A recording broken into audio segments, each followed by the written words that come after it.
What's up, guys? Good morning. How you guys doing? Not sure if we have anybody here yet or not. Um, Hold on. Let me get this volume straightened out. Let me get things squared away. Um,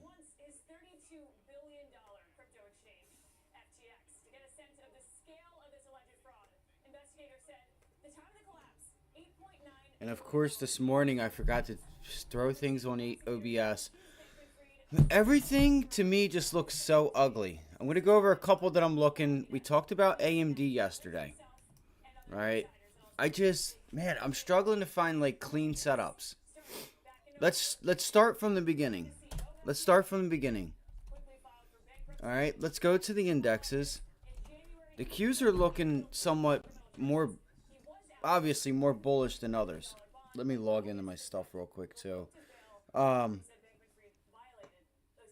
and we're good. Everything's lined up okay. Good. It feels like this level just cracked now on the Qs. Right? Look, feels like it just cracked. No, I'm not sure if we just go with the wick low. That feels a lot better, right? So we'll watch yesterday's low for the Qs, and this camera's gonna start. The fucking camera's gonna start already, man. You gotta be kidding me. What is going on here? Why is this continuing to do this to me? Like,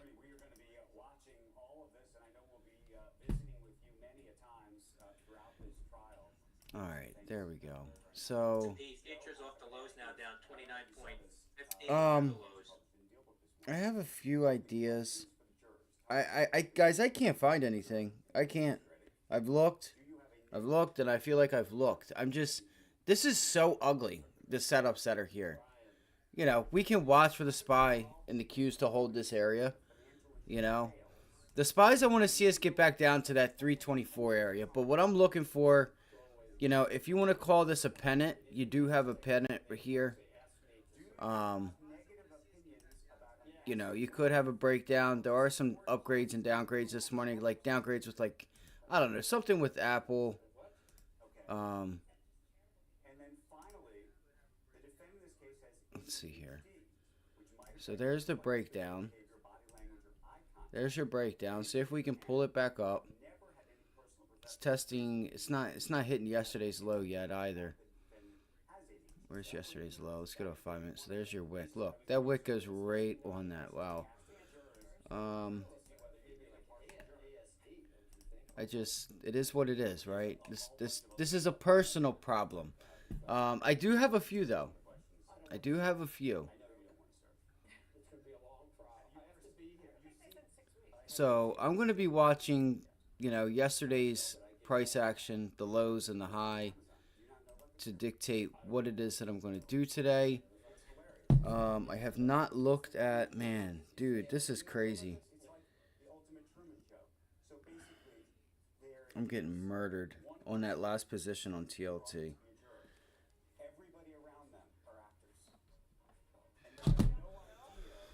Um, all right. CRM is an idea. All right. CRM is one of my ideas. This fucking cameraman, I swear to God. If Logitech, if you're watching, your shit sucks. Just so you know, your fucking product is shit. Throw it in the fucking trash. Throw this shit on fire. Somebody else is gonna come and take over and provide a fucking camera that actually fucking works. Here I am. I gotta fucking go through this fucking camera shit again every fucking morning, like I do every other day, because it doesn't know when it wants to work. Fucking picks and chooses when it wants to work and when it doesn't. So sorry for yelling and shit. I'm just frustrated because it feels like there's not really anything that the market's just, to me, I don't see anything that's clear. Now what I'm going to do is, and I haven't done it yet, is go to CNBC.com and kind of see what we have this morning. So CRM breaks this level, we should have some pretty nice downside here. Okay, that's if we can break this double bottom, triple bottom low. right? You guys see that? If we do end up breaking this, I would look to see if we can get CRM back down to like 194, right? Redbook US retail sales first 5 weeks of September plus 3.9% versus September a year ago and Nobody plus gives a shit. 3.5% for the week ending September 30th Nobody versus cares a year about ago. retail or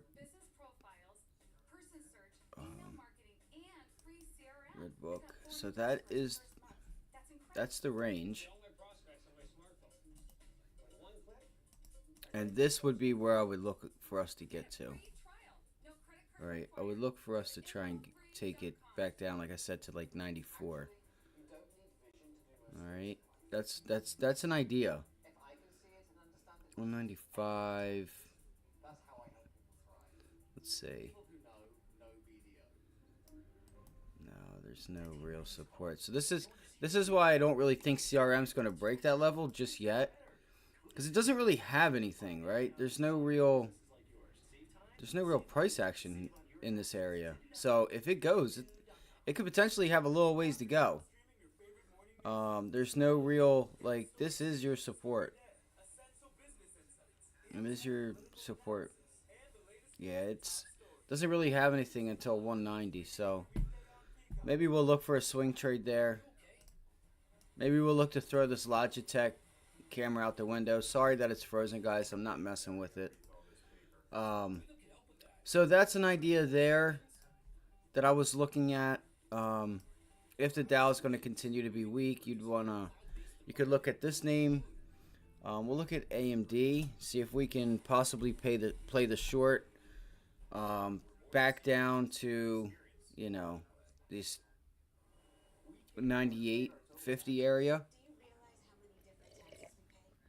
There was upgrades and downgrades, I think, on Tesla and stuff like that. I thought about getting short Tesla yesterday. I did. I thought about getting short back up at that resistance area, right? This range. If I take this away, right? Look, what do you have here? Resistance, support, prior resistance, support, resistance. This is your range. And we got up there yesterday, right? We got up there yesterday, kinda. Previous resistance right here, or support, I mean. Okay, I'm just trying to paint the picture. It's coming into support. It could possibly be coming into a flat top, an area of flat top support here. We'll see. We'll see if it holds. You're going to know everything you need to know if Tesla takes back what it did yesterday. So, I was one level you can look for to be somewhat not certain, but an obvious area was yesterday's low, and that's right around this 243 area.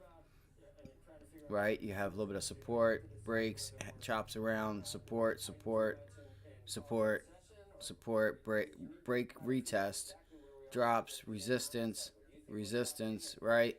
You know what I mean? And then drops back down in there yesterday a little bit further. So a lot of this price action to me is just so ugly. It's so ugly. You know? Excuse me. Um, so I'll just keep an eye on, Friday's close. Not really even Friday's close, but yesterday's low of day and low of day and high of day and close, obviously, right? This turquoise area, actually, this dotted line is actually last Friday's close, not this past Friday, but 2 Fridays ago. And it seems to be like the middleman, right? So we look here, support, resistance, resistance. Like, I'll zoom it in, right? Look, there's where we closed. This is last Friday. You gap up above it, pulls back, look, double top right at it. Boom, boom, boom, right? Resistance, and then it breaks, support, support, support, support. And look at this, it's just hanging right there. Bang, hits it again. So that's 244.65-ish. 244.65, right? 244.65 was what it is. 244.70-ish, right? 244.69. To just go to last Friday's close. Not this past Friday, but 2 Fridays ago. And dude, the stock has just been sitting there, right there, just just playing with it. Look, resistance, support, support, support, breaks, resistance, support, support. Doesn't know what it wants to do.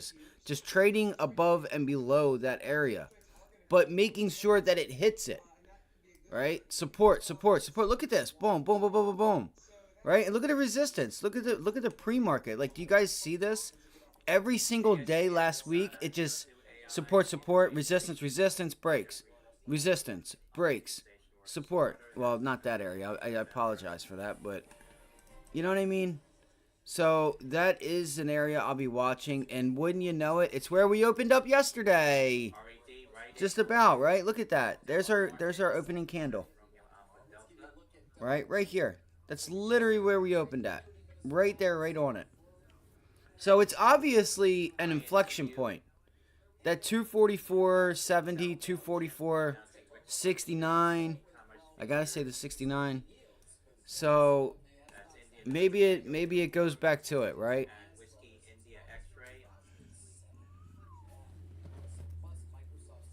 Um.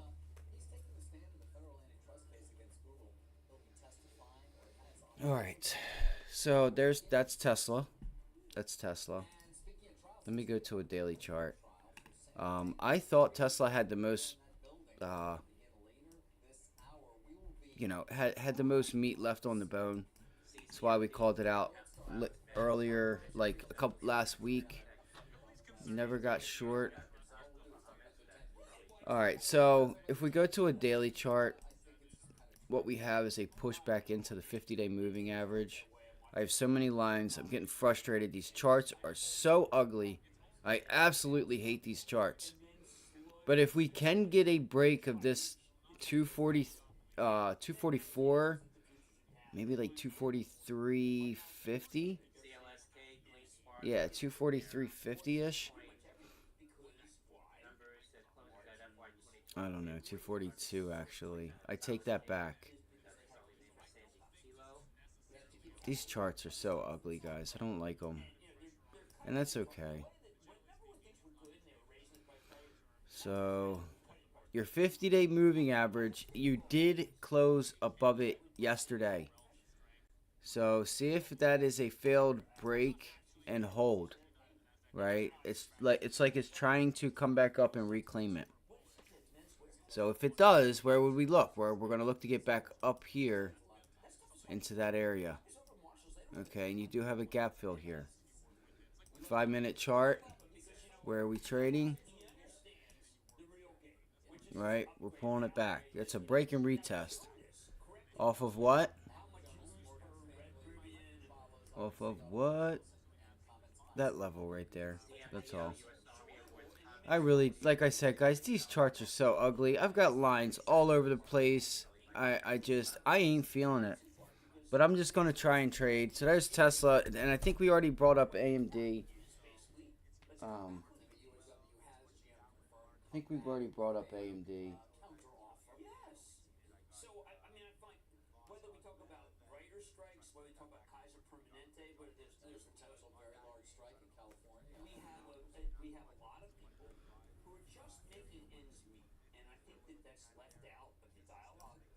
You have a nice double bottom there yesterday. At yesterday's low.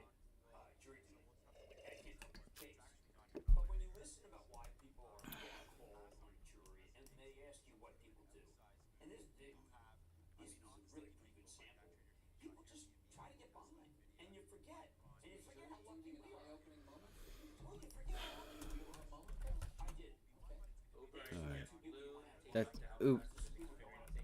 I think no, it was Airbnb, guys. Shit. Airbnb I think had a downgrade today. Look at these lines. What are you doing, dude? What are you doing with these lines? Oh my god. Holy shit. What is wrong with me? What have I become? Holy shoot.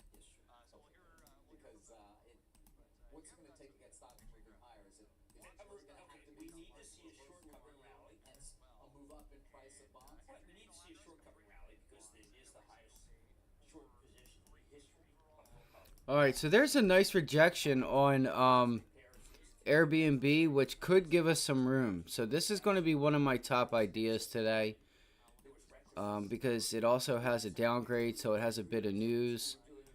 So this is where I'm going to be in the markets. I'm going to be looking at this, and I'm going to be looking at AMD.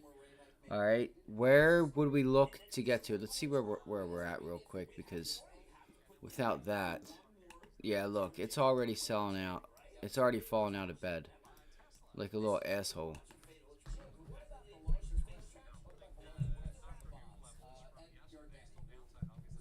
Um, Netflix was another one.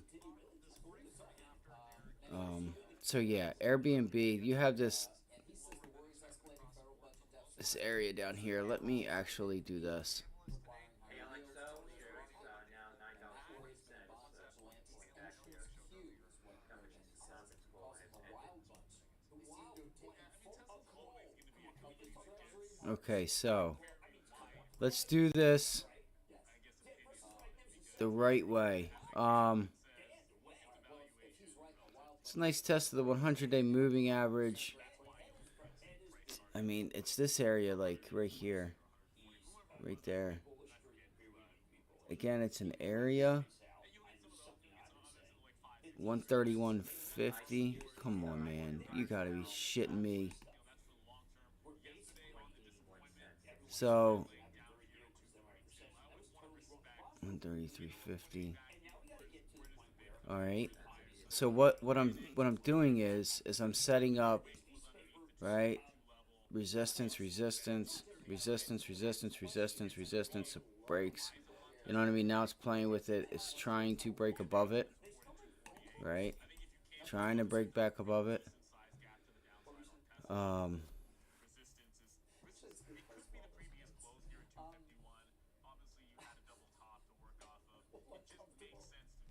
I don't know.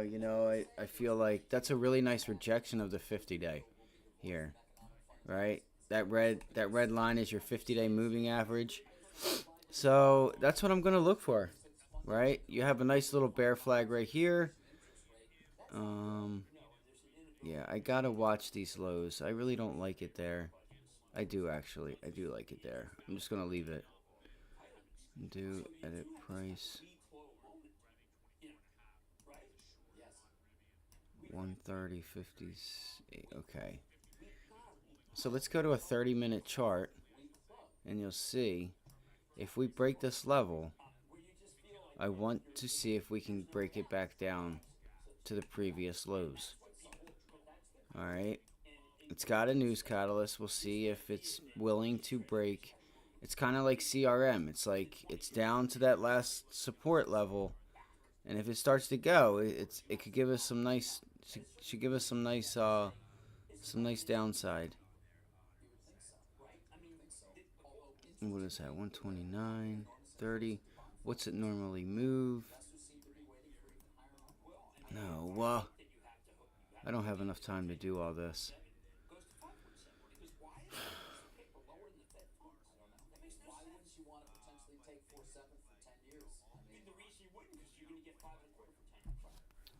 So normally a decent move on Airbnb is going to be 130. We'll call it 131 to 134. So what is that? $3, give or take. High to low, we'll say 350. 137.94. Call it 138. Okay. 143. 38. 39, 40, 41, 42, 43. So there's $5. But on average, I'd say $3.50 to $4. 141.66. We'll call it 141.50. 145.50. So 2, 3, 4, 5. That's $4. So we're gonna look for like $3.50, $4. We're gonna look for $4 on this because there was a downgrade. Okay, so if we know there's a downgrade, it should have some type of news. Has foundational cracks, right? Is navigating through tumultuous 2023 market by host. unrest, competitive pressures, and yeah, the regulations. The Airbnb bus movement saw housing expressing dissatisfaction publicly. I don't know about that. I just think you just have a little people who whine and cry about everything. I really didn't pay attention to it. Apparently, Thinkorswim did, or whoever wrote this article. New regulations on short-term rentals have posed significant challenges, nearly pushing Airbnb out of the previous dominant market. That's that shit, right? That's that shit. Why you New Yorkers let the government tell y'all what to do? I really would like to know that. I'd really like to know that. Um, should be a free market, right? You should be able to do whatever you want. If you actually own your property, you should technically be able to do what you want with it. That's an excuse that Airbnb raised your prices. No, government spending raised your prices. And I hope somebody from New York is watching this. So, if you can't Airbnb your house, do you really own your house? I just want to just throw that out there. Right? Next thing you know, you ain't going to be able to walk around naked. Because they're going to put a law that maybe somebody sees through your window or sees a shadow through the window. Do you own your house? No, I'm just playing, guys. I'm just kind of like, you know. So, again, small downgrade on it. So, you know, we got Airbnb. We have CRM. They crack these levels. We could get some nice downside. If the Dow wants to go down, right? If the Dow does continue to go down. So, it's looking like it wants to because, you know, it's like the Dow and the IWM are just like this. And then the Qs are like this. Like, they want to go higher. And the SPY's like, you guys are really fucking with me right now. SPY's ready to jump off a bridge. All right, look at the SPY. It's like, bro, come on. What are we doing here? You got, like, you know. So the SPY doesn't know what to do. It broke that level. I'm looking for this area to hold. I was looking yesterday for 424. Or what was it? It was, let me see here. Yeah, it was like 423. I'm sorry. Or 422.50. 422.50. I want to see if we hold this level again. I should make it green.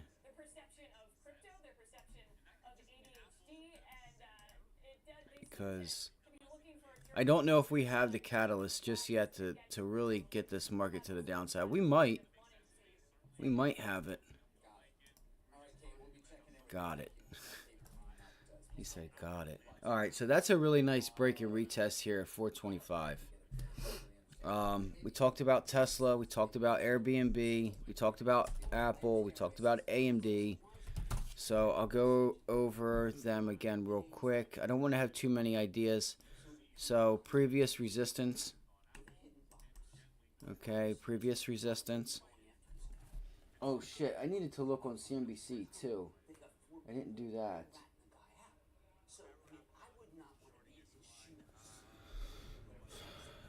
Apple. I had so many fucking lines up. But yes, resistance here, guys. Let's see if we can crack yesterday's double bottom on AMD. Okay? Really nice double bottom here. Looks like it's trying to hold it. Okay. Again, I'm a little frustrated because like all these charts are so ugly. It's like I can't seem to find anything.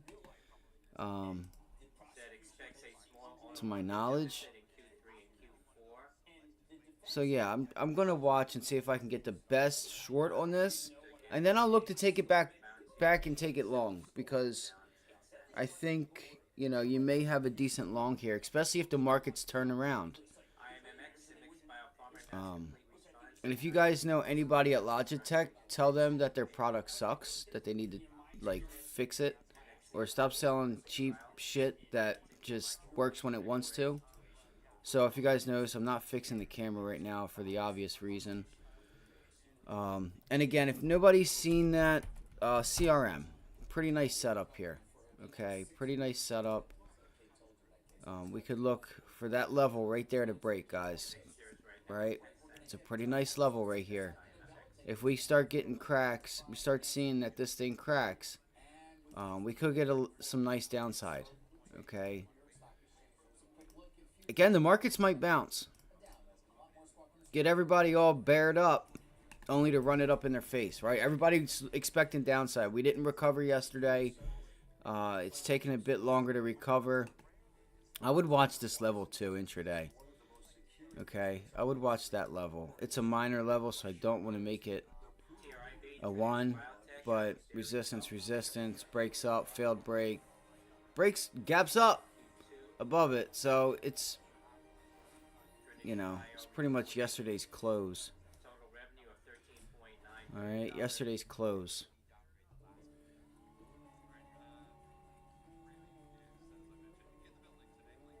Yeah, yesterday's close, guys. Is where I'd be looking to continue to get 203.81, 204 resistance.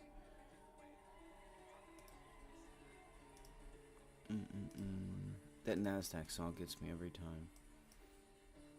It's a pretty nice double bottom. It's a bullish. Looks like it. It feels like we have a trend reversal happening right here, though. Just so you guys know, it feels like we have a trend reversal here, which is, you want to be able to spot a trend continuation versus a trend reversal. There's a lot of different things you could use for it. We'll have to wait and see. Maybe the Dow, maybe the markets decide to turn themselves around today. Wouldn't surprise me. Wouldn't surprise me at all. It really wouldn't. Let's see here. The SPY, ugly. Look how ugly this is. Like, what is this? Or at least the Qs. I was looking at it yesterday. Like, what is this? Looks like we do have a pennant there. Right? You could draw that trend line.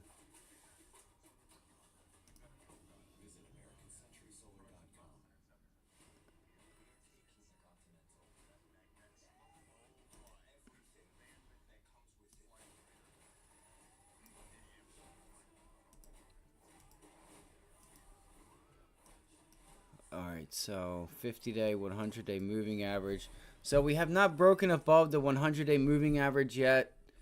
Where did we close? Boom. So that's a double top at the 100-day moving average. Really curious what happens today. Really curious. I really am. I'm so curious what happens like today going into tomorrow. And I don't know if we have much data today that's going to move the markets. You have JOLTs job openings, but we don't have much. Right? JOLTs is not going to, right? It's going to be job openings lost it's JOLTs is like quits and how many, for open positions versus retirement, stuff like that. All right, so I'm not sure how much this is actually going to matter. A lot of the economists will obviously look at it, be posting it on Twitter. We'll keep an eye on yields. They just been going ham. Let me look at MSFT real quick. All right, there's Microsoft pulling back. And what is this right here?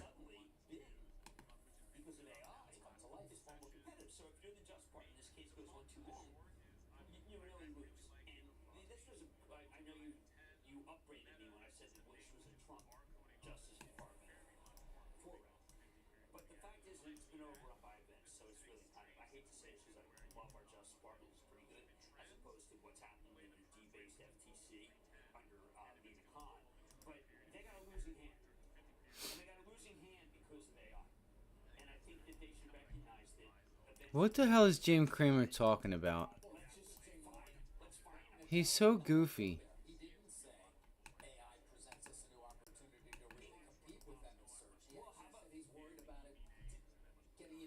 Let's see here. It's flat top resistance. Let's see if Apple wants to pull it back here. We have 10 minutes till open. I'm gonna get my chart set up. Um,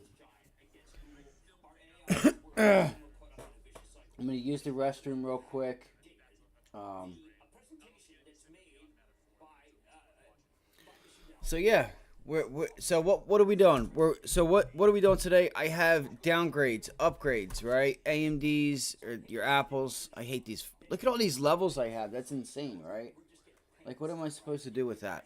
I have Airbnb. There's a downgrade. Okay, so there we are there. Um, let's go here. Let me go to a 15-minute. No, I'll keep that up. Um,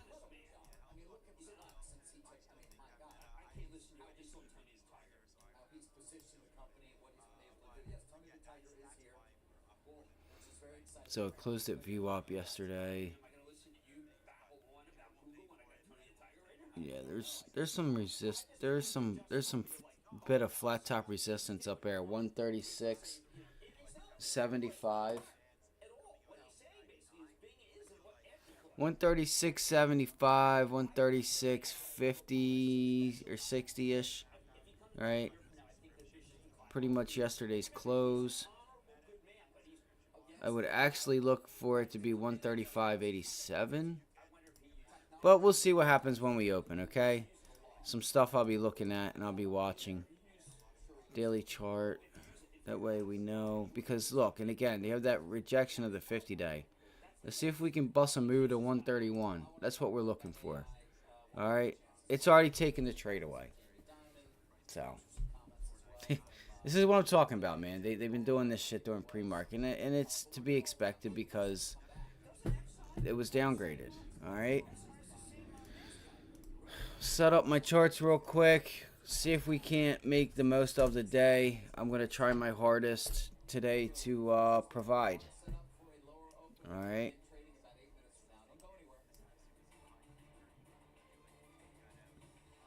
So we'll watch 425 on the SPY.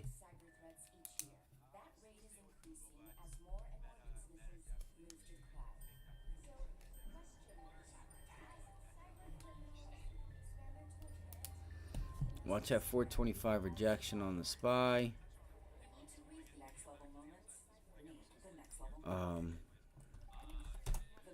Yeah, that trade's gone, guys. That's crazy. That's insane. Tired of having these trades taken away from me.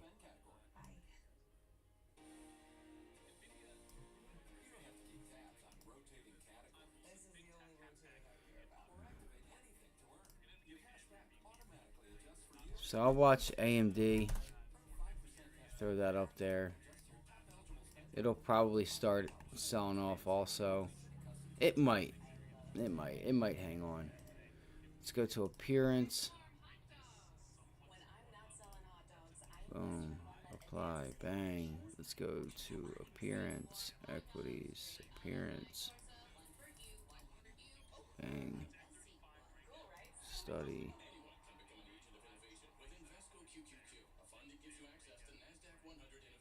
Let's see here. What's up, bro? How you doing, Chris? How you doing this morning, Chris? What are you watching? Anything that you like? I feel like a lot of these charts are ugly, man, and that's, you know, it's personal. It's personal. I'm just frustrated. I'll watch this double bottom low right here off of for AMD. I'm gonna see if that holds or not. I gotta make it a different color just because it's, you know, it's not something I want to spend too much time with. Alright, so we're gonna watch the SPY here up at this 425. If we can't break above it, look for previous support back down to 422.50. 422.50, just above it. Just above 422.50. Like, I'll show you. I'll break it down and show you. Alright. 5-minute chart. You guys to look at like. Hold on. Why does that look different than mine? It's because it's in.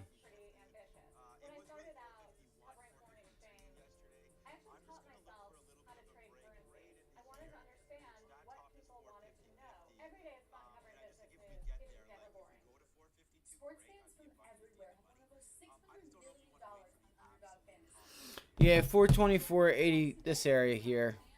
That's what I'll be watching. That's a huge wick. Sounds funny, don't it? That's a huge wick. Oh, shit. Oh, man. Alright. Let's probably put this little bear flag in here.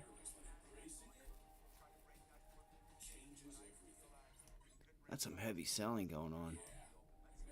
Alright, I want to fucking kill it today, guys. I want to be great. I want to fucking kill it. Right? I'm frustrated. Who gives a shit? I still want to kill it. Alright, I'm just frustrated that I feel like I'm not seeing what I should be seeing. Right? I feel like the charts are ugly. I feel like they're just... You know what I mean? Like... I feel like the market doesn't know what it wants to do. And I got to be patient. I got to wait until the jobs data comes out. Right? And that maybe that's what it is. Maybe I'm impatiently trying to force something that isn't there, right? So really watching anything specifically right now, just gonna trade what the market gives me today. I feel, bro, you're not the only one, man. I feel the same way. The same way, man. I hope you have a great day though today, Chris. You know, I think we give it a couple days, right? Like right here, like AMD breaks this level, 101.75. It broke it. All right. Technically, you don't want to count that as a break, but it is. So if we pull back up to it and cannot get above it, we'll look for the short. All right. We'll keep it simple. Appreciate you, buddy, man. Appreciate it. Yeah, these charts are just ugly. It's like they just don't jive. Like, so if I put a level up, what do we got? It's 927. So like, let's go to the SPY. Like, everything is just really unclear. Like, it's so ugly. Like, this, I have like 38 different lines going on. It's nowhere near the 100-day. So like, here's flat top resistance. Well, what is resistance? Is it this? Is it this? Is it this? Is it this? Is it this? Is it this? Right? You know what I mean? It's like the charts are ugly right now. I would say this is your resistance level up here at 431. And then this is your support.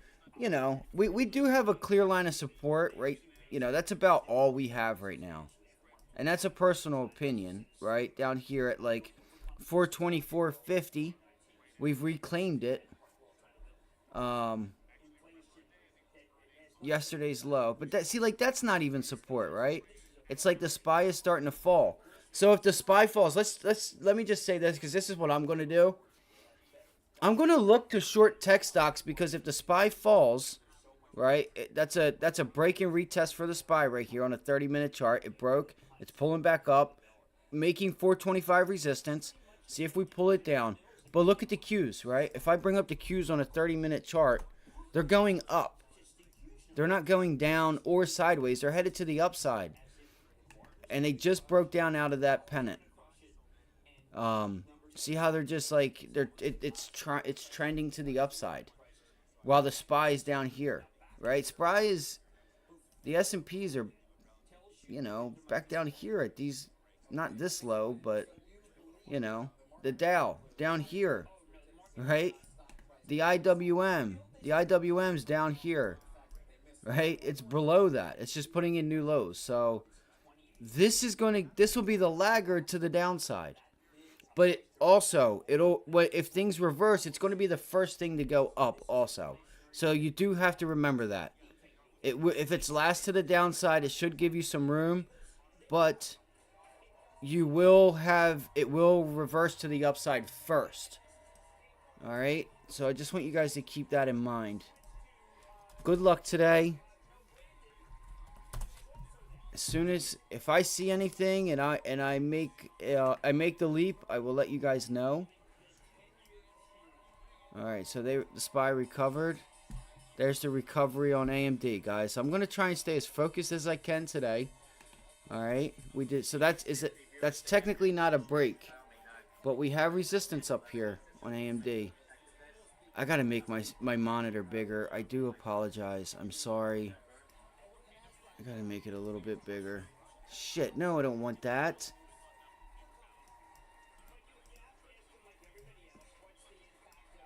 I knew it was gonna... No, did it mess my charts up? It didn't. Okay, good. It did mess my charts up. Motherfucker, man!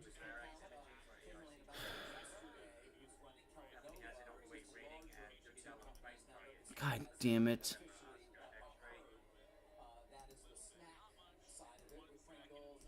Sorry, guys. Of course.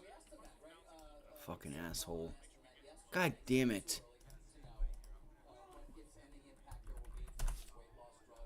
So, Airbnb's bouncing. That's insane, isn't it? Of course. I'm sorry to cuss, by the way, too. If there's anybody out there that has kids or something, just tell me to, yo. Alright? Be like, hey. Could you not? Because I got kids around here. Dow Jones Industrial Average down 128.36 points after the open. S&P 500 down 19.63. That's what I hate. Like, why would it just change the volume like that, man? Like, I feel like there's just too much for, Come on. Alright, so I got that. Let's just change the appearance. 3 minute, 2 minute, whichever. Oh, give me a 5 minute.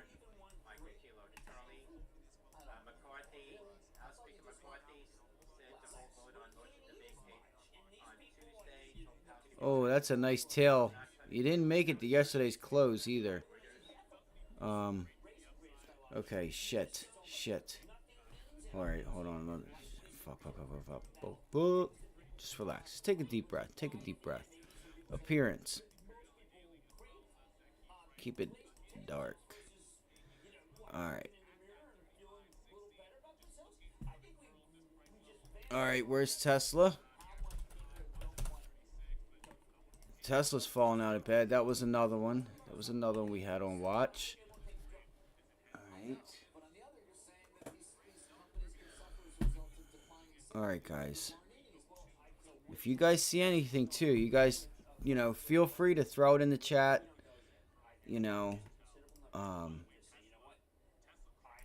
We're all here to work together. We're all here to make some change. Put some change in our pockets.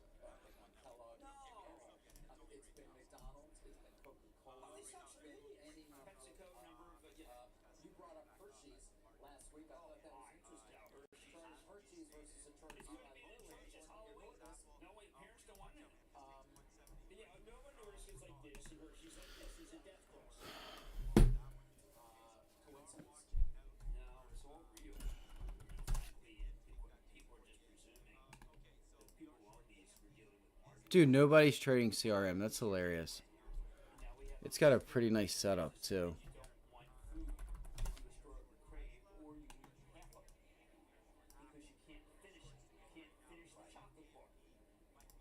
Do not mess my charts up, please. Thank you.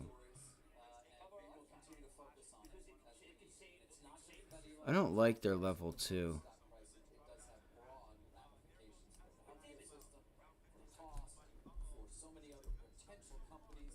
Alright, Airbnb's cracking, guys.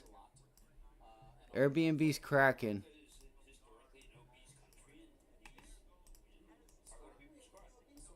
And I feel like Tesla's trying to go too. Do I pull this back down here?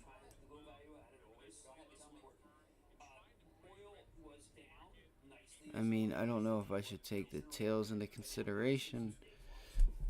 What?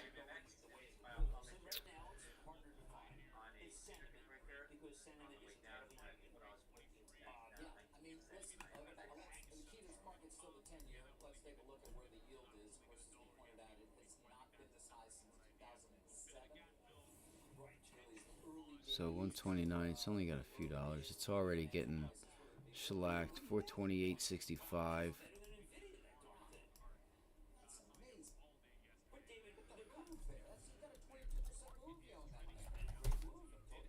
All right, Tesla. Again, Tesla's really going to look at this 244.70. It's just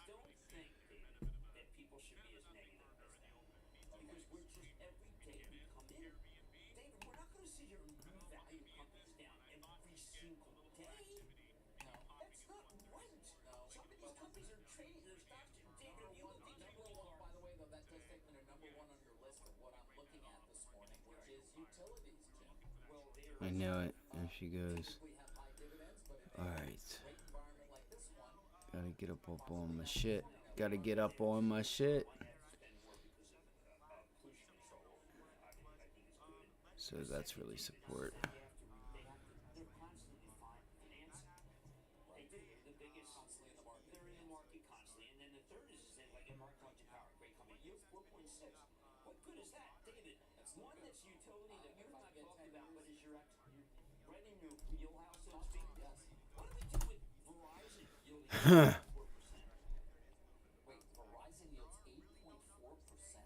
Yes, Verizon yields 8.4% because it's got cut in half.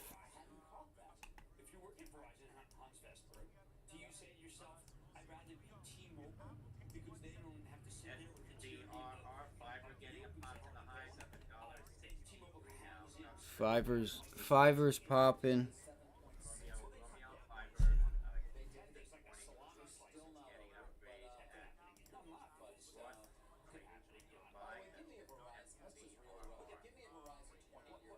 Alright, so there's the resistance level up there, guys. Maybe I'm going to look to see if I can't grab a short on AMD real quick.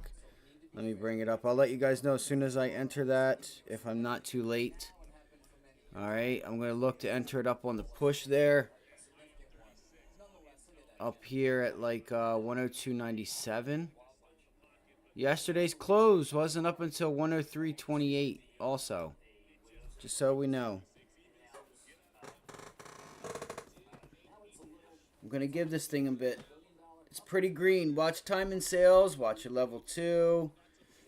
You know, watch the, so I'll read it off to you if you want. Just watch your bids. There's 68 cents, 67, 68, 65. You just broke that. 60 back to 68. All right, this is the bid side. Okay. Are bids rising or are they falling? Look, just jump to 69, back to 68 or 66, 64, 62, 63. So how do you feel with me telling you this? You feel like it's coming down, right? It's pretty weak. So we know we got a little resistance up there at 69. Right? 64, 61, 57, 55, right? So there you go. Bids were not holding. Back to 66, 68. Here we go. 69. See how we got to 68 and it drops right to 61, 59? Do you guys see that? You see how I just wrote that out to you from 69, 68? We could tell there was resistance there, an area of resistance there, right? This is what I want you guys to learn, so you can picture this and not have to look. You could look at level 2 and not have to look at the chart to know where you want to be short. Okay. I will. The camera, of course, the camera's off. So.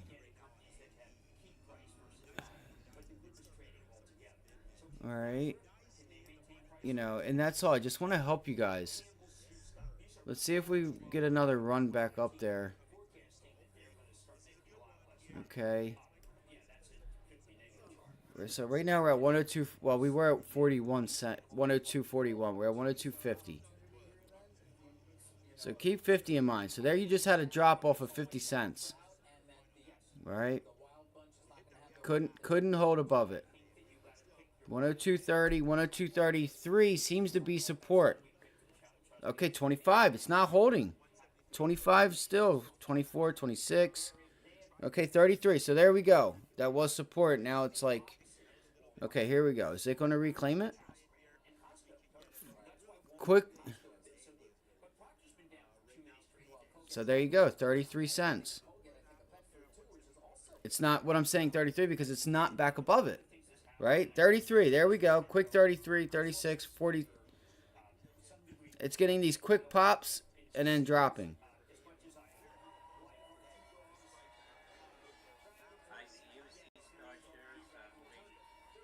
Let's see what happens if we get back down there. And what was that other area? I forget which one it was. If it was like 69, right? 69, I think it was roughly. 102.69. Sorry, my shoulders are just sore from working out yesterday. And so here we go. 39 held so far. 39 cents.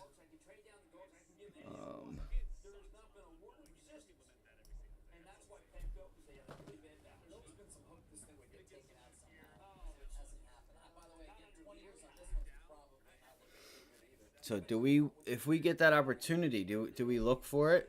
I would. If we get back up to that 69 area, which it doesn't seem like we're going to.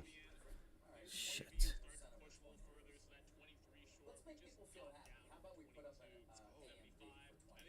Alright, where are we at? So right here is we're trying to make that support.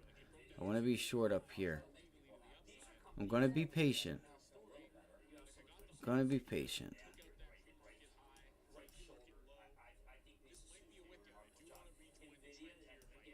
It feels like it's gonna drop, and here it goes. I feel like it's gonna do it. It's gonna drop. Damn it. Those contracts just went from 102.50 something to 70. Unless my options chain is, bullshitting me. You know what? Let me take this. Let me do this. Sorry, guys, because I need to be able to get my entries. We're going to do this right here. We're going to do this right. Okay, we're going to do it right. Looks like Apple's falling out of bed, I guess.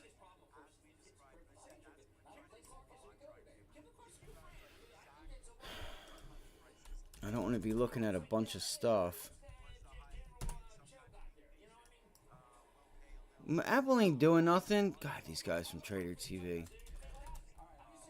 Looks like the SPY does want to fall out of bed. Doesn't have much volume, I don't think, right now. It's such a weird pattern that it's putting in.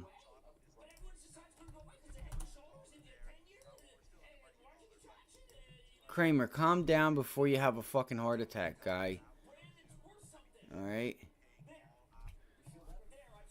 So now we're down at the low 102s, guys. Low 102s. 102.19, 102.20, 102.15, 12, 10. Alright, so let's see if we can push back up to the 103, because that's where I would feel a little bit more, I'd feel better about the short.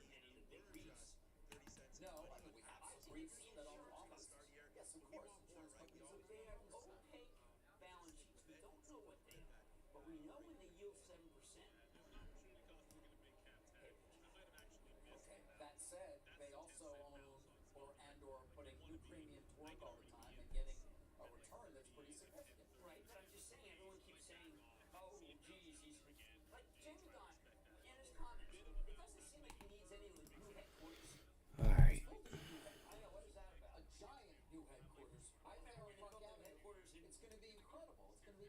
Is he talking?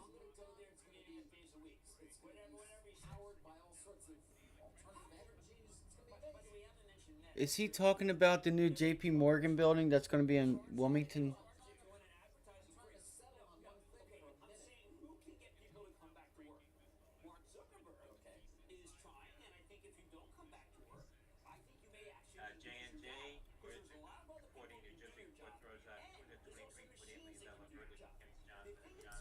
Let's see Bingo's Devon Energy too. He was talking about that yesterday. Alright, it's sitting there. Pan W.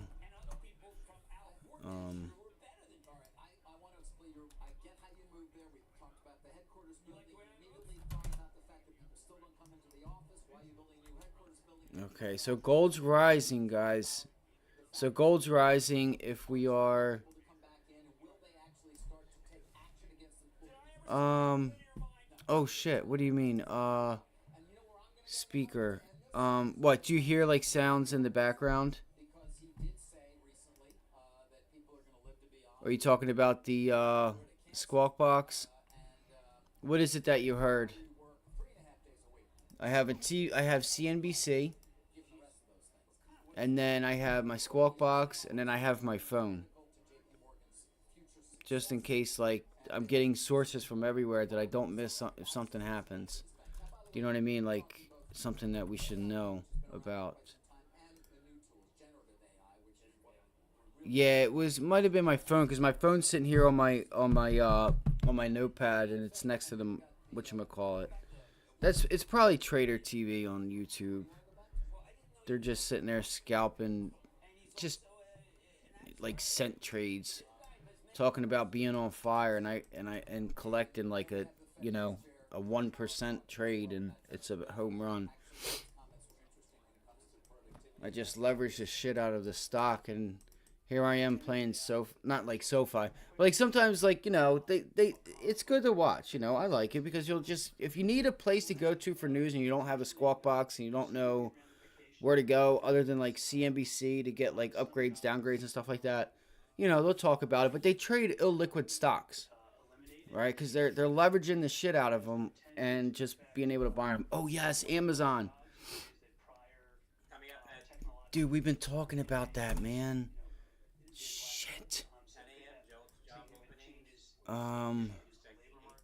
openings. I got scared that my stuff wasn't going to come. Oh my gosh. You got to be shitting me. Look at that test at 100. I just talked about this last night. I just talked about it last night. That was the whole lesson of last night. Let's see the volume. Oh my god. This was the only stock that I liked. This was the only stock I liked. It was the best setup, right? It was a break, a pullback to the 100-day moving average, and beautiful setup. Let's look at the volume and make sure. It doesn't have much volume on this pullback, so be careful, Chris. Look at that. Look at this.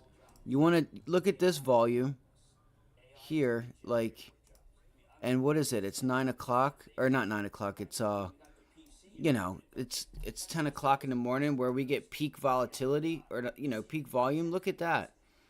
That's up 1 million shares in a 3-minute candle up here, right? That's like that's volume that you want. We're not there yet. Let's see, like, even higher. You know, you want to at least see like 80 million shares traded on a 3-minute candle.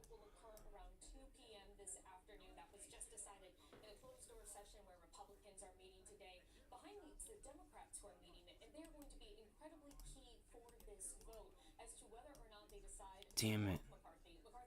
Well, we gave it out. We gave that out. We were pretty early on that. Look at the SPY, guys. I want you guys to notice something about the SPY. What's it doing?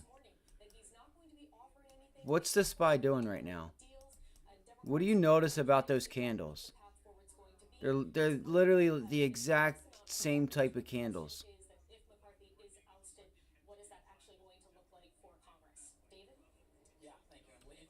Let's see how this plays out today. This is these type of setups, you want to like take notice, because you'll see it again. Right? We'll see it again. Like, take a picture of the chart when the day's over with. Take a picture of it, put it in a folder. You know what I mean? Put it in your whatever on your computer or something. That way you can always see. You can go back and look, and you'll say, yes, I see this setup. Boom, boom, boom, boom. Like, you know, there's only so many ways that stocks can trade, right? There's only so many up and down movements, right? And you build like a coach for football. You build plays. Look at the breakout. Look at that breakout. You know why I notice it? Because I do that stuff.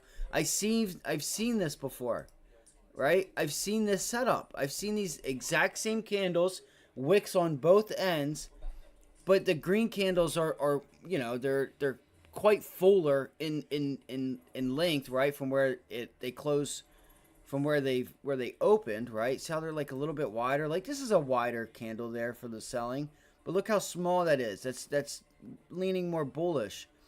See how small it is. So that's why I said that. That's all, guys. I said that because I've seen that before. I've seen it, and I'm like, look what we got going on. So I need to focus on the task. So I guess that means I throw this might mean I throw the short idea out the window if we're going to be long. But again, what I'll do is I'll be short up here at 102.91. If not, you know what? It'll actually be up here. 103. The low 103s is where I want to be short, if I'm going to be short.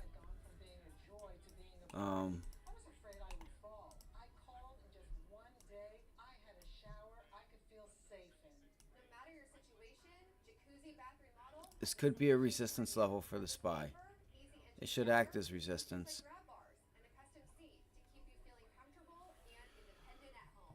Alright, so we're back at 102.50. It's still like not holding. 102.41, 36, 50. See how it gets to 50 and goes right back down to 45, 46, 44. See if it goes back up to 50. Nope, 40, 41, 42. Right? So it goes to that 50, 48, 45. See how it jumps right back down? 47, 46, 48, 50, 49, 52, 55. Let's see if it goes. 54. So there it goes. 57, 58, 60. Right? We're hitting 62. I think we had trouble at 69. We just hit 68. This is AMD, by the way. 71, 69, 72, 68. I'm only saying it out so you can see the price action and like know where the rejections are. 78, like we're bidding it up. 83, 82. So 83, 82. Let's see what happens when we get back there. We're there we are again. Just hit 83. Hit it again. 81, 77, 72, 4, 8, 80,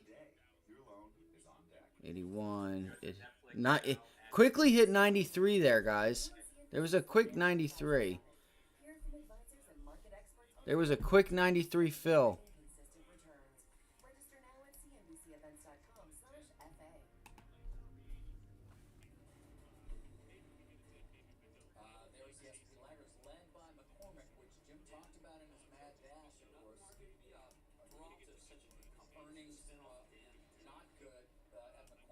Where's that at? On what? AMD?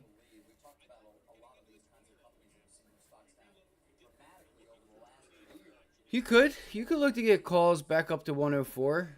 You could. You could.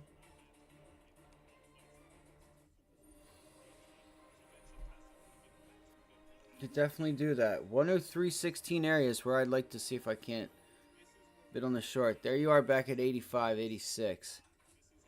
Are they going to let it climb?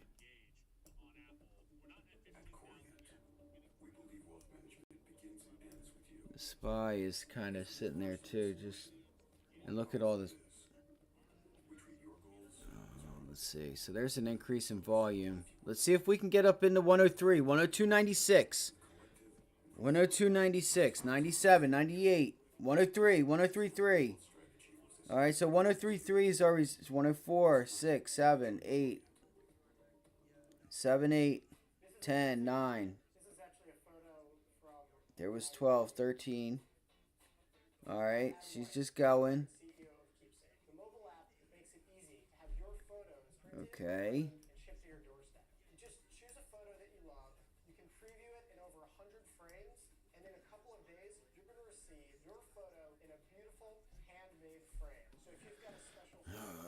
Let's see here. There's a pretty big order there at shit, where is it at? Hold on.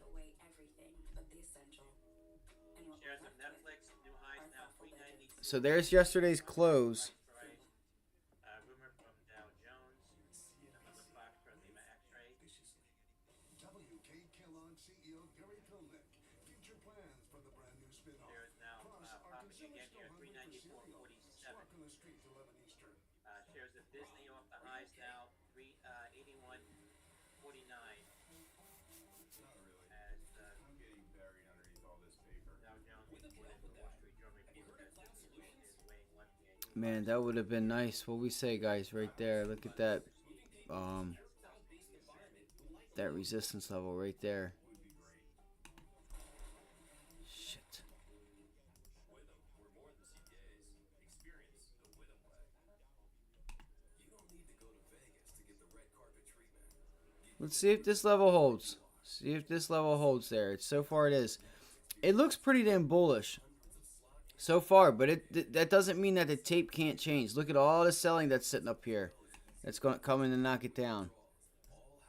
Just know that it's there if you're long. Just understand that things can change. They can go from long to weak in a hurry. The volume will support the long side. Let me see. Let me make sure I'm seeing everything. I don't want to be short just to be short. Come on.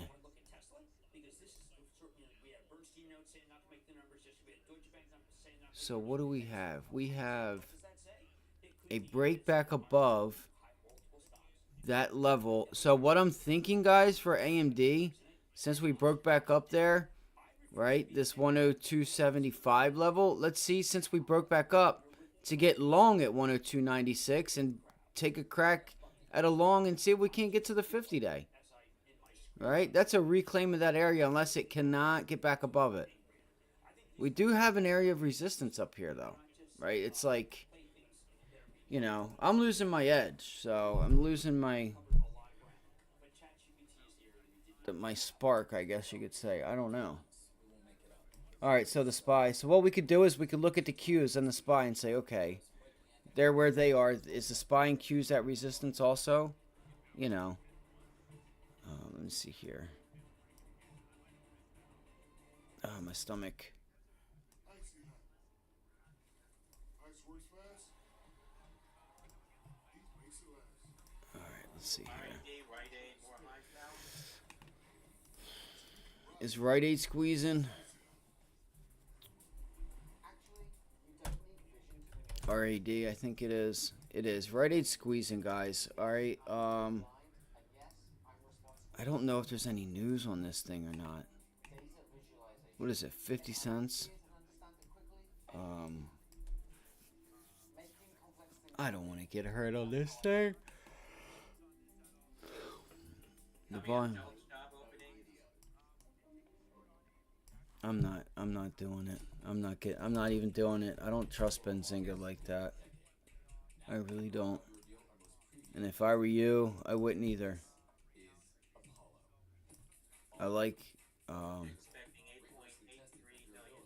I like what's his name that started Benzinga. I like them. I like them as people and stuff, but you know, the industry, it's the industry. It's all it is. You can't hate it. And then NanoX imaging, up into the highs here, $7.38 up. All I'll say is November, every time you get a small cap that pops on low volume from Benzinga out of nowhere, and I know the guy's just saying it because it's on the scanner, but it usually doesn't last. And you lose. All right. So we are. So if you're thinking about oh shit. So it's a gap down double bottom. This is why I gotta see things clearly. Look at that double bottom there. All right. I wish it was a gap up because that would give you the momentum, right, for that double bottom. You know, double bottom or gap up, double bottom, or double bottom gap up, whatever, however you want to call it. But this was a gap down. So you got some pretty nice volume to the buy side, and there we go. Looks like we're holding that level now. Okay. Can we break through yesterday's close? Can we break through yesterday's close? Doesn't look like we're going to. I knew it. Bastard. Look at that. Look at the SPY. What's going? Is that from JOLTs? Really? Are you kidding me? Don't fall for that. What's going on? I know it's got to be JOLTs, but JOLTs job openings 9.61 million. 9.61 million.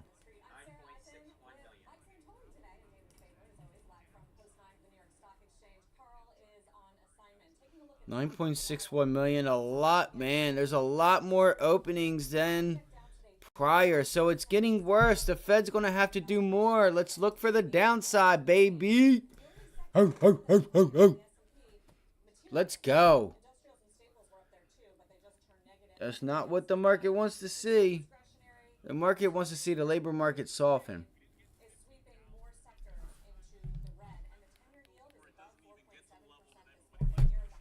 I'm gonna wait a minute because I'm still seeing a lot of buying.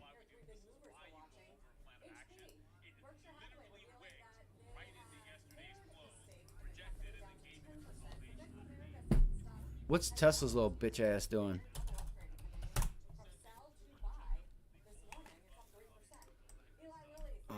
Let's see. So, what was my plan with Tesla? My plan with Tesla was to try and short it down to 244.65. That was my initial plan. This looks like an area that the buying.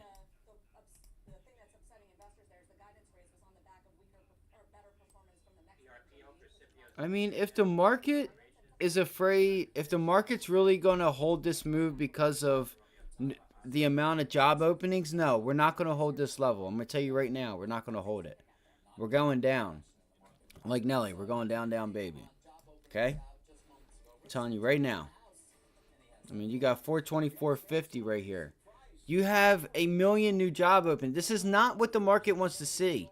9.61 versus a previous of 8.92. You got 61,000 new job openings. That's not what the market wants.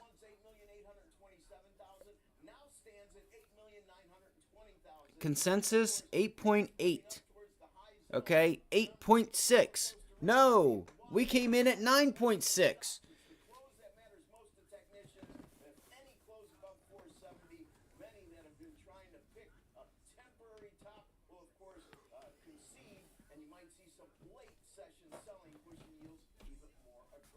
Yields, watch the yields, guys. Watch the yields. If you want to know if a level's going to hold or not, pull up the yields.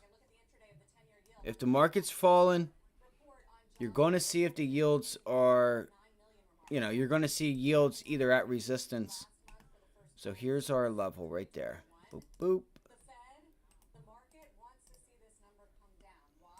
See, that's what they're saying on NBC. The Fed wants to see this number come down. They do. The market wants to see this number come down.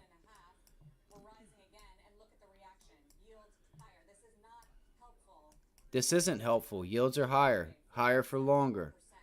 This stuff is taking you the wrong way. Come on, man. I knew I should have gotten my opportunity up there with AMD. I know this is Tesla here. But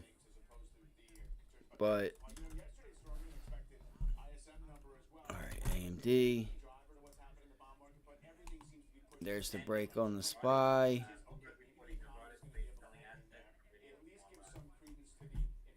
Alright, let's do it. Let's get it. Let me pull this over. I need a little bit more room, guys. I'm sorry. I need a little room. Oh.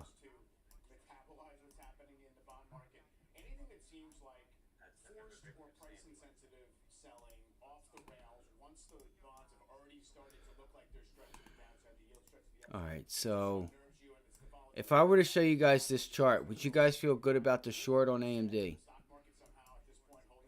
How would you guys feel about it? Would you say it doesn't have enough volume to the sell side? Look at the SPY just going. Again, I want to see if the SPY can get back down to that shit. All right, down here at 422, we have some support. Right, this green box. I think that it is likely that we'll need to keep rates up for some time in order to be effective in bringing inflation down to 2%. I'm confident. I missed that trade, guys. Motherfucker. It's all good. It's all good. I can still take a trade. I can still take it. All right. I suspect we may well need to raise the Fed funds rate once more this year and then hold it there for some time as we accumulate more information on economic developments and assess the effects of the tightening in financial conditions that has already occurred. Give me a bounce. This is where I want to get long, guys. I want to get long up here. And for how long If it gives it to me. are really going to depend on how the economy All right, I want to get long. relative to the outlook. Or not long, but short. Still singing the same song, which is higher for longer. Maybe even higher, but definitely for longer. And that's not helping when the bond market is I can't believe I missed that, man. That sucks so bad. magnitude of the moves now are when you have people wondering if something breaks, right? Last time we saw a big run up in the 2-year, that's when we saw the regional bank crisis. The dollar is now at the highest. All right, so I think the SPY is going to bounce. Kind of shake some of these shorts out. It's going to want to pull back to this 9 EMA. It'll sit here and consolidate. And then maybe we get the move lower, right? Kind of make people think about it. The small retail traders that, have trouble at this. Forget that was back in March when they were sitting on these unrealized losses, so to speak, and obviously you don't need to realize them unless you have to sell, where perhaps if you have deposits flowing out or any other reasons. But it hasn't gotten any better. In fact, it's gotten a lot worse on the balance sheet. Some of the even elongated assets they have on there now getting hit as a result of AMD's trying its best to hold up here. you're underwater. No, the marks are going to be tough for sure. I'm looking at I'm looking at AMD. I haven't taken anything yet. I have not taken anything yet. So last time I'm fooling with the camera. But I was talking about the SPY. I was seeing if we could bounce it, get that 9 EMA, or just consolidate and drop that thing down. All right, so there we go. I'm glad I didn't take that AMD trade. So far, I'm glad, I guess. So right here should be an area of support and resistance. Right there. But I want to get my entry right around like VWAP. I want to be short at VWAP, which is also what? The initial morning highs. Right? Kinda. I don't know. I feel like I'm losing my edge. I feel like I'm losing myself. There goes the SPY. Fucking asshole. You have this elevated issuance, which is a problem, colliding with a Fed balance Oh man, I can't. I feel like I'm gonna have to pay up for it. dropping below the 8 trillion mark on the balance sheet, which I know you watch very carefully. There it At goes. the same time where the Fed is talking higher for longer, at the same time where there's not enough It's holding evidence up. that inflation is going to go back down fully to 2% and that the economy is not weakening into recession. And add it all up, and there's the balance sheet, and you have got these persistently higher yields. And I wanted to show this because David asked about it, but also because Mike always tells me it doesn't matter. And I think it matters a lot. And I think yields matter a lot, which you have told me before are not single they are the singular factor right now. Never said things don't. Never said I see you getting another pop here to the high 70. How did I not get short up there? How did I not get short? So we're down $1 trillion. What's actually going on? When was the last time they bought a bond? AMD is still holding up, guys. It has not put in a new low. So don't look at AMD to trade. Can I say that? All right, just be caught. Just know that, just because I'm looking at it, that doesn't mean that it's right. But look, it's still hanging out where at open. It hasn't put in a new low. It's obviously got a bit of strength there. So if it does sell off, I feel like it's not going to give you much. So we want to look for weakness, right? Like Amazon. right? It was already selling off.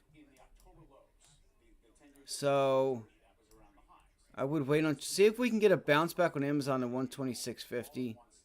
The volume's pretty low. It's 10.10. I got to do something.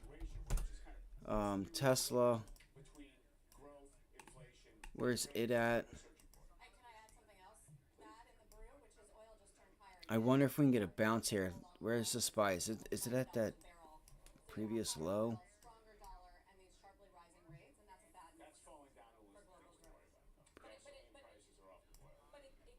Let's see if Tesla can get a bounce here. That's what I'm going to look for. Even AMD. See if AMD can get a bounce. I feel like AMD needs to pull back, though. Like I said, I can't get long AMD without, unless it's at 100 or something like that. Right? Can't get long unless it's at 100. Oh, my God. I got to use the restroom real quick. I'll be right back.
Nice retest of pre-market lows on the SPY. Until you see that pass through, and that is what we're seeing. And so I think, yes, to some extent, this does the Fed's work for it. So that's by design. The Fed's interest rates work through those financial channels. And when we look at, I think the tightening we've seen in financial conditions, that suggests that we haven't seen the worst of the slowdown in growth. And while prospects, I think, have improved over the past few months for a soft landing, the debate is far from settled with these real rates. I think. All right, I got to use the restroom. McCarthy on CNN. Says now growth seems to be grabbing government overheating and really Look at CRM. It's going.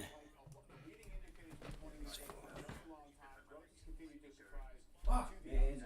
Where do you actually think we're going to have that final point where things become too much, frankly, for the economy? And is the Fed really looking for that? Because they have said that they're obviously looking to be restrictive in their policy. At the same time, they upgraded their growth estimate for next year. It's still below 2% real. Yeah, so I think the real test here is going to come in the fourth quarter where you do have accumulating headwinds. So not only do you have the ongoing headwinds from tighter monetary policy that is increasingly restrictive in real terms, but you have this increasing effect of the fading fiscal support. So everything from that continued wind down in excess savings, the restart of student loans, the child care cliff. And so I think you are going to see consumers increasingly squeezed with perhaps a bit of a jump in that dynamic here in the fourth quarter. But I think it's really the slow squeeze that we're looking for. That would have been a nice entry on the SPY there. To moderate as we move through the first part of next year.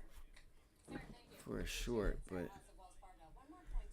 all right, let's see here. I gotta find something, guys. I don't want to force a trade, but I gotta hunt. I gotta find something. Tesla's sitting there. We could look at ARM too. Where we used to embrace fiscal policy, it helped growth. Well, now the market is kind of booing it because and we could look at CART. I don't even know why. Oh, I was trying to type in AMD and I typed in ARM. So here's CART. This could be a good short on CART. Doesn't have the volume right now. Oh my gosh, it's getting hot in here. There goes the SPY.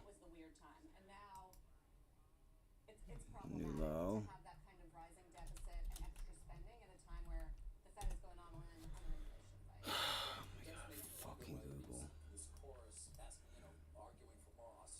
So Google might be the one that we want to look at. Almost unintended fiscal stimulus. It was the cost of living adjustments. It was lower revenues because you didn't have the capital gains from last year. It wasn't like and all that stuff, which we knew, but it's over and above that. That's what we're seeing right now.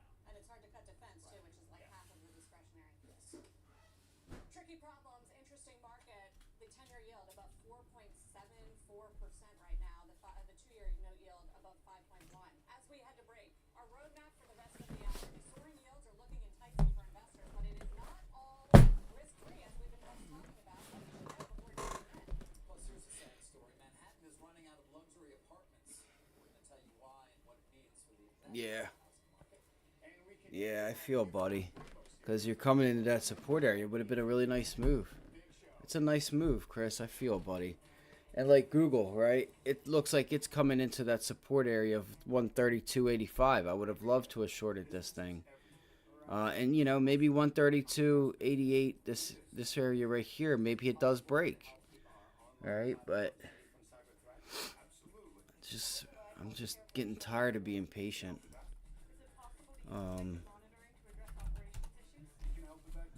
I feel, though. I really do. I feel. It's not just possible, it's happening.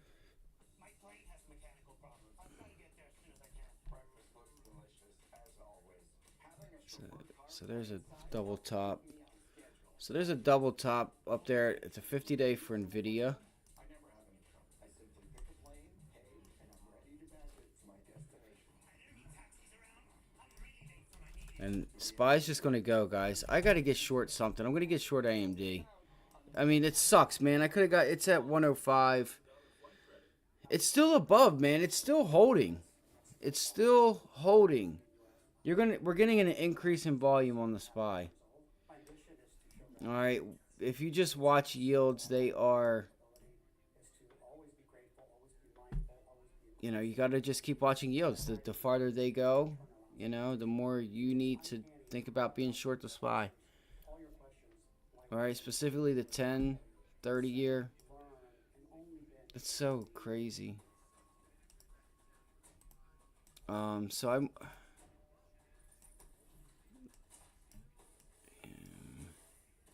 Look at that. That's so insane. I seen this rising wedge too, and I'm like, it's either going to be a trend reversal or that continuation. That's so crazy. I thought it broke down, but it never did. It's so crazy. Visit AmericanCenturySolar.com.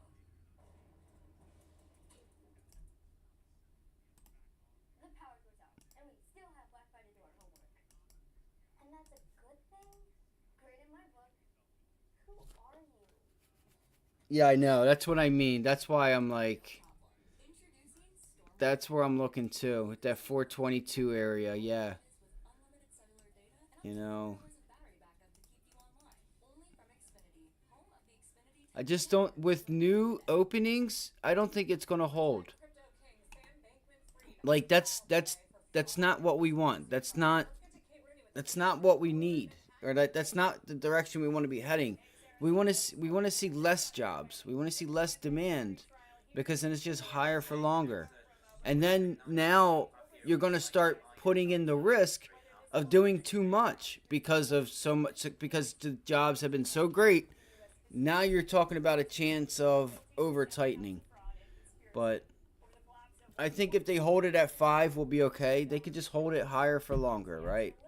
I wouldn't say higher for longer, but hold it at 5 for longer. 5.5.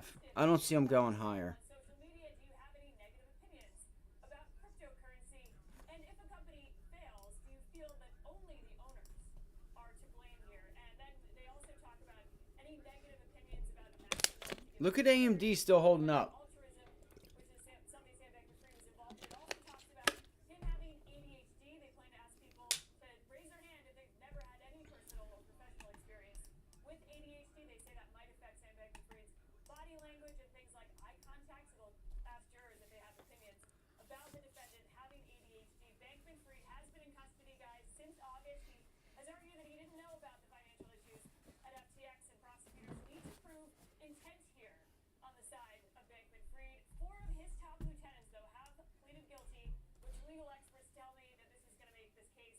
especially challenging for Bankman-Fried. At least 3 of those executives do plan to testify against him. Back to you. Kate, thank you. Meantime, investors looking to take advantage of high yields and risk-free treasuries are actually All right, facing let's risks, see here. whether they buy bills or long-term notes. Steve Leisman joins us with those details. Steve, the risks are on display every day here as bond prices crash, right? Yeah, you only have to look at the 7%. I guess it's more now. Those decline in bond indices in just the past several weeks to appreciate the risk in the risk-free treasury market. When interest rates move the wrong way, well, those losses can mount up in a hurry. We talked to some of the biggest bond fund managers about how to manage those risks and what factors. Yeah, that sucks. I forgot about Amazon. I should have been looking at that this morning. Man, I've been really fucking up. I'm sorry to use that type of language, but I have been. I've been really messing up.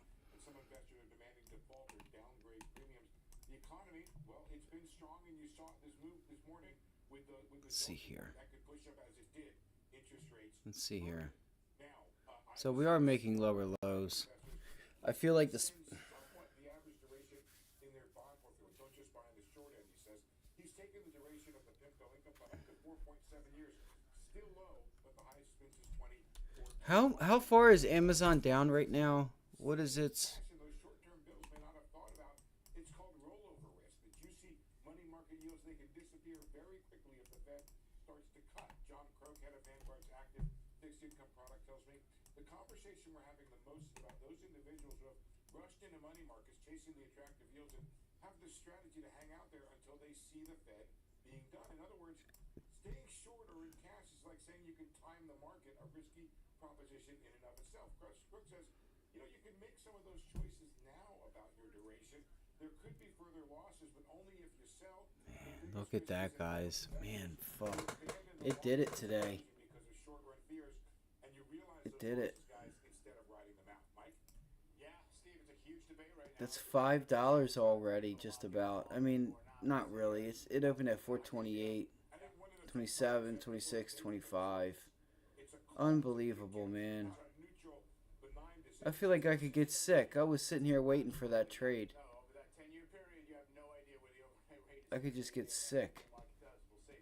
As we head to a break, check out the biggest gainers on the S&P this morning on a day when the S&P itself was down 1%. You see Boeing up a couple. I mean, I wouldn't mind getting a bounce back there, but An upgrade, CDW and Kimberly Clark. Squawking Street back at look at this, guys. In the U.S., we see millions of cyber threats each year. That rate is increasing as more and more businesses use your cloud. We were just talking about Boeing. We could get a short cover. We could get this thing going, guys. This thing could get going. Moments need the Next Level Network. And ensure we have The network with 24/7 built-in security. Man, that would have been a nice entry there. AT&T Business. We believe your health care should evolve with you, and part of that evolution means choosing the right Medicare plan for you. Humana can help. Hi, my name is Sam Davis, and I'm going to tell you about Oh, that's a monster resistance level right there. that can provide Even if we break above, you have a double bottom up there for 192. drug coverage, all wrapped up into one convenient plan. With original Medicare, you're covered for hospital stays and doctor I wonder if this is going to be the... have to meet a deductible for each, and then you're I thought it was going to break down. 20% of the cost. I think we sell off today. Let's look at Medicare It's just what I think. I think we get a sell-off today. Medicare, then a Medicare supplement plan pays for some or On the SPY. Medicare deductibles and the 20% I think we get one of those all-day type things and we just sell it off and flush it out. and no prescription drug coverage. Humana Medicare Advantage prescription drug plans include medical coverage. Alright, so there's the Q's going down. Let me see. What can I look at for... What can I get in Plus a yearly exam. Vision coverage, to... vision exams, So if I want to be short tech, what would be a good name to be short? Would it be like the Q's, or not the Q's, but like Snow? I'm trying to think of some names here. covered for preventive services like annual mammograms and prostate exams. There's a $0 copay for routine vaccines and telehealth visits, and you get worldwide coverage for emergencies when you travel. You get all of this in one convenient plan. Plus, there's a cap on your out-of-pocket costs. So call or go online today to see if there's a Humana plan in your area, to find out if your doctor is in one of our networks, and to get our free decision guide. There's no obligation, just good information. Apple, Microsoft, Google, Tesla, the obvious. Tesla just doesn't want to seem to go anywhere. Oh, that's a 15-minute. That's why.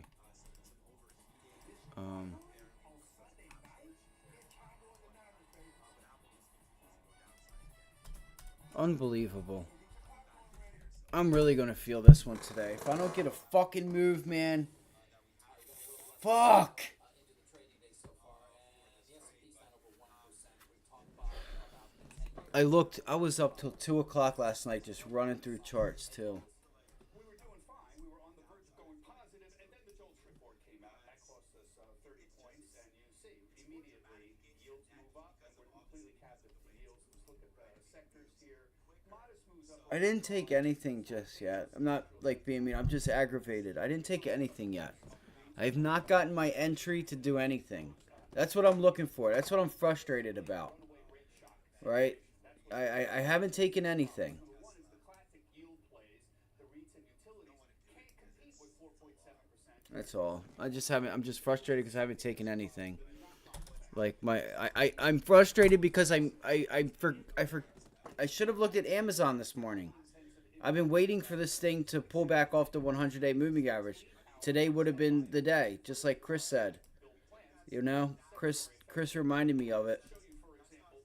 You know, that's a really nice break and retest. Now I feel like it's probably too late.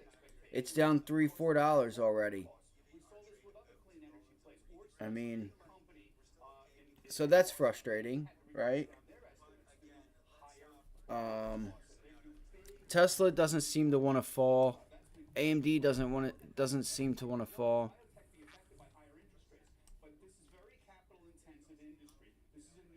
You know, this would be the break and retest area, but how, you know, it's already came so far. It's like, how much do I expect out of Amazon? How far do I expect it to go down? Right? I need to be short up here at 128.70s, not 126.50, 126.48.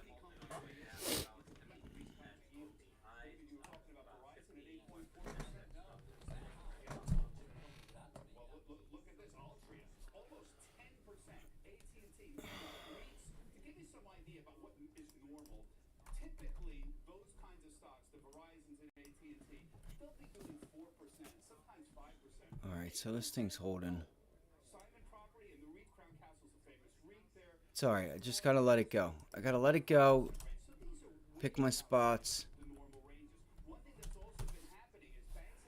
Why am I looking at Roblox? I don't even have fucking levels for Roblox. Airbnb, CRM, these were the trades, these were the plans. Alright, so there's Airbnb still going.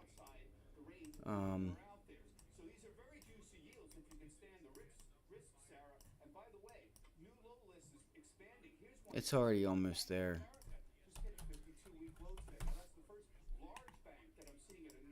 Sunrun's getting trashed. Palo Alto. Pulling back. Somebody needs to wake Oxy up because that thing has just been doing nothing. I looked at a daily chart yesterday and I couldn't believe it. Look at this thing. It's literally flatlined. Look at that. It's fucking dead. Somebody wake it up. Look at that. It's flatlined.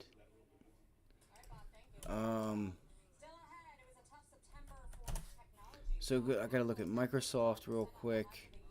Go through the normal names. Come on, backspace, backspace, backspace. You're outlined. Let's go. Sorry, I don't know if it makes a noise for you guys or not. I do apologize. Sorry about that. Alright, Microsoft's selling off here too. These were the last names, guys. And once they go, that's it. It's going to get ugly. I might just... Fuck, I should have just taken I should have just grabbed some puts on the SPY because I think we cracked this level. I really do. I think we cracked this level. Because the thing that was holding the market up was Apple, Microsoft, Tesla. Nvidia, right? They start selling off. You know, you don't really have anything else left. Why should you like me? I'm a hard worker with a 5-year plan. I like whatever sports team you do, and I don't predict my business. All I want to do is make your daughter happy. Ever wonder where you can go with all the answers? Get all the answers? Ask Mark, accountants and advisors. We need a small business loan fast. I got this.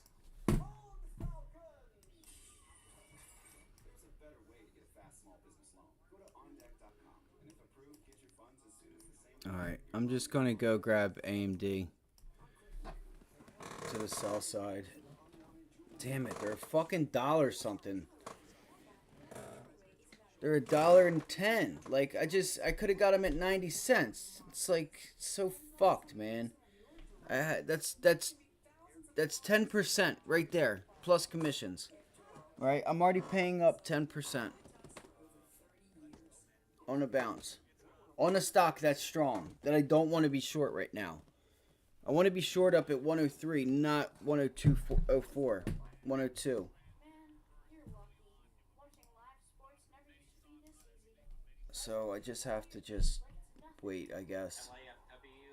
Another day with my fucking dick in my hand, not putting risk on. Running up and down that field looks tough.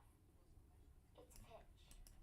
Get way more into what you're into when you stream on the Xfinity 10G network. So if it does crack and we get a little bit of follow through here, we could get, you know, some decent downside on this name. First level I would look for would be 188. Welcome back to Squawk on the Street. I'm Bertha Coombs with your CNBC News update at this hour. The man accused It's just going to be really hard for me to buy it up at that high. I gotta find something. There's gotta be something here that I have written down. Netflix.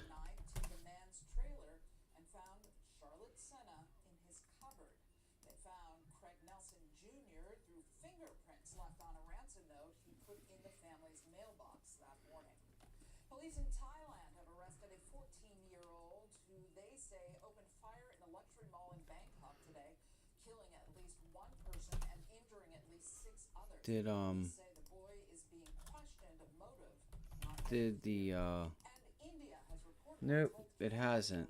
I wonder if this gold going up is showing us that the dollar is gonna pull back so we can catch that bounce there, Chris. No, come on. I think that might be happening right now. Right, so there's the dollar. We might be able to take that long.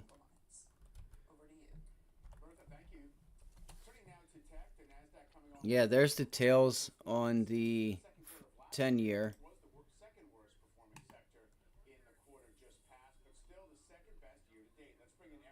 I'm going to go make a bagel or something real quick.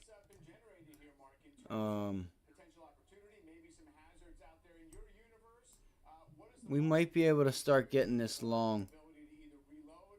Yeah, I feel, Chris. You're right. You're right. I got to be normal. Got to not get crazy. You're right. Just be patient. You're right. Because you know, if we just flush from here, you could just flush and just drop out of bed. You know, so just be patient and watch it. But that's all. So we're seeing like the gold. We're seeing yields pull back. We're starting to see the dollar pull back. That's going to help us for a little bit of a bounce. Right? It's going to help us for a little bit of a bounce. What's TLT doing? It's bouncing. Right? So just kind of putting the pieces together as we need to do. Even if we get a bounce back to, you know, 424.50 just to reject that double bottom right there. I'd be happy if it gave me that. Something.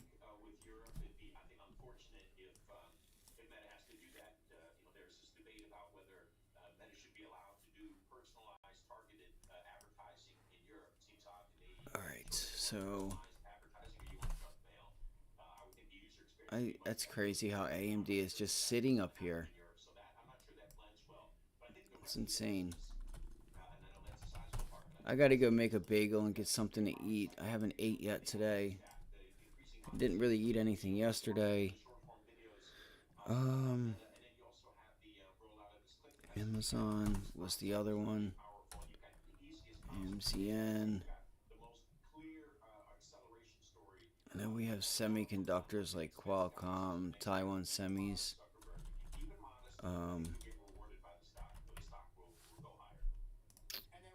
Costco. This morning out of the Wall Street Journal at Netflix may be considering some price increases out there too. The stock has been green on a down day. Is that a key part of the story? It has been a theme for a while now.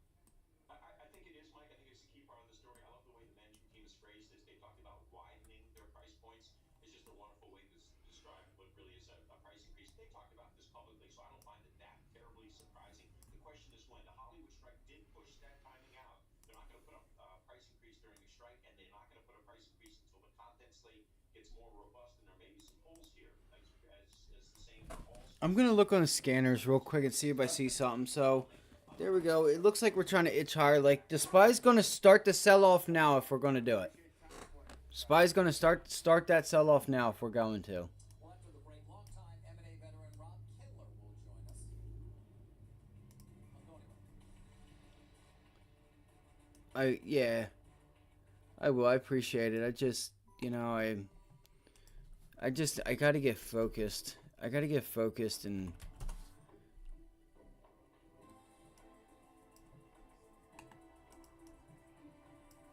Let me look on a...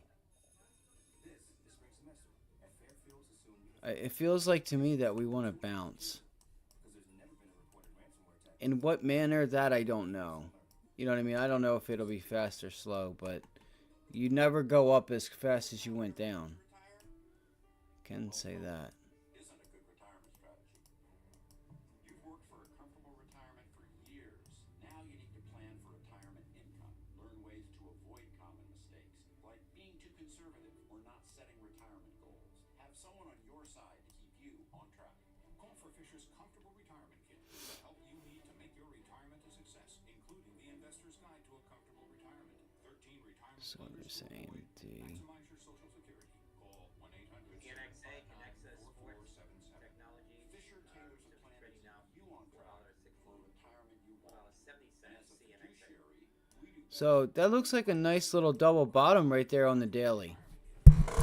Right? Because I'd know pretty quickly if we fail and reject that, if we fall below that level. unless you plan for it. Call 1-800-759-4477. And again, I mean, we could get down to 419. We could get down to the 200-day moving average. Organic cotton, wool, and latex. Plus pocketed coils to support your body's natural curves for cool and restorative sleep. Featuring a one-year Alright, there's a crack with AMD. Motherfuck, man. bedroom oasis.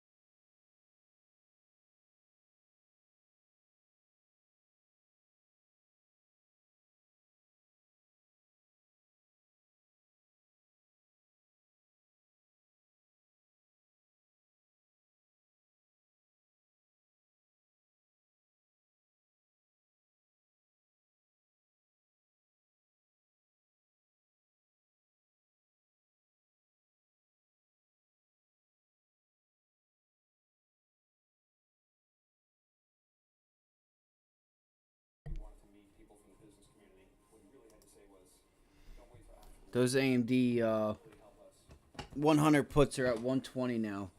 From like 80, 88, 90 cents.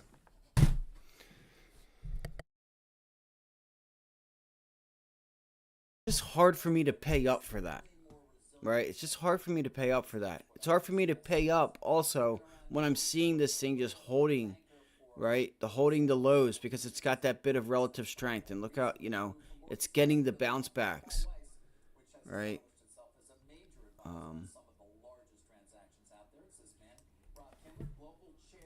And like Amazon, I missed that. I don't know how much further it's got to go. I don't know how much room it's got. It did bounce back to that level of 126. Is it coloring at all Um, your view of both the fourth quarter and next year? Too early to say. What impact will it have? I actually don't think rates have that much significance. I mean, it does limit buybacks. I mean, the days of borrowing money to do buybacks is basically over anyway. And also, shareholders really don't want buybacks as much as they want M&A. all right, here we go. Here we go. It's a nice double top. We go to the daily chart. So no wait, Google's trying to break up above that yesterday's support level. The difference between getting 6 times leverage, 6.5, that affects returns. 2% more for interest rates doesn't really affect returns. But of course, these days they're having a harder time getting 6 times leverage. Oh, too. well, yes, it's the general availability in the market, but not necessarily rates that affect returns that much. Right. So I don't really put this. I don't really put the slowdown as being attributable to interest rates. 133, 134.99. Equity is more on the sidelines now as a result, perhaps, of the availability of credit and the inability to get those leverage rates that they might have wanted in the past. Is that the case? Does it open it up more for the strategic side? Well, I think there's a couple of aspects to that. Of course, you'll never underestimate the ability of private equity guys to find ways to do. Dude, Google looks strong. So the market where I'm battling hunger and food. Oh, that's a nice test of that pre-market lows, guys. I'm going to get short Google. Give me the 133s. 130. Where's my level? It's going to start going. So if I miss it, I miss it. But what is this? 133? Shit. I guess I got to get 133s. All right. So look at this. Look here, guys. Right there. Boom. That's your initial morning low. You came back and retested it. All right. It's going to start going. I'm going to have to pay up for it. And then what else do we have? We have... It looks like it's like 38.2% of the move back down. And it was, right? 38.2 fib right there. just more uncertainties for people acting. So I think we'll get back to a more normalized level now. Now, one thing that we have talked about a great deal, and I think for good reason, So... regulation, in particular antitrust regulation, the FTC, the DOJ. Let's see if I can get another entry. Because now it's starting to hold the 90 MA as support. See if we can catch this bounce and like reject VWAP and whatnot.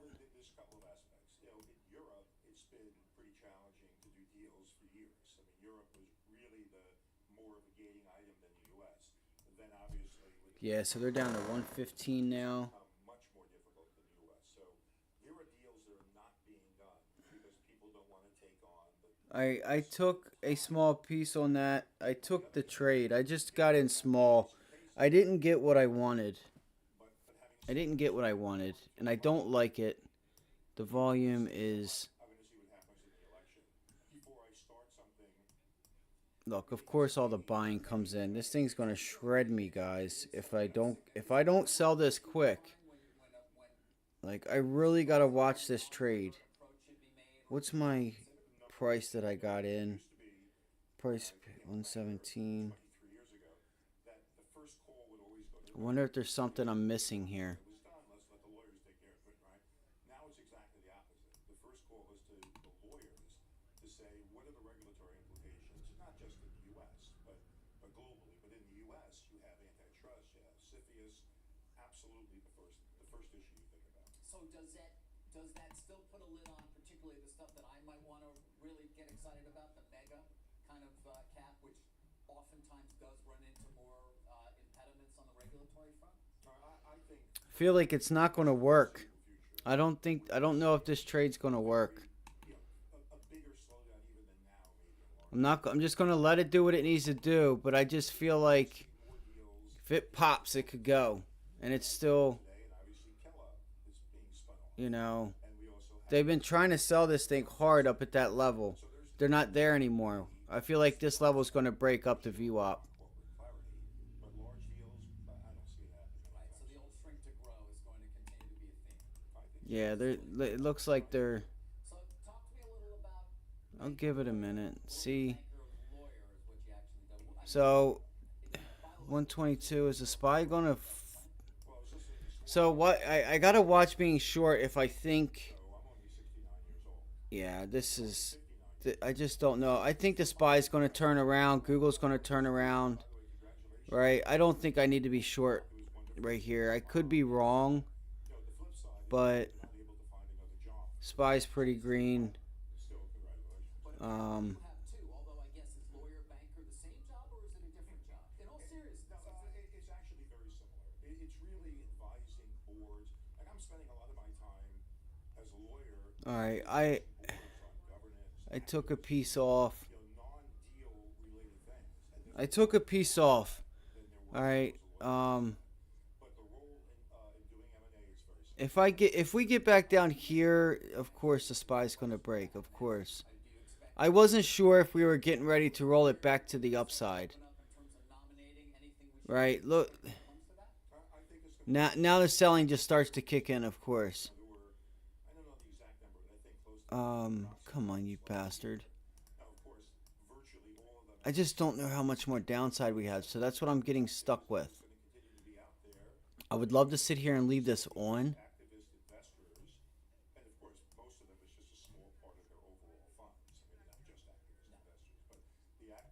Why is this thing so behind here?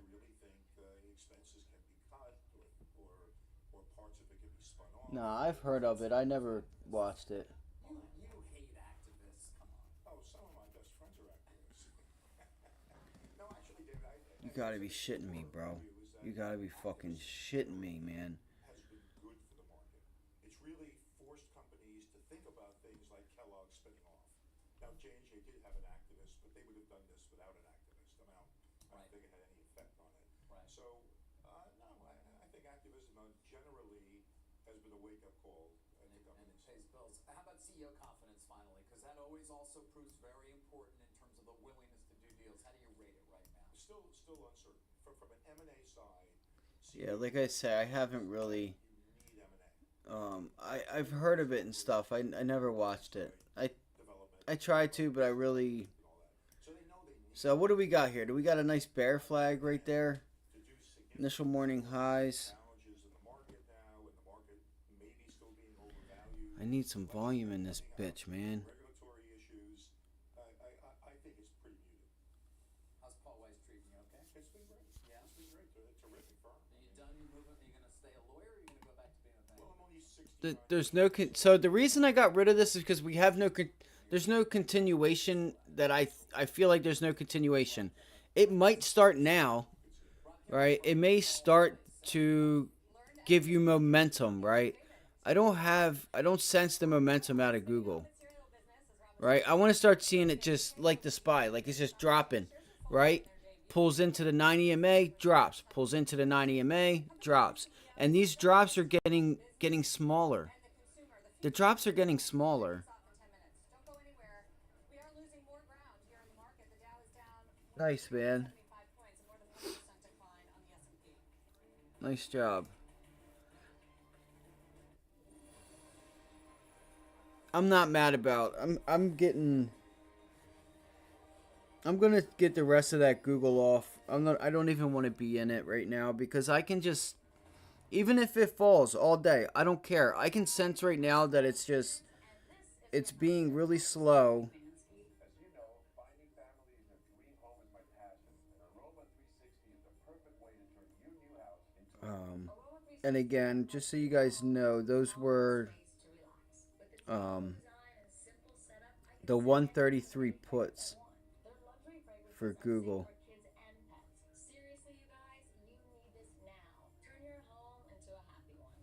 So that's a small profit on the day from one.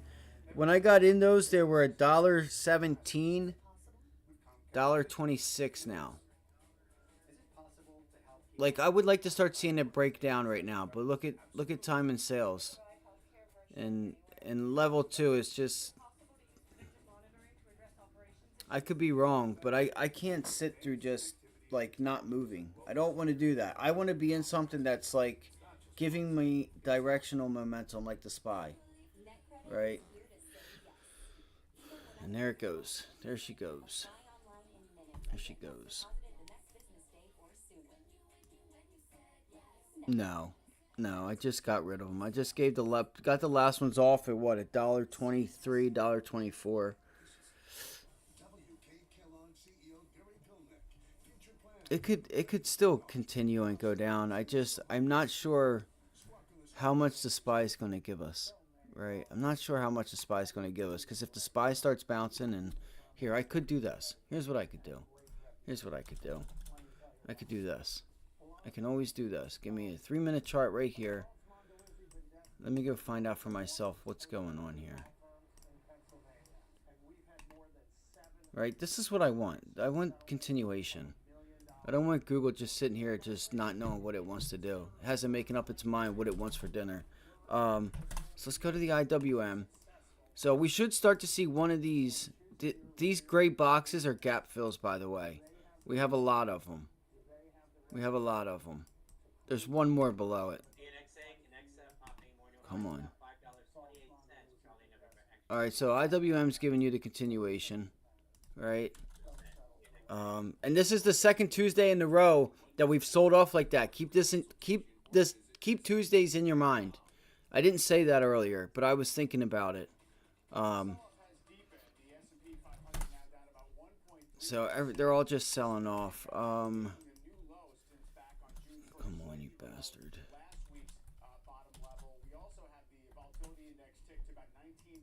All right, so there's the Qs. 15-minute.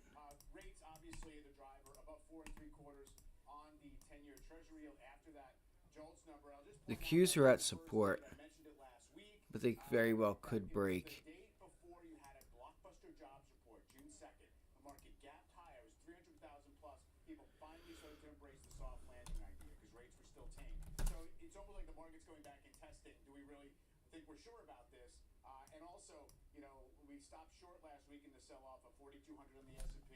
That's a 200-day average. That's the ceiling. I gotta get something to eat. So it seems like a lot of things coming together to see if we get a little bit of a moment of truth for stocks. I cannot believe this is another fucking day I let this happen to myself. Cannot believe it. Let me see Amazon. It's still early. It's still 11 o'clock. There's Amazon bouncing off of that level. I don't know. I'm going to get something to eat. I'm just going to sit here and be frustrated and just wait until I get something, right? I'm going to wait. But when I see it and I get it, I'm going to fucking size the fucking hell. I'm going to size to hell, and I'm going to fucking kill my next trade. I'm telling you guys.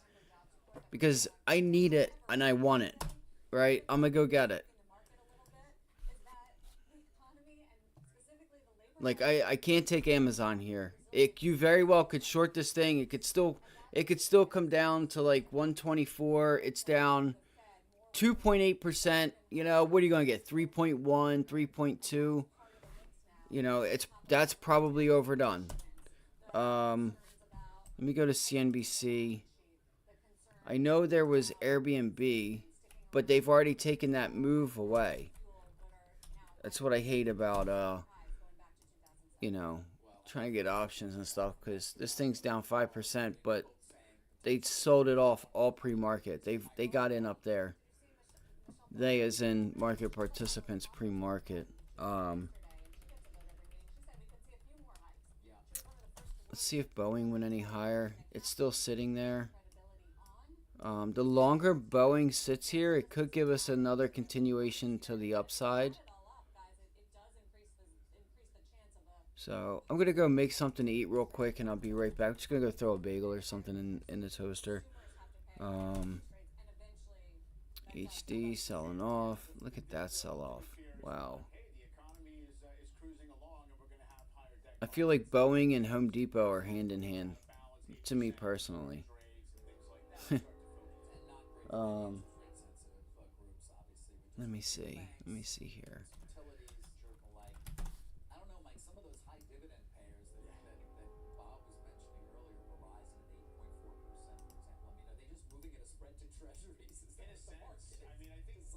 And there went AMD. Just had to give it some time.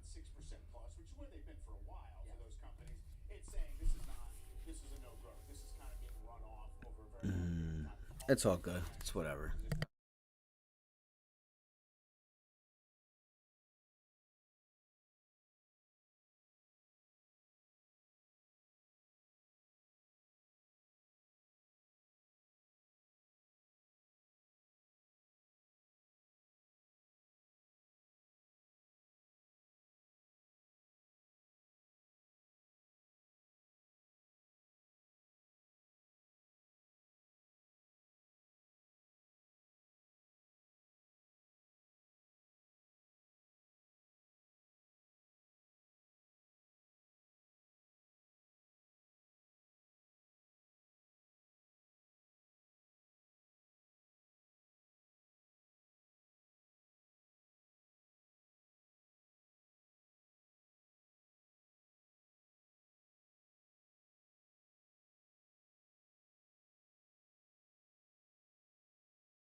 It hasn't.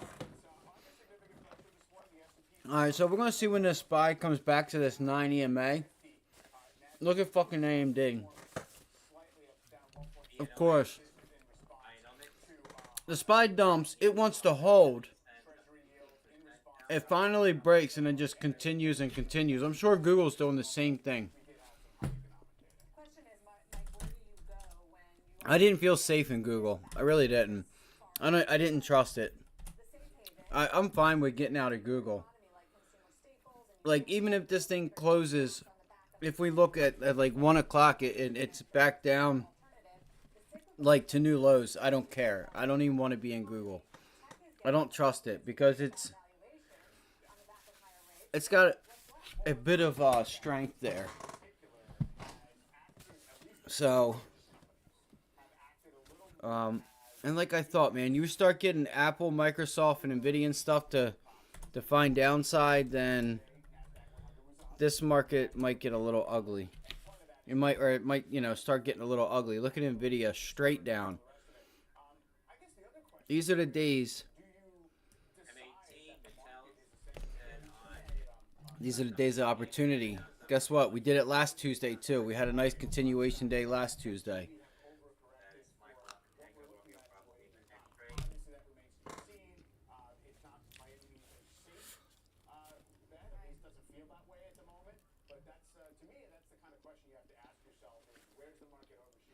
I'm not sure, Mike. I'm not sure right now. I'll look at this in a minute. Unless Dish has news, like relevant news to where it's got a ton of volume, I'm not worried about it right now. Right? Look at this. Look at Nvidia, straight down. AMD, straight down. Like, it's doing the same thing, but you know, 112,000 shares. That's not bad. You know, I like a 1,000,000 share candle. What's Tesla's little bitch ass doing? Man, what the fuck? All right, I think you've got the picture now, right? This is a straight continuation to the downside. Where are we going? Where are we going? Maybe I'll grab the Qs or something and just hang on to them and see if we can take this thing down to the 200 day maybe. You know? BNOX.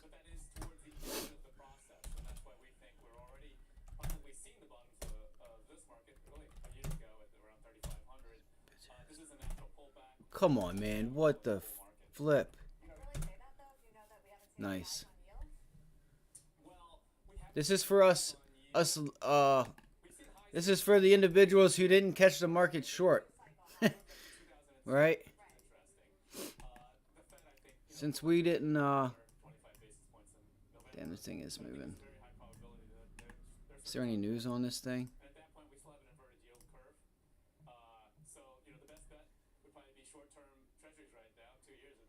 See if we can get that entry rate in here. That'd be beautiful, wouldn't it? See if we can enter that thing right there. You're starting to get some selling in. If you're talking about a 5-year time horizon, now in the trailing 5 years, the S&P is giving you like 11% total return. Not bad, pretty much, you know, historical averages plus a little bit. Let me see here. Presumably, you're going to have to get through maybe a recession and earnings downturn over that. Not sure how much we have left. I mean, the SPY could always get down to 414. It could. There's that. This is looking good because this is a beautiful chart. As long as it can, like, see, I just don't like that we have high volume up at this high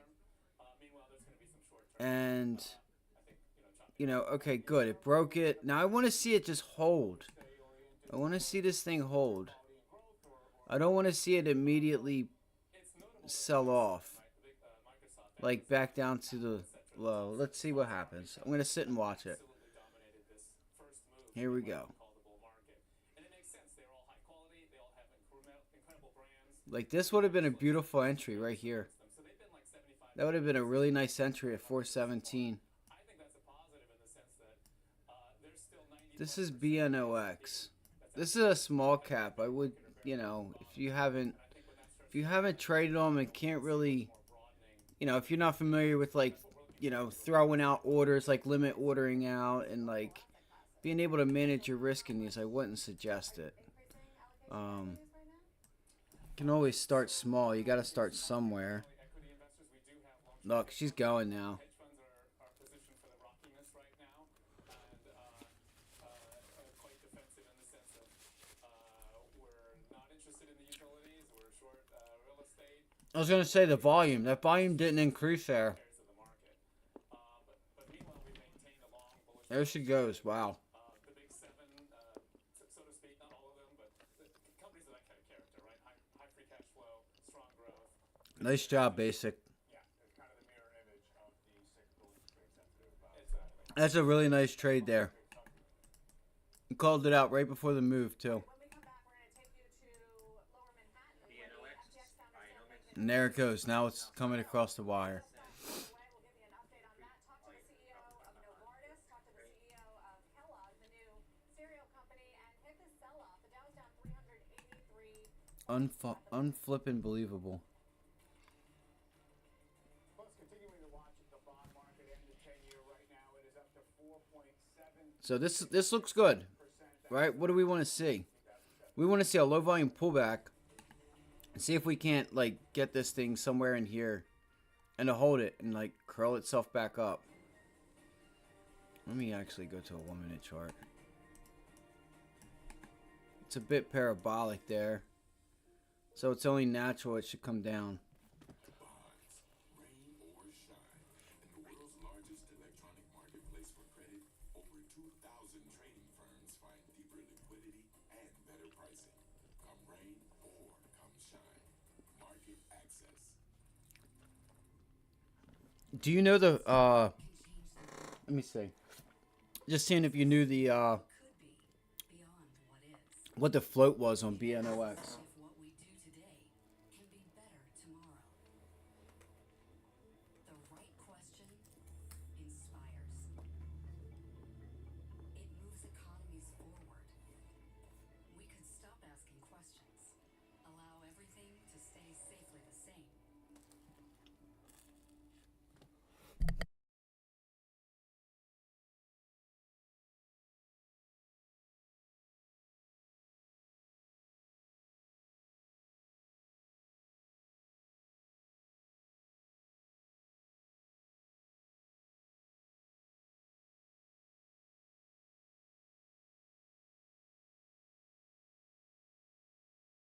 Nice.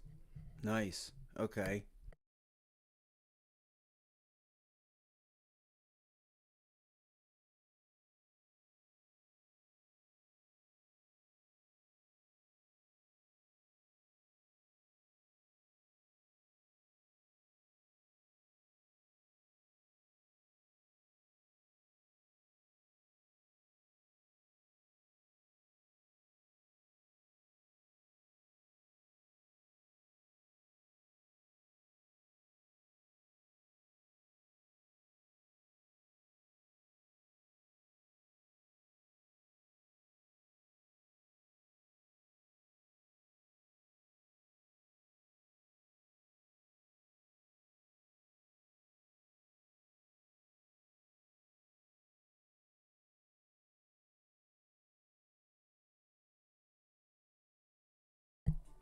You're right. That's the first thing I should have did, bro. I'm fucking my guy's on it, bro. On it. Look at that. He's right. What else do we have there? There's a break through that level. Just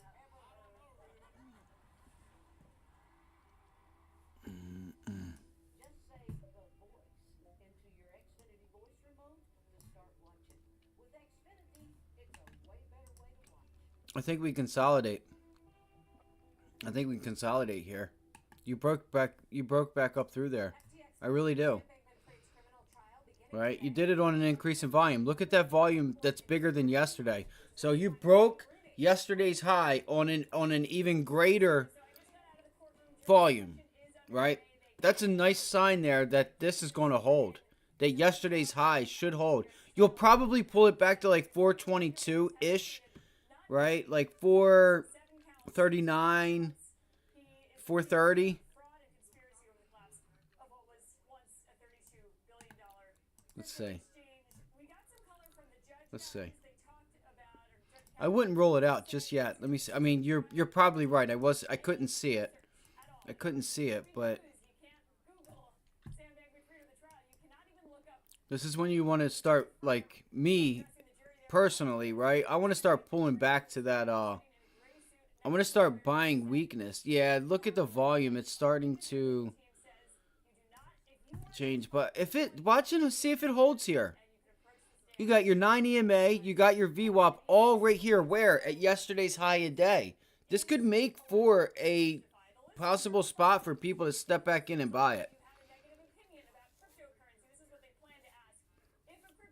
Because you did break yesterday's high. I thought. Yeah, right here. Yesterday's high. You broke it on an increase in volume. Excuse me. Yeah, it might go down because now you're talking. This was when it popped. You know, this is the third, fourth day of it. We'll see.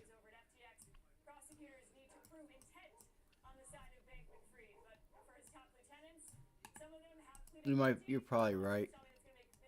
I would watch. See if you get buyers right in here. Because you have VWAP and 9 EMA. That's a buy trigger. You probably have the 1 minute right now coming into the 9 EMA right now. Nope, it curled below it. Oh, that sucks.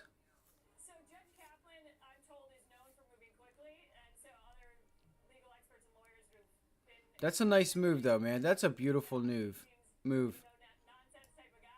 I appreciate that, Basic.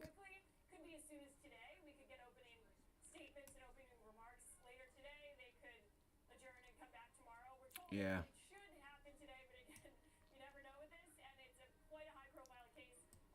Great job, bro. Thank you for bringing that. I kind of wasn't prepared for it. But that was a really nice call. Great job, bro. I'm happy for you, buddy. That's awesome. You nailed that trade. You really did. Right on the extension. You got in when you should have got in or called it out, you know, and there she went. I'm not gonna lose faith in this because if anybody missed the short on the SPY or the Qs or any of the market and they're looking for a trade and they see an increase in volume on a breakthrough the prior day's high, they may start to and you have all this adding up right around the area. You might have some people try to come back in and buy it, right? Look, 3, 6, 9. Look at the amount of shares that are being bought there. Kinda. There was just a brick wall of selling. Look, there's a 8,000 shares got filled.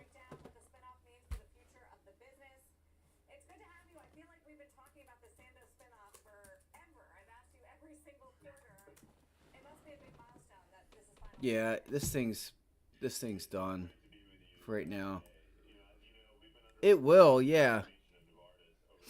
It will eventually, but I'm going to tell you right now, if this thing consolidates here throughout lunchtime, you could look for an afternoon squeeze on a break through the high or at least another test to the high. I mean, this is only, it's obviously only a trade. It's not something you want to hold. But I would look for it to just sit and try to consolidate. But that volume on a 3 minute, what's it look like on a 5 minute? I mean, things look a lot different when you look at it on a 5 minute, doesn't it, right? You don't see that big heavy selling.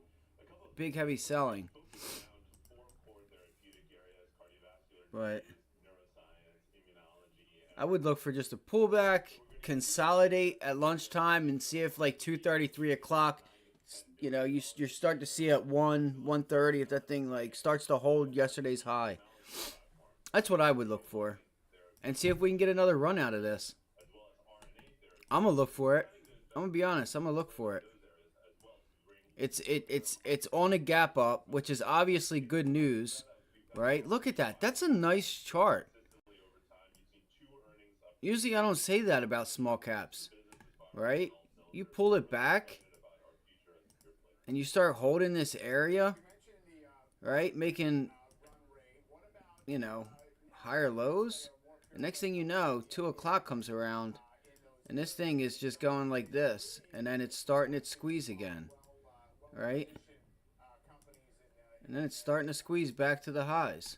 That's what I would look for, right? I know it's an ugly drawing, but that's what I would look for.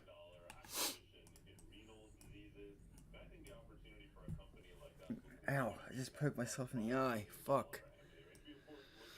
I'm just getting all kinds of beat up today.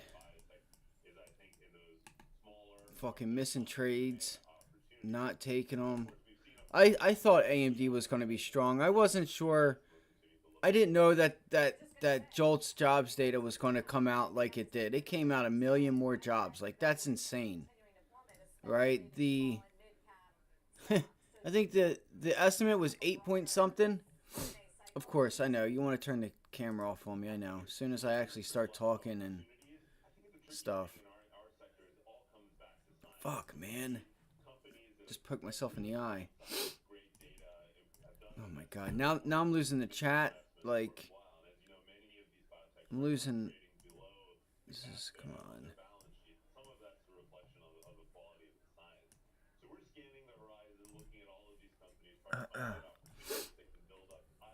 Alright. Yeah, I'm watching it. Yeah, I see that.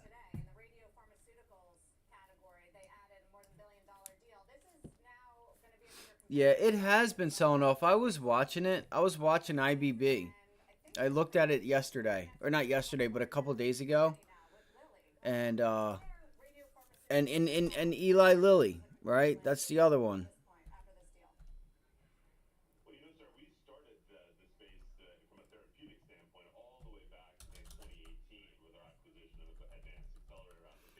Eli Lilly has been a really strong stock this year. If you look at this daily chart,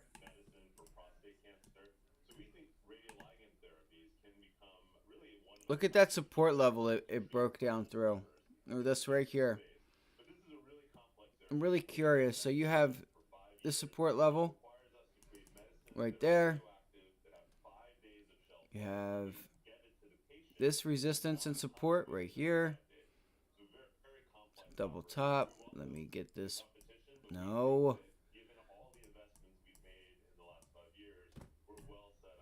Right. There's your 50-day moving average. You have somewhat of a double top here.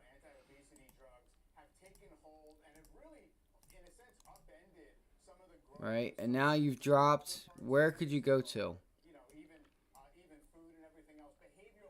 Right. Double top. Boom, boop. Double bottom. Boop, boop. Support. That's a major level right there. It's hard to say where this thing could go, but this could be a nice short. Because it cracked. That level's broke. So, here goes the SPY trying to curl itself up, guys.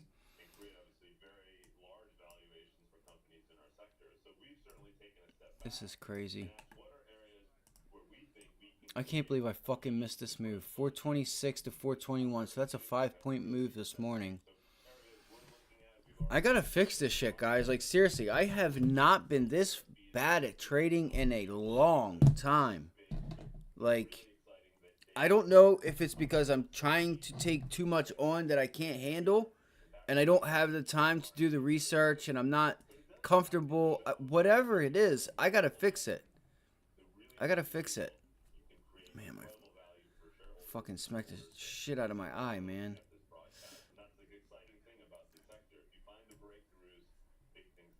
Breaking news.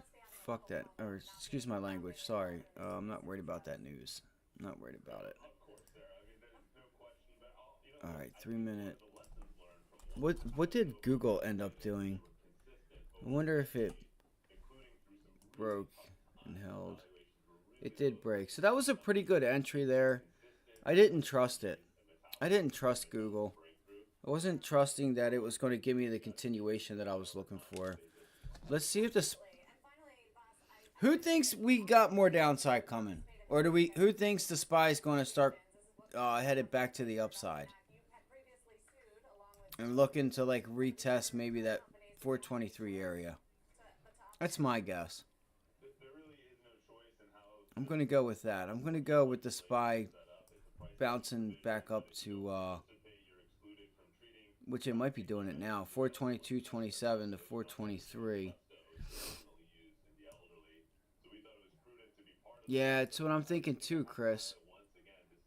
I would watch to confirm though right here, because what I'm thinking could happen is this high here. What do we have? Maybe we intercept VWAP like in here somewhere. You know what I mean? At lunchtime, right? We get that lunchtime run up, and it starts to test VWAP. But in order to drop this VWAP down, it's got to sell off and then get bought up. So if we get bought up right now, it'll actually pull VWAP down pretty quickly. Because it'll be adding in the price action, right, from there to there, and it'll, start. Binux is a scalp trade enemy. Yeah, exactly. Exactly, basic. I know. Yup. It was a beautiful trade, Black. Great job, bro. Dude, hands off. I'm clapping it up for you, bro. That was a nice job. That was a beautiful setup. I'm happy for you, bro. I know what you're doing there. Like those, if you're going to go after those, those are the type of plays you want, right? That was a nice setup. You had volume, right? Break through the high, and I wasn't sure if we were going to get like a pullback, or else I would have joined you there. It kind of just took off on me, and I wasn't ready, and I didn't have any levels to the upside or downside. Oh man.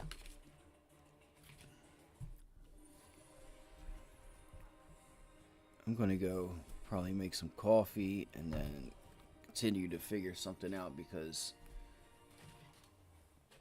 I might have to start getting a few scalps in or something, catching a dime here or there. That's what it's looking like.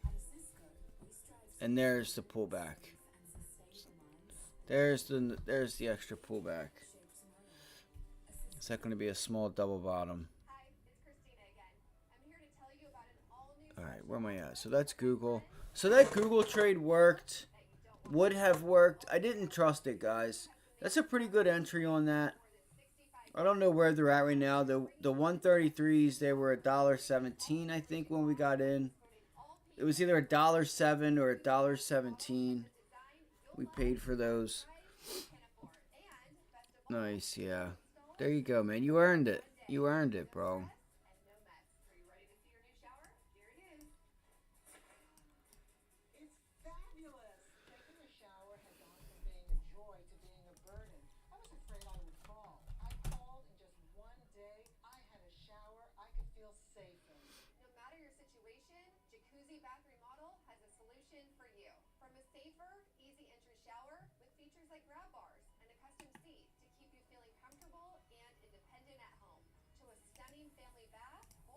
Should break it.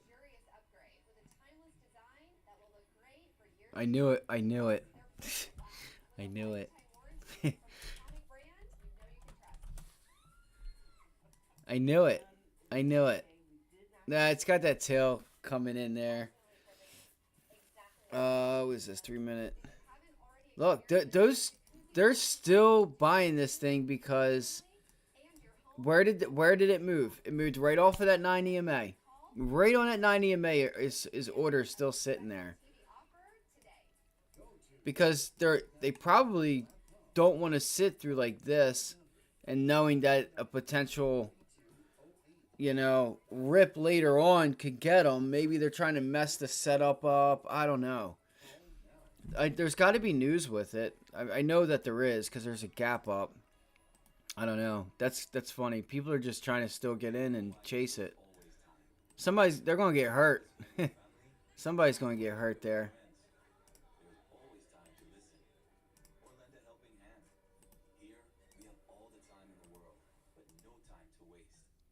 Let's see here. Well, yeah, I wonder where it's at now. I haven't watched it. I got to start writing a lot of this stuff down because I feel like I got so much shit that I'm doing that I can't eat. Like, it's not getting me anywhere, It's not doing me any good.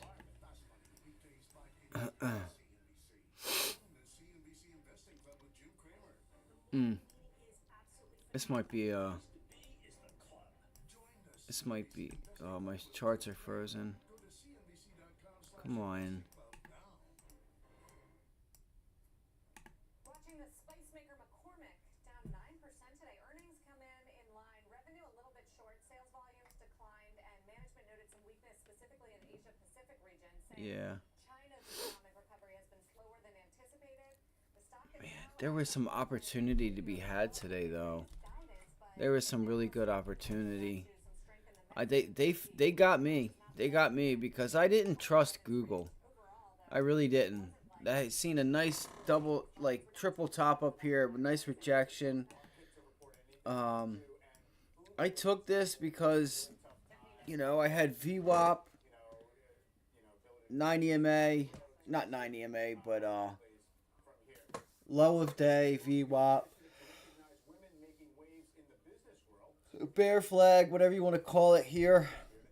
Going right into VWAP, 38.2 Fibonacci. And I was just watching the level 2 and time and sales, and I didn't have much faith in it. I should have given it some time. But I was also like, if this thing breaks up, it could just boom, boom, boom, boom, boom, and then you start getting a lot of people to sell, and this thing just starts just jumping 25, 10, 15 cents at a time. But that wasn't the case. That's all here or there being emotional because, once you get in a trade and stuff, you got to do your best. At least I got to do my best to not think of every little thing that could happen. Because I was watching those options and they were really, I could tell that if it got a big jump that it was gonna lose value pretty good. It was gonna lose. That theta was gonna eat it up. Just by watching it. I mean, it was like $5. I think it was like $1, maybe $1.20. I can't remember what I got in. If it was $1.07, $1.17, but they went from like 120, I think, and that little bit of a move, it had taken I watched it take a decent amount out, going as it's popping into this, double like this support area. As it bounces into it, I seen it just suck the premium out on those options, and then I just hopped in them, and I don't know what the delta was on those either. That probably could have did my due diligence on that.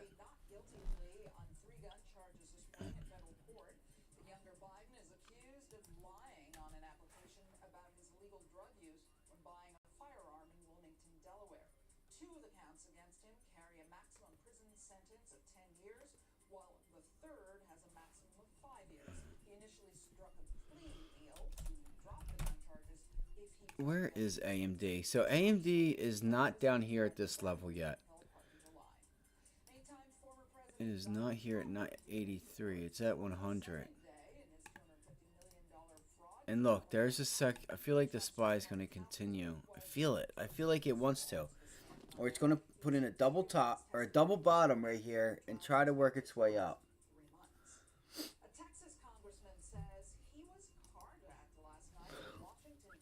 Oh shit, really? Again? It's not stopping, is it? Let me see here. Alright, so there goes AMD. That would be really cool. Oh my god. If AMD could go up to 101, 102, please go test VWAP so I can get short. Please. I don't think it's going to give it to me though. Alright. Please. Wow. It's got the volume too, man. This thing could go, man. This thing could start to go. Lunch. It's 11:30. Man, there's. It's like a brick wall up there. I might buy some. Let me see here. See if I buy 100 or 1,000 shares. I need to like know that my entry's okay though. I can't just do stupid shit.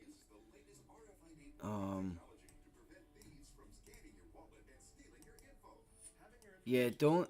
It's pulling back. It's like it's a brick wall up there.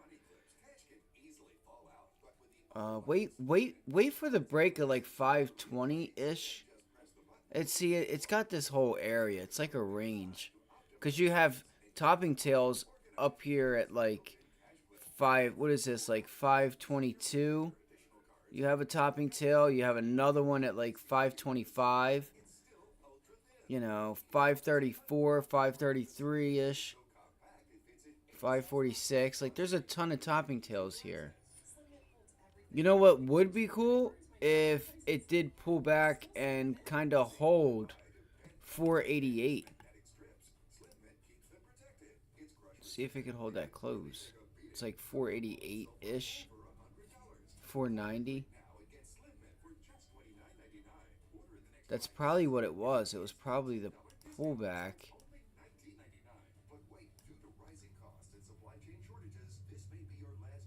Yeah, 4748.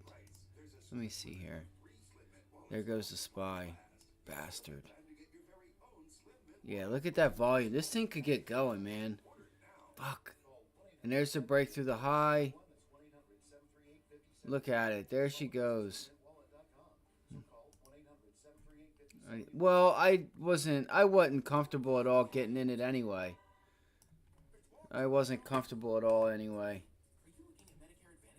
You know what I mean? After that first run, I gotta see it pull back, consolidate. I need, I wasn't even set up for it. Like I wasn't even ready. I don't have any levels. You know what I mean? I wonder if this thing could just continue to go. Where's its max potential at? I mean, could we see it's got resistance here at 549.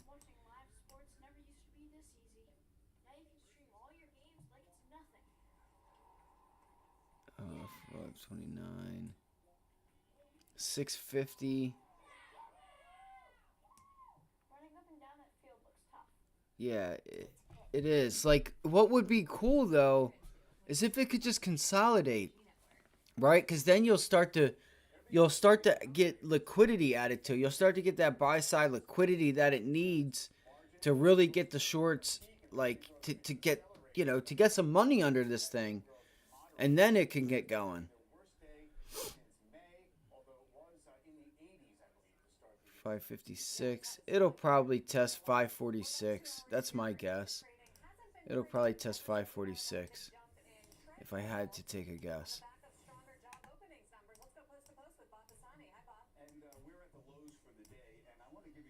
That's awesome there, man. 644. Okay.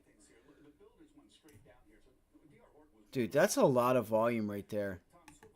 I wouldn't be surprised if they try and attack this thing again before lunch. It's 11:30. Lunchtime is what'll what'll ruin it. Yeah, there's a lower high on the RSI. It is 11:30, so whoever hit this again is probably done with it.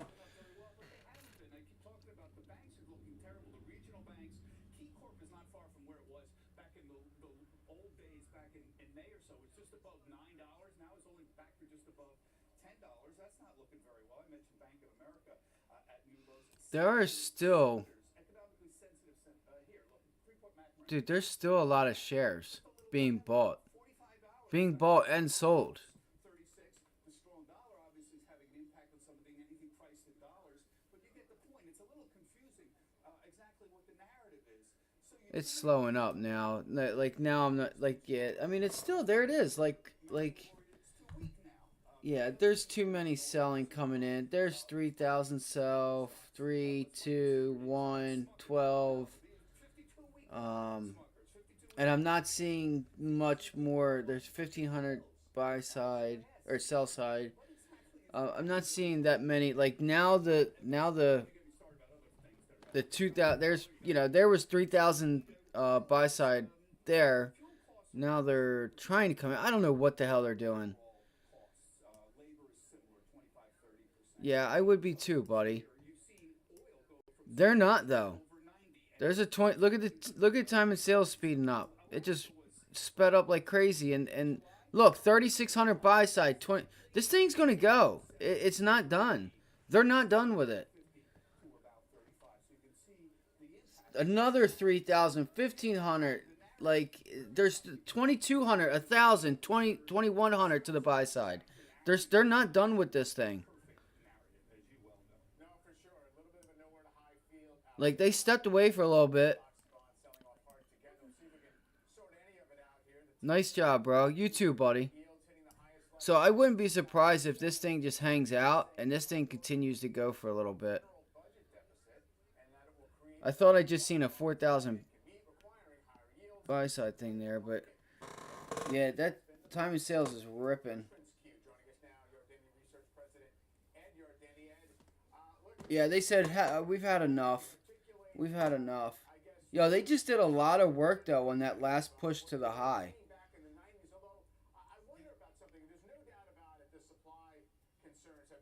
They're still buying this thing. What the heck?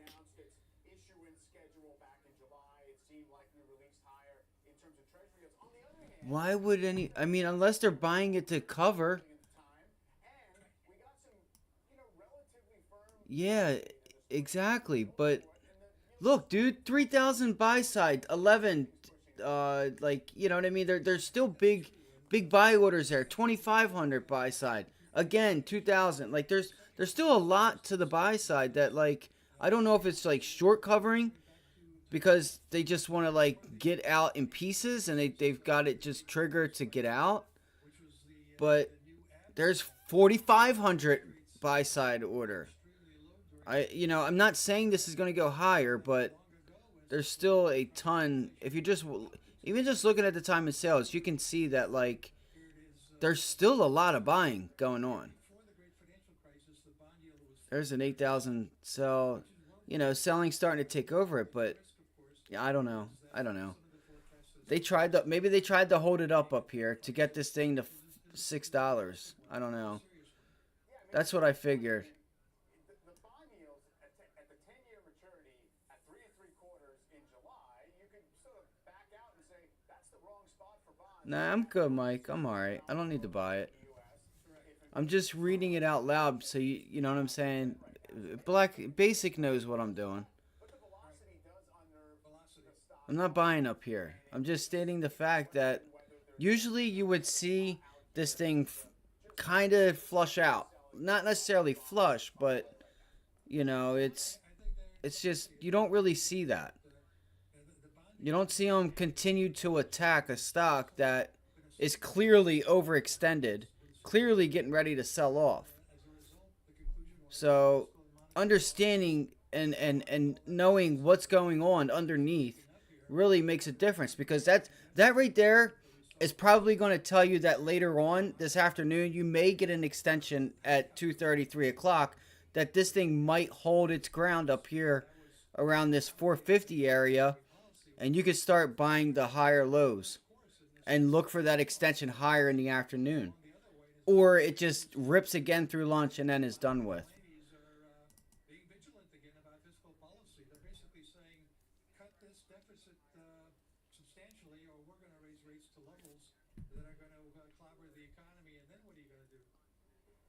Yeah, I made that point earlier. I guess the question then is, what are you going to do about it?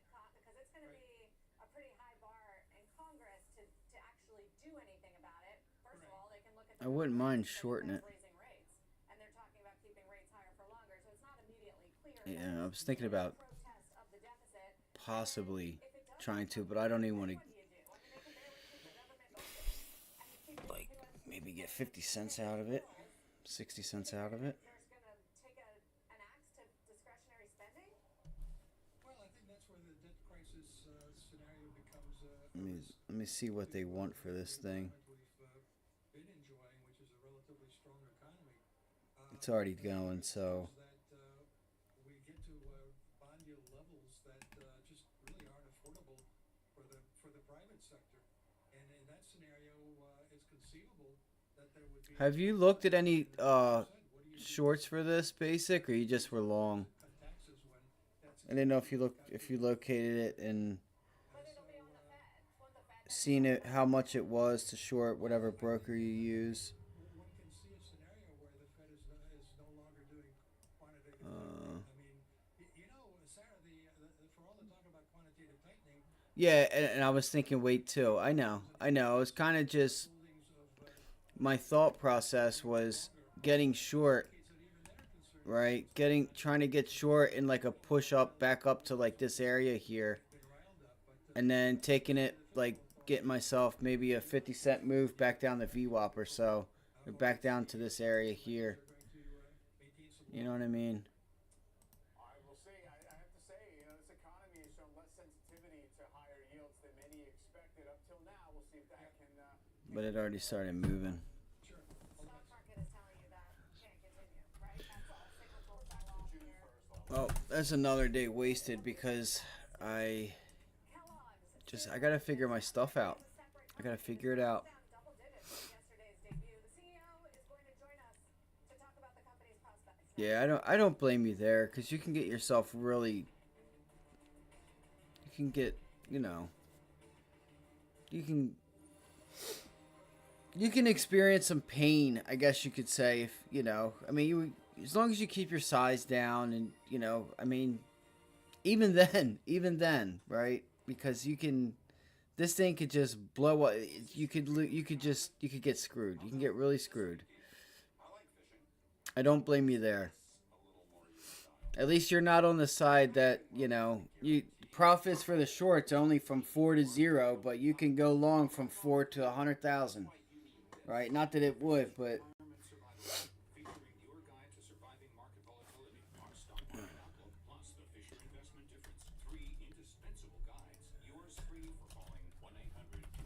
I'm gonna go probably search, and I am going to. I don't know where the SPY's gonna hold at other than the 200-day moving average. There's nothing. There's no real support areas.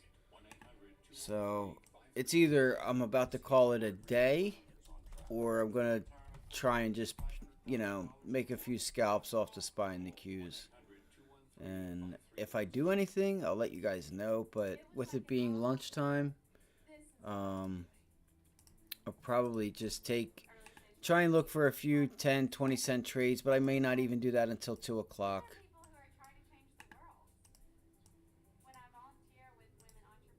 I've had a bad couple weeks. I haven't been red. I had a red day Friday, but I just feel like now that I'm thinking about it, I'm just struggling to get back to just being spotting the trade, getting it, entering it, and getting my trade on. And maybe I'm just rushing it, maybe I'm just rushing it. It's only Tuesday. But today's a perfect example of knowing what happened last week, right? We sold off on Tuesday last week. So this was already in the back of my mind. So remember Tuesdays. All right, just remember what we do from here on out on Tuesdays. Just keep it in your mind, and see how many weeks do we have more weeks that we get follow through either to the buy side or sell side on Tuesdays, right? Intuit or Intel, it is up. See, that's the thing. Semis were small today. Semis were kind of strong. I'm gonna stop moving that. Pharmaceuticals were manufactured in China. Zelensky wanted to meet people from the business community. I can't believe What he that. would say was, don't wait Damn. after the war. You can really help us by bringing business to our country. Watch it now on demand at deliveryalpha.com. Another spin-off. That is very strong. This is why I was like kind of like being patient on AMD because the SPY was selling off and it was still up at its highs. But look at Intel. It's even stronger. Where's Qualcomm? At the NYSE. You can see the stock down yesterday, continuing the losses today, down about 5%. Tough market. Same thing. It's above its opening price. So it's Nvidia and AMD leading to the downside. Boop. It is. I know. What is that going to allow you to do? That's going to allow us to become an even stronger company because we're independent. At the end of the day, everything we're going to do is in service of cereal. We have a strategy to create great value, and none of this, of the key pillars of what we're doing, would have been done but for the spin. Because now we get to make decisions that have a singular focus on what is. I wonder if there's people trying to go short the SPY right now, and if it's going to work. What does that mean? Does that mean more acquisitions? Does it I wonder who is trying to put on a position here. I know there's somebody out there in the world that's going to try and short this thing, or not short it, but grab puts down at the bottom. Oh man. Bare Naked and Kashi were run separately, and then U.S. retail. All of that's going to come together. Think about the opportunity to harmonize across the business. And what are we down? Damn, that's crazy. So we are down we're down 1.4%. We had to have had a gap down. A little bit. That's crazy. It doesn't seem like that much though. Same coverage, they're only selling cereal. So in the moment of truth, our cereal salespeople, they're going to understand that category as well, if not better than everybody, to help convert shoppers into buyers. The last thing I'll go to is our ability to invest and use our balance sheet the way we want to use our balance sheet. We want to invest $450 to $500 million to modernize our supply chain. Now that's the centerpiece to our plan to drive expanded margin. It should also help our top line as well. But isn't cereal a tough category? It's been in secular decline for years now, hasn't it? There goes Intel. It's trying. It's coming up to that resistance level. Great branded competitors. So yeah, this is not going to be easy, but we know we've got the strategy to go after this. I wonder if that's the short opportunity right there. I'm not going to take it. I guess I got to accept it. Another morning wasted. Ricardo, I mean, so 100 plus years in this category. Cereal over that period of time, I mean, it started out as being kind of like a health food, right? I mean, that was the idea. And then it's waxed and waned in terms of perception of healthiness and whether it's what you want to prioritize in your diet or not. Do you just wait for it to come back into fashion or for customer habits to change? We have a portfolio that actually hits a lot of consumer needs. We think about it in three different groups. We have taste, balance, and health and wellness, some of the leading brands in each one of them. So we have something for everybody. I'd also say I believe there's some misperceptions about the cereal category. It's not a monolith. You walk down that aisle, by the way, it's durable, big. It's been as big as we ever would remember.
Nah, not today, basic. I was watching AMD this morning, and my goal coming in today was I had my goal was to like look for a short on AMD down to 100, and then look or like 100 to 98 down to this area, right down here. Um, it was holding up really well, and I had Amazon on the list. Um, and Mike mentioned this. So AMD, Amazon, they were looking really good. Um, AMD was holding up really well, and I'm like, man, I didn't feel comfortable shorting it because looking at holding the high a day, and what time is this? This is 9:18, and where's the SPY at 9:18? All right, the SPY's down here. All right, the SPY was down here, and then if you like look at Intel's still up at highs, or it's still up at that opening price. So I kind of just like was like getting not bored with it, but I'm like, all right, I guess I'm not shorting AMD right now because it's still holding the opening price. And I was, I missed that. I didn't miss that bounce, but I was kind of just watching it. We had the data come out, and that's when we got that downside, right? I didn't expect that data at first, so obviously data comes out, um, and I'm like, okay, downside, right? 9 million not 9 million new jobs, but a million over expected new job openings. So whatever their expectations were, whether it's like 60,000, 100,000, got blown out. A ton of new job openings. So I'm like, okay, that's not good. That's not what we want. So I'm like watching it, and there's the SPY just selling off, and I'm watching AMD, and it's just sitting still up at the opening price. So I never put it on. Amazon was the second one. I missed it. I missed Amazon. This was a really nice setup here. This was a break and hold, right? There's this blue box is the 100-day moving average. There's a double bottom, triple bottom, call it, on the 100-day. It breaks. It works itself right back to the 100-day. And today's the day that it fell out of bed. And I missed it. Because I was watching AMD, and Chris brought it back up and reminded me Amazon, and it was down here, so like in this area, and it was I thought it was too late, right? It's hard for me to get short here at 126.50 when it's already moved from 128.50 to 120. You know what I mean? It's already moved $3-4, and I'm like, how much more am I going to get? Well, there was a little meat left on the bone, but in options with these green candles, it probably would have never been worth it because it's not moving like this, you know. Oh, absolutely they are. Yeah. Yeah. That's what I was just getting ready to look into, because we're just going to continue downside I feel like we're going to do this all day. I don't know where it's going to stop. Like the SPY, maybe 416, right? I'm not sure. I mean, I'm going to look, and stuff wants to freeze up on me and act up.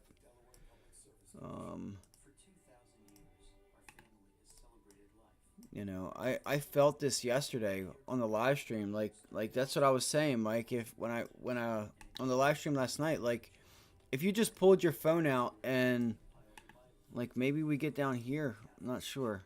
That would be a nice area. Get us right back down there. That's the banking crisis. That's not necessarily the bank crisis, but this is when you had the last debt ceiling. Right? When we were talking about the debt ceiling, and then them getting the extension. So we're going right back down here to 414. Because this here is where Janet Yellen, this move right here, is Janet Yellen saying that the banks need more liquidity. Right? That was when Janet Yellen said the banks may need more liquidity, that they need to raise more money. And I'm like, yeah, I ain't falling for that, because all it is a pennant that I was waiting for, that we broke out. I remember that day. I was streaming that day. We broke out of this channel so fast it made your head spin, and I couldn't get long. I mean, it just, whoom, it just ripped because they said they came to a deal. Market was gone. I remember that day. Shit.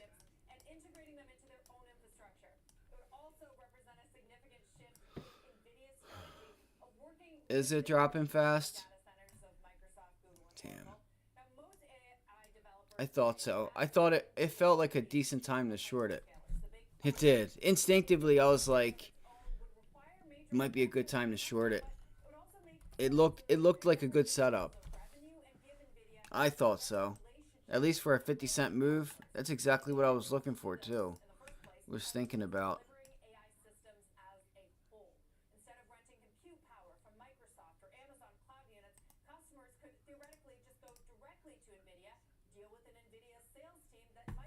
Alright.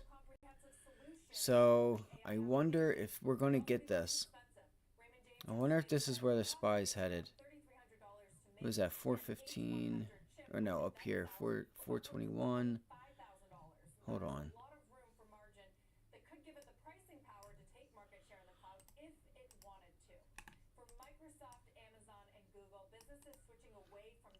So I guess it's okay to say we're back in a bear market. We're technically in a bear market. By technical terms. If you were to ask a CMT, he would say yes. You're technically in a bear market. For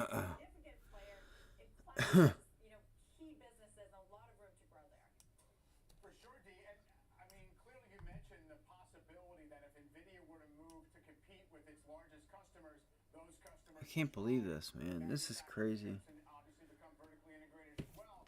But Nvidia must be pretty confident that those companies I just was saying this last night that I need to get to get on track. It feels like it's trying to flatten itself out. You know, it's not worth trying to get into anything because it's not going to make you any money.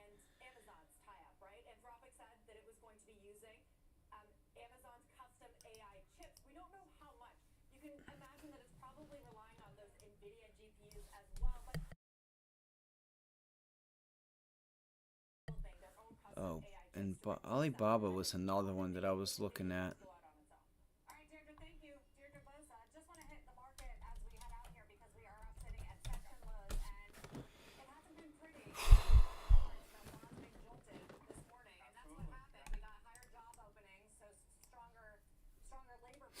Wow. It's a pretty big gap down.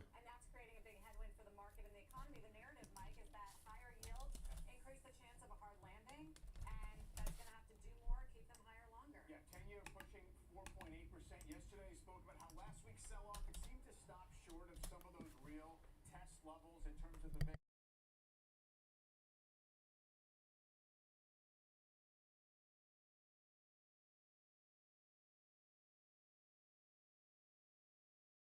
Talking about it now on CNBC, like support levels for the SPY and stuff like that. Last week. Yeah, that's essentially the demand for hedging downside. Q3 up 21%.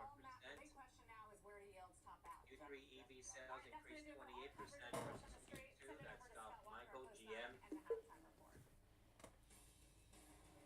All right, Sarah, thanks so much. Welcome to the Halftime Report. I'm Scott Walker, front and center this hour, the relentless rise in rates and what it means for stocks.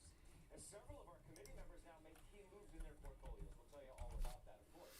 Joining me for the hour today, Josh Brown. So EYPL and AAPL, PayPal, Venmo credit and debit cards now available to add in Apple Wallet. That's EYPL and AAPL.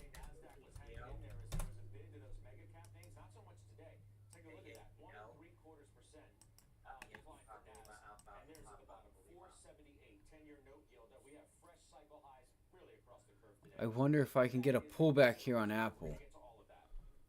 This is a longer term bull flag. I don't want to just waste fucking money.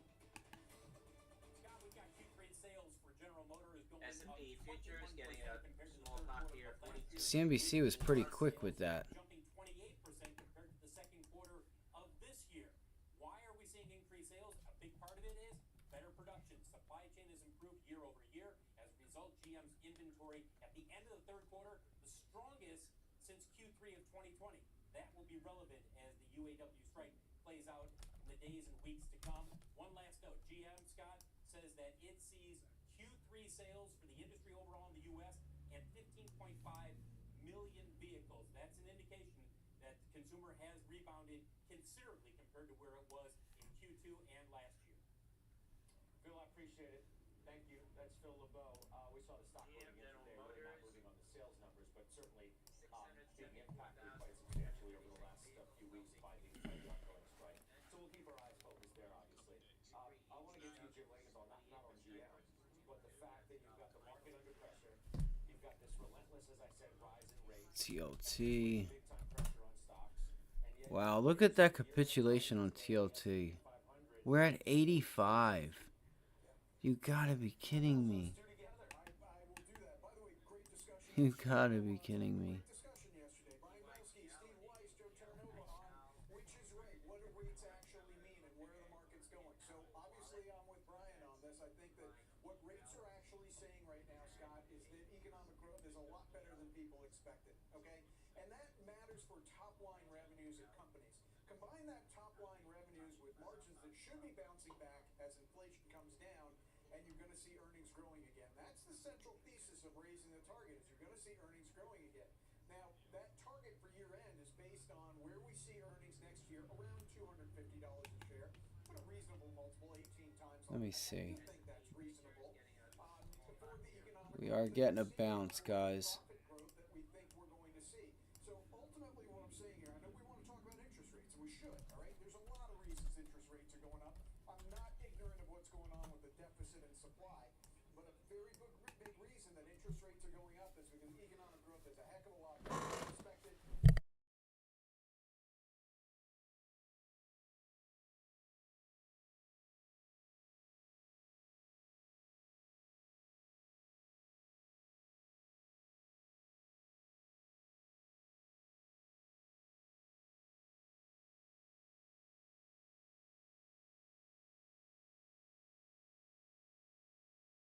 I'm just gonna figure out what it is that I'm gonna do. I'm all twisted up here. I'm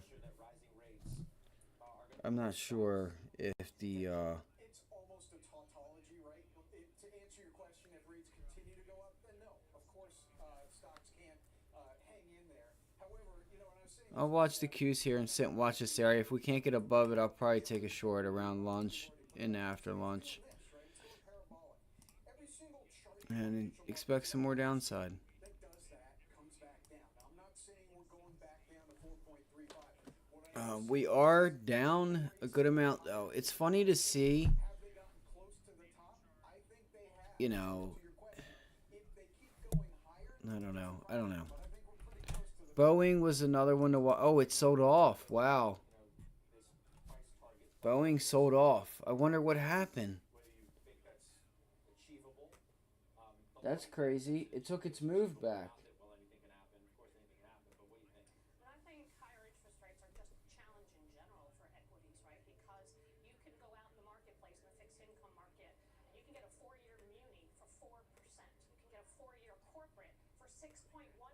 So there's competition, right? For the last 10 years, there wasn't any competition. So you have to start to introduce, is 60-40 back? Is it where you're supposed to be? It all depends on your risk profile and your age, quite frankly.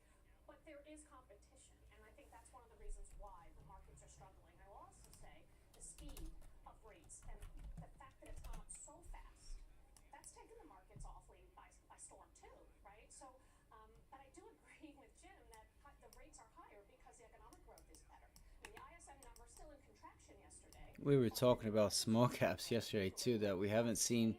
We haven't seen a nice little runner. JOLTs number, we still have 1.5 job openings out there in this country for one unemployed person.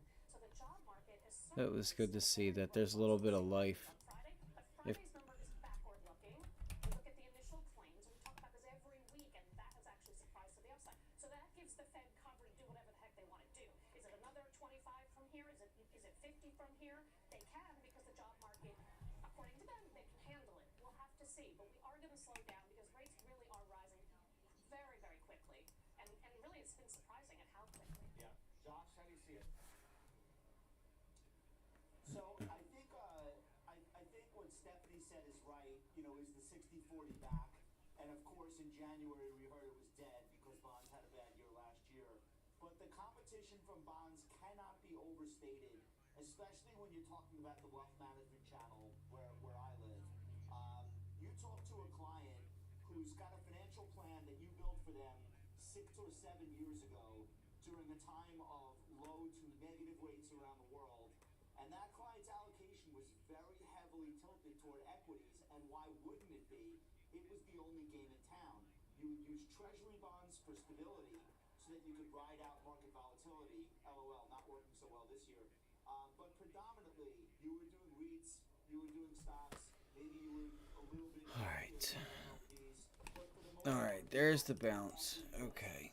You don't have to do that anymore, and you can have that same client, 6 or 7 years have gone by, their goals haven't changed, they're still on pace to retire around the same time, they still want to leave X% to their kids. They can take substantially less equity risk than they would have had to in 2016, 2017, 2021, etc. And still, all of the Monte Carlo simulations that you're running would get them pretty damn close. So the question is, do you want that comes along? I'm going to put this on. Josh Brown's talking some stuff.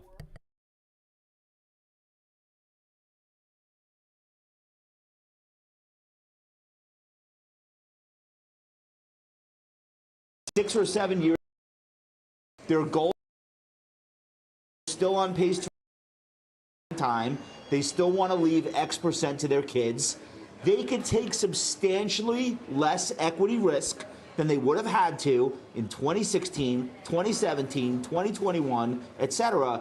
And still, all of the Monte Carlo simulations that you're running would get them pretty damn close. So the question is, do you want the standard deviation that comes along with the S&P or not for 80% of your portfolio? Most people would say, no, I absolutely don't. What else can I do? Well, here's a solution. And when Stephanie talks about a 4% muni, on a tax equivalent basis, that could be 5.75% for somebody in the top tax bracket.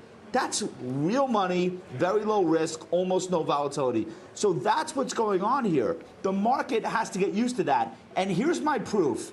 Nothing that you see going on right now has anything to do with is the economy good or not. 100% has to do with this push and pull over what bond yields are. I'd like you to consider the following. The XLU, the utility sector, this is the new tell for the market, and it's really astonishing. If you ask me, when was the last time we've seen the XLU deviate this much from the S&P 500 to the downside, the answer would be never. It has never happened. 47% of the utility stocks in the XLU sector are making 52-week lows. That hit 60% last week. That's where you see this decision point that I'm talking about writ large in these stocks. And it might not be over. The median S&P utility name is a 17 PE right now, which sounds fairly cheap. It's not really cheap historically. They could actually go lower, and that, I think, is really what's jarring the market. The safest areas of the market are underperforming the risky areas as the VIX ticks higher. This is a very rare situation. Well, they have high debt levels. Utilities have very high debt levels, so that's one of the reasons why that's why they're doing so terribly. That's why they're selling off. That's right. They have rate risk. I agree. Like I said, I heard Santola make a point earlier still in that play. there's nowhere to hide, to Josh's point. These areas of traditional defense or safety, like utilities, are not working at all. So they come off the worst day since April of 2020. You saw it down again today. I don't know if this And Josh, it leads me to Next Era Energy. I the, did mention yesterday that you sold it, but give us some more color on that particular name and why you're out at this particular time. treatment. So NextEra has been a horrible performer in a sector of horrible performers. It's been a no place to hide sector, and it's one of the worst. You know, they have an MLP that trades publicly that they actually just cut the distribution on last week, and it was a really easy decision from there. Basically, the utilities are getting squeezed from both directions. They have this situation where they're expected to pay out a certain yield. It's never going to be enough to be competitive with where overnight money is right now. They're not going to raise it to that level if they're not already there already. And then they have rate risk Stephanie was alluding to. They've got to roll debt. These are highly indebted companies. They're infrastructure companies. They have assets. Those assets need to be maintained. And so you've got this double trouble situation. And I probably should have thought more about that rate situation months ago, but better late than never.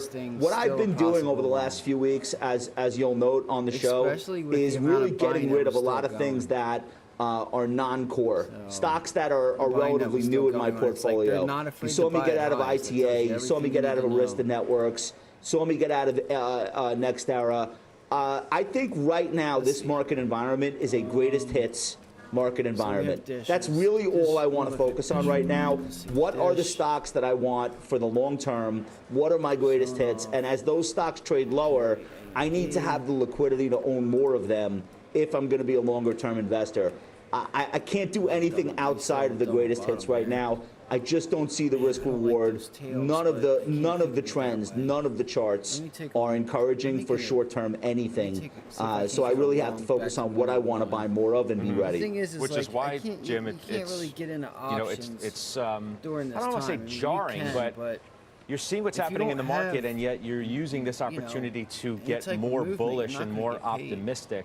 And I go to Marko Kolanovic yesterday, which we hit on closing bell as his note dropped about why he's remaining as negative as he has gotten, because in his mind, interest rates are deeply restrictive.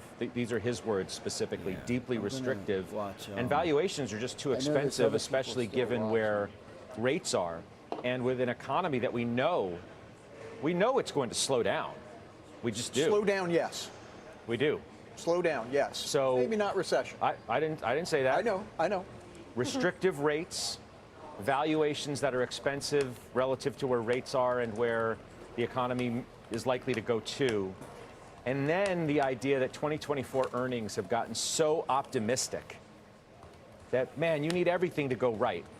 You need everything to go right to get to where you think we can go. There's a good setup. A lot of premises in what you just said. I'm not going to be able to cover them all. But, I think let's go to the earnings because that's the heart of the matter. Are they priced for perfection? Are these projections of roughly $250 a share on S&P 500 next year, are they realistic? I think when I look at the company results, and that's where I really live, I see a lot of companies that have had earnings estimates going up throughout the year. And I can just, go down like Alaska Airlines, right? Wynn Resorts, GM. A lot of companies' earnings expectations have gone up by meaningful. You mentioned Alaska, but Alaska has gotten bludgeoned by these rising oil prices. If you look at where the estimates still going up? Well, maybe the estimates are delusional. Maybe. Because the oil price is real. Let me jump in there. Estimate, reality, right? I gotcha. Now, I'm sorry, you triggered me, right? Because the delusional comment is one that we've been talking about for a year and a half. Well, I didn't say you're delusional. I said the earnings estimates. And you know what? Earnings estimates, for the most part, have proven to be delusional because they've had to come down. Come on. Because when we first started talking about delusional estimates, like last summer, we were talking about a major drop-off in estimates this year. And anybody like me who said, whoa, I don't think it's going to be that bad, we were labeled as delusional. I'm not hurt by it. I'm just saying, I'm coming back to it because it's a word that has often been used when there's a disagreement. And I simply, respectfully disagree. What I see at the company level, results level, are earnings estimates that are going up based on operational results, and I like it. Now, I think to your question also, and you said it had a lot of premises in there, is the multiple, is the market too expensive? I think when you look at certain sectors, you're darn right, okay? So what Josh was saying about utilities, we go back a year.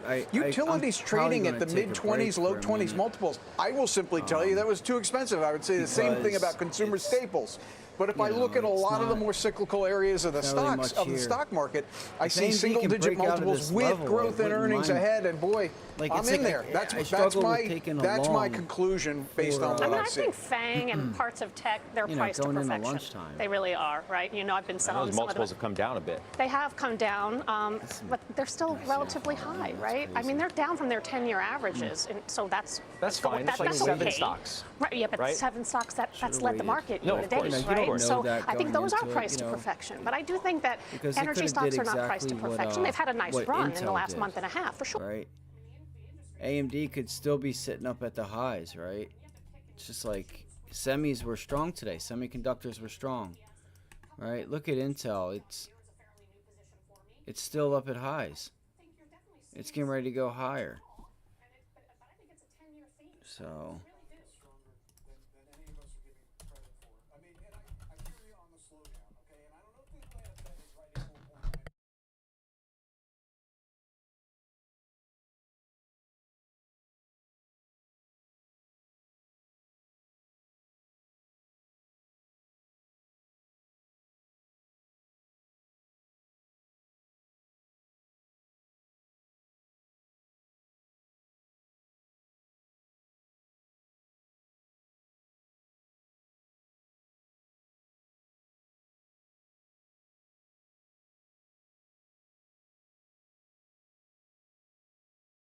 Dude, Tesla going, guys. Tesla got a little bit of momentum here. That tape is ripping.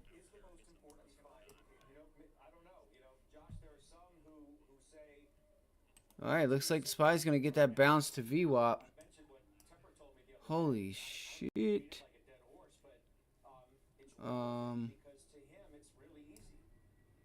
Wow, because if you have anybody that's short Tesla, man, they are probably getting worried. Not short, but like anybody that's in puts, and they could start selling.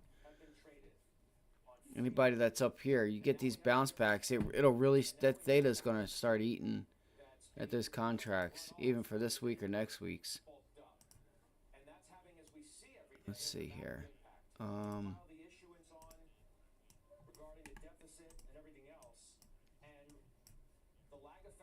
right, is this thing going to break above that 50-day? So right now, you could play this range. Look at Tesla stuck right between that 100-day moving average and the 50-day, right? Just coming right in together. There's the 50, there's the 100, and it's just trading right in the middle. Something's going to give. And I'll be there to catch the side, hopefully. I'm not going to say I'm going to be there. I almost started to say I'm going to be there to catch it when it either breaks out or breaks down. But I don't want to do that to myself.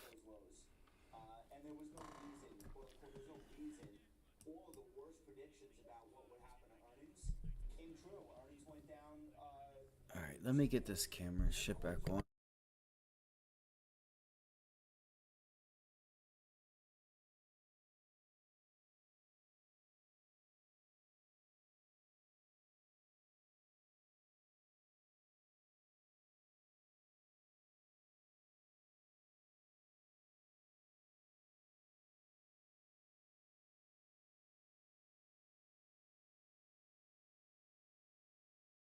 That's a pretty clear head and shoulders there. I don't know if the mic was on.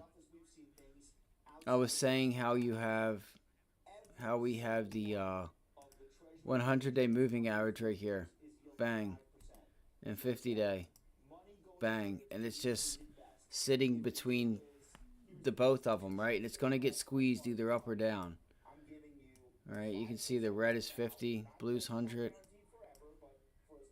So, I know I'm probably making you guys sick running the screen around like that. That's the hurdle rate for people putting the incremental dollar into the triple Q, into the SPY. That 8 out of 13 treasury durations are yielding greater than 5%. That is the hurdle. And so I think David's right from that standpoint. I just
I just turned this mic off and stuff for a minute because I'm eating a cracker and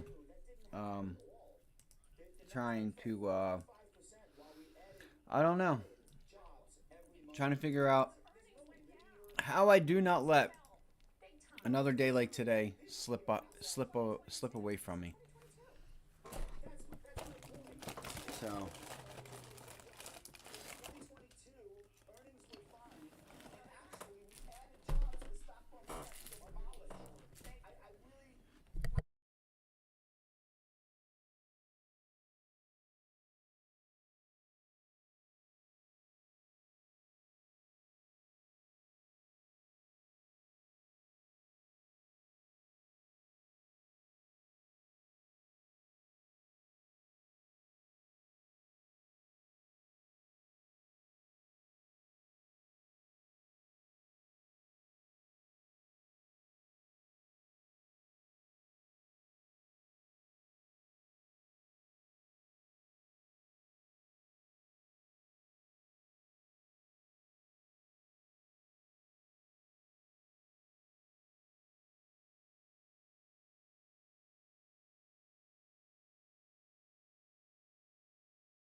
Nah, I didn't, buddy. Like, you know what I mean? Because I kind of missed it.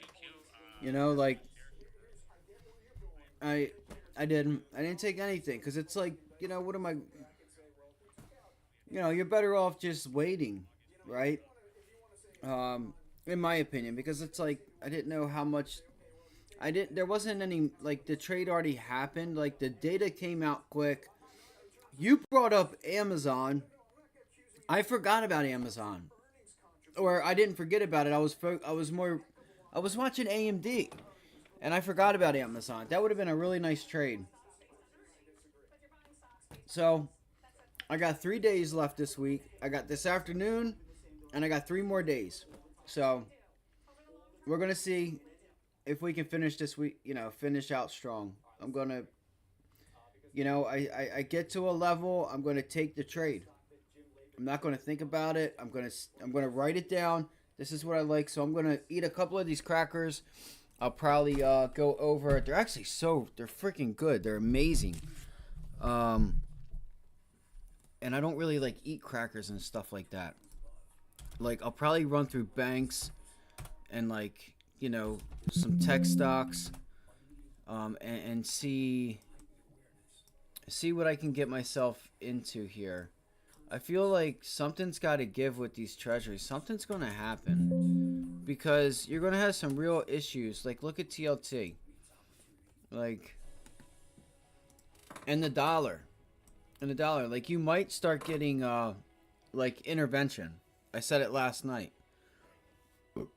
It may get to a point where the dollar and yields get up to that point where they could step in and start, you know, facilitating order flow so that you know, they pull the dollar back down or something to help financial conditions. So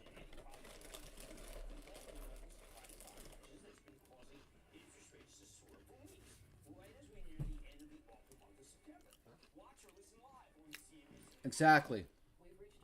I know. That's what I say. I will be ready. I'm gonna scan. I'm just gonna. I'm gonna. Like I said, I'm gonna eat a couple of these first, and then I'm going to. As I'm doing it, I'm gonna be watching. I'm gonna be watching a few different things. Yep, there it goes. Finding support. It's pretty low volume.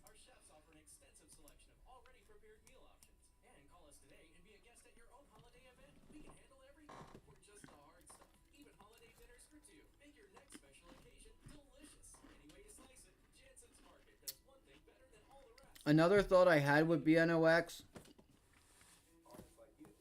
is that you might have had a lot of people also getting in it, expecting like a day 2 continuation and trying to get like a gap up for tomorrow. Trying to get in at 450 and maybe trying to ride this thing to the $5.86 mark. But I don't know.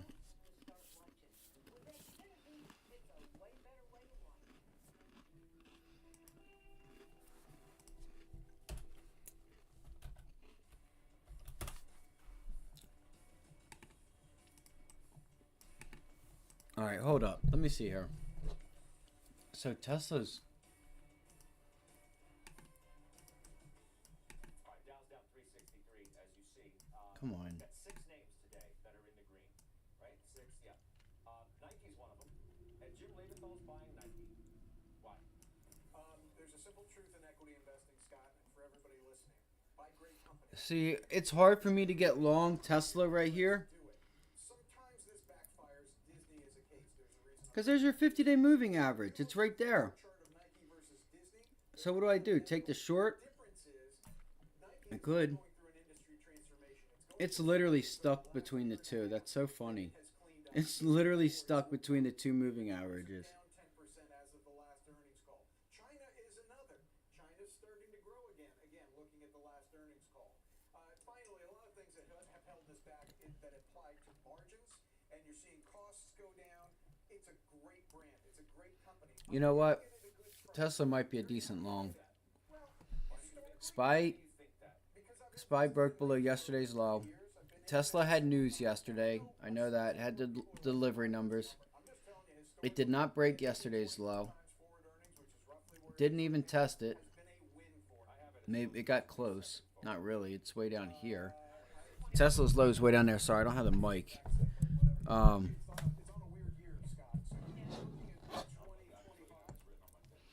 gonna see what contracts are, and I may look to. I might try and take a long here on Tesla. It's a terrible chart. I mean, I'm sorry, I'm trying to jump in front of Josh here. It's a terrible chart. So I've bought a little. I'm gonna pick my spots. If I do that, I will let you guys know. Okay, I'll just let you guys know that I'm in something, and when I get in. Josh Brown, we watched the stock go down. Yeah. You said you were looking at it. You were thinking about it as of last week. What do you make of Jim's buy? It's the same. I want Jim to make all the money in the world, and I think, given enough time, he will. It's the same chart as Disney. These are both great companies. I appreciate Jim pointing out the fundamental distinction of what Disney is weathering versus Nike. I agree. It's not the same situation. I said before the earnings, the stock was 90. I said I think it gets to 80 before it gets to 100. I still feel that way. It got close to 100 after reporting. Gave up like half the gain. It just feels so heavy to me. And Disney, I said Disney with a 7 handle, I'll get interested when it was at 90. Now it's 7 today. Still not interested. These stocks are just heavy, and they have this.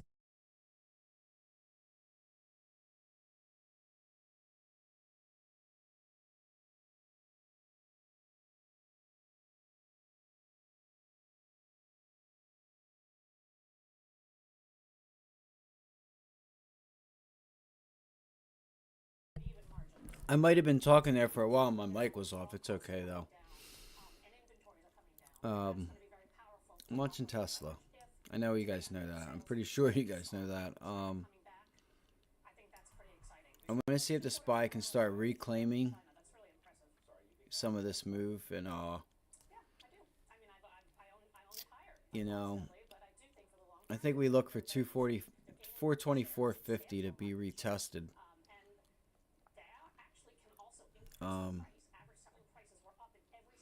Crazy to think having a major job market, because at the end of the day,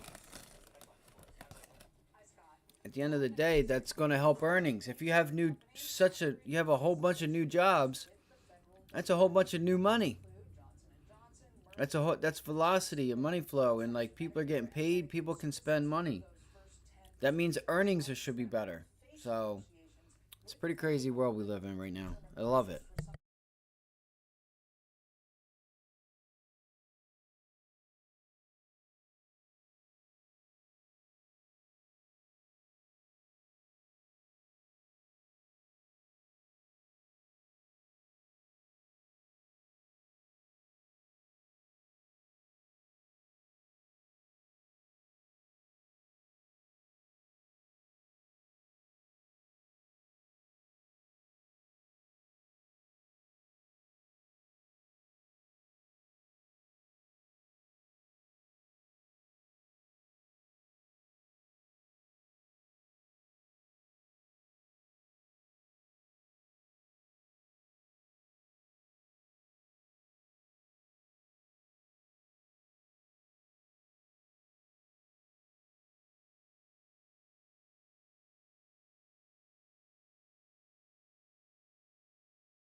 I'm tempted too.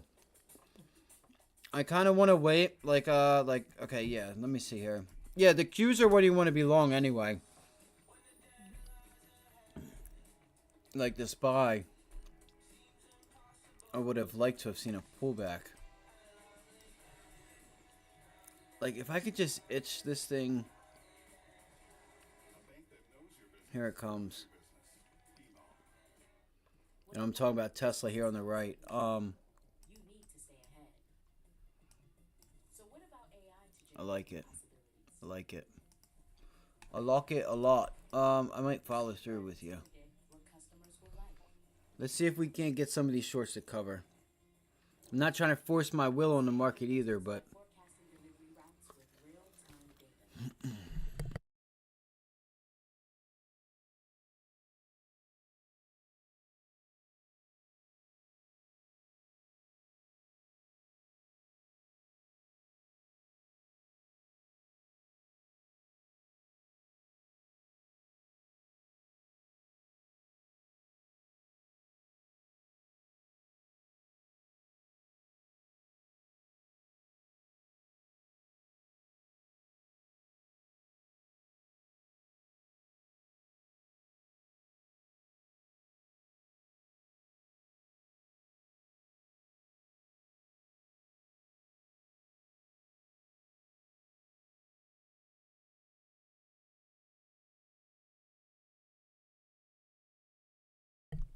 market can be a whole asshole, can it? A whole one.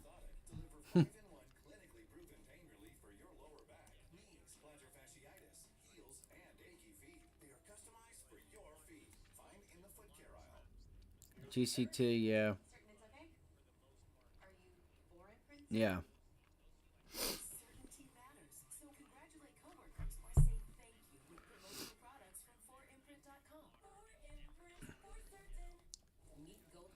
And with those double leverage, triple leverage, you can dwindle down the position size and get the same as you would on a regular position size too, which is really cool. A lot of people don't think about that. Like they usually just are basic enough to. And again, a lot of people, if they aren't told, they probably wouldn't know, and I can't blame them, right? Because I didn't really think about that until I was told. You know, you can you know, people buy it to like back up their long term or whatever and play it in times of market volatility, but you know, bringing down your position size on those triple leverages, you know, can really help you. It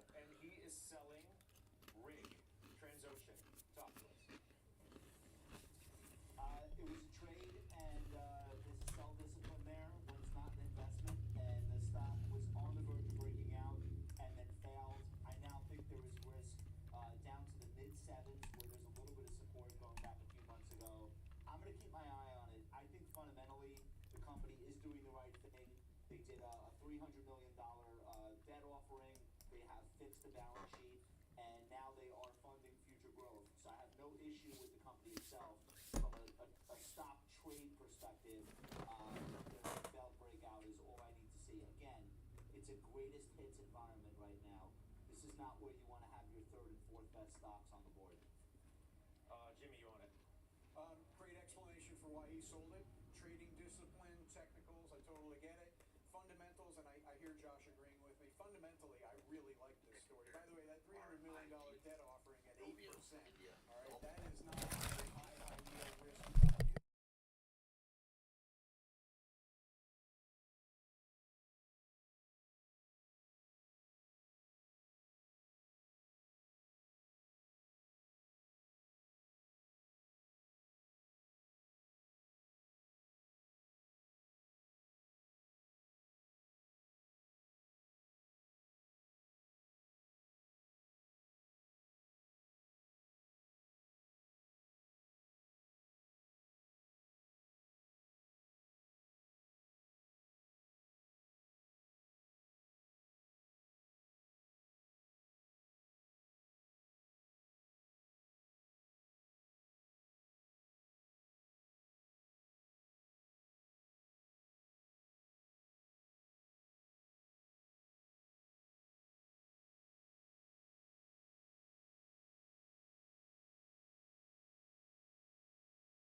So I was looking at Meta, and I just can't figure this thing out. I don't think Meta even knows what it's doing. It's just sitting here. It's literally just trading sideways, and this was it's either about to go down and reject that 50-day, or it's still just sitting in the middle and playing with it. You're right. It's not. That would be a nice rejection if we could get that, though. That would be a really nice rejection. Look at this. Look what I can do. Look what I can do. Come on.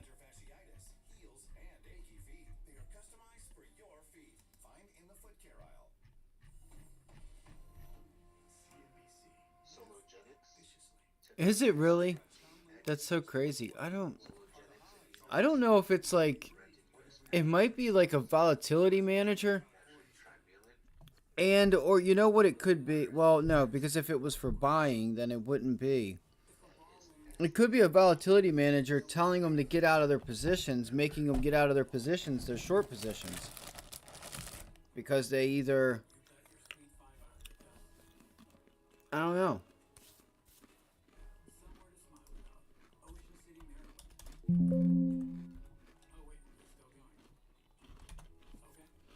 I'm optimistic on BNOX. I really am. And usually you would see this thing just start falling down, but it's holding. This is like a longer term, like you holding it for a couple of days and then you get that parabolic move up to new highs. It'll be cool. I don't know. There's definitely something going on because if you read level 2 and really get a sense of like what's going on behind the scenes, you can see it's like it makes you question like what's going on? Like, are they that scared to short up here that they're covering in drones like that? And if they are, then what is it that they're scared of? Tells me there's a real possible chance this thing's got a chance to move later in the afternoon. You right? You know what I mean? Because normally you would get up to those levels, you would have a brick wall, and boom, it would just be a brick wall, and the buyers would give up. The buyers not giving up and leaving speaks volumes. That's like all of us pushing like trying to break into a building or something and like pushing on the door and then getting a little bit and then just I don't know, getting tired, or a person behind us just pushes us back as soon as we start to make progress. But we keep trying. Usually you don't see that. Oh, there it goes. Not.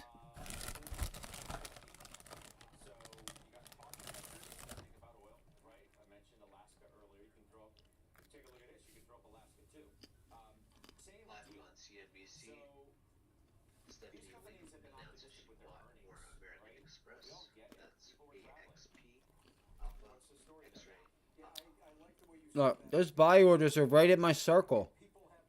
Were. We're 6% on a trailing 7-day basis, 6% in total airline traffic above pre-pandemic level. And we've been at that level for a while. So people are traveling, but the market thinks it's going to end at any point in time. I think this still goes back to how much of a slowdown. How much of a slowdown.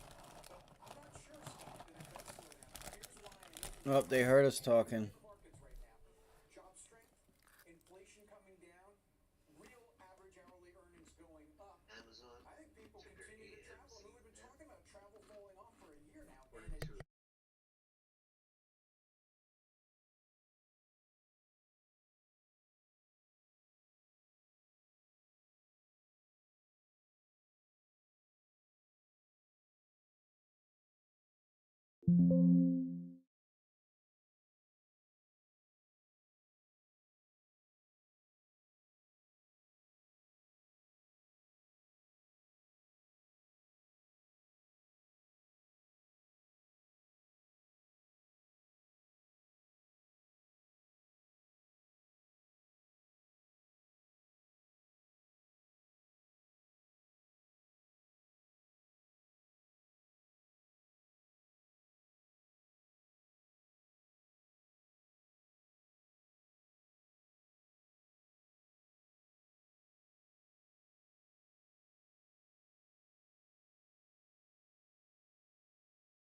They said insurance is up because divider lane is going. That's news coming through about Amazon. I don't know if it's enough to move it or not, though.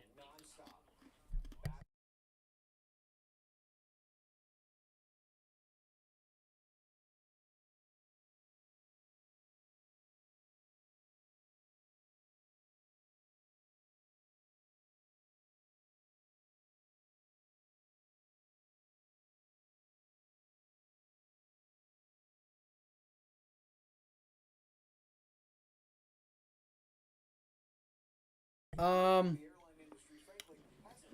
not sure. Is it like a ding or something like that? Because what'll happen is on Thinkorswim, like this, like if I hit it right here, right? Like right there, I can't hear it. It's not playing for me. But it's Thinkorswim. And then if you hear some noise in the background, I have my Squawk Box and I have CNBC and that's it. I'll probably go make some coffee here in a minute, guys, and figure something out.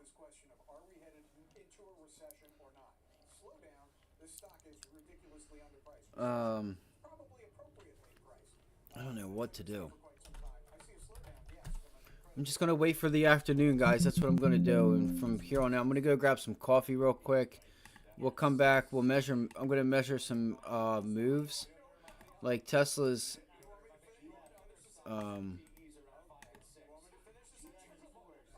Tesla is. Hold on. Where is?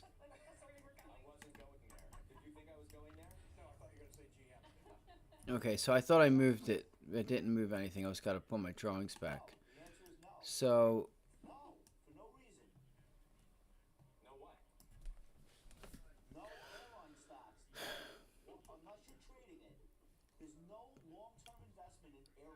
Sorry, Josh has got me laughing about airlines. 50-day and 100-day moving average on Tesla. He said, don't own the airlines unless you're trading it. I don't know if they meant to show that. It was weird because it was like they were going to cut to commercial and then didn't.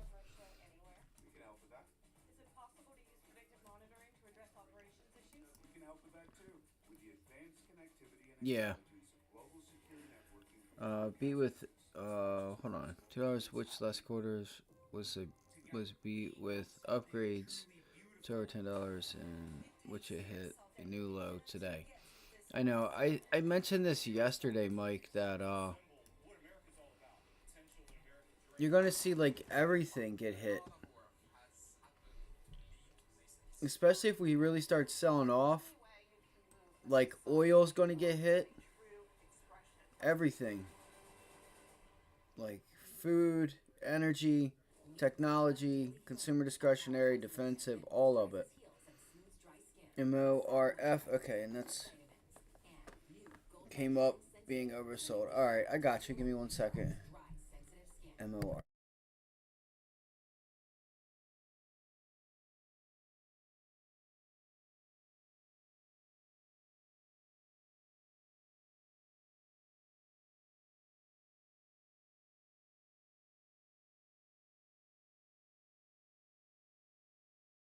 That's nice. It's not bad. It's green on the day. It's up 10%. This thing's up 10%. Very nice.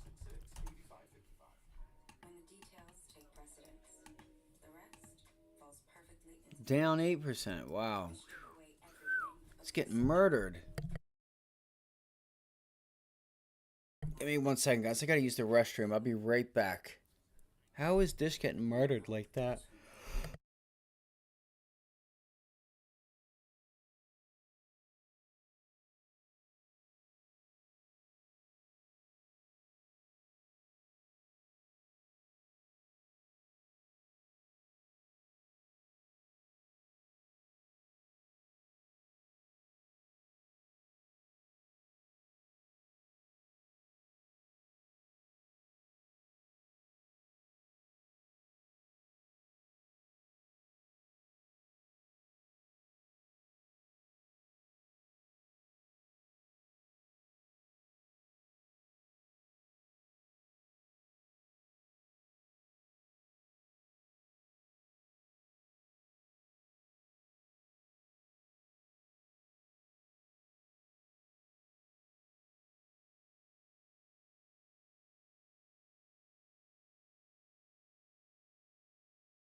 Sorry, guys. My stomach is just killing me.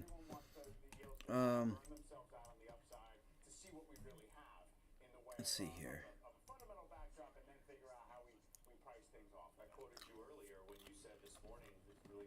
Well, there's one. They doubled the price upgrade on it. BMO Capital. Oh, wait. Hold on. They lowered it from 52. Or they lowered it to 52 from 100.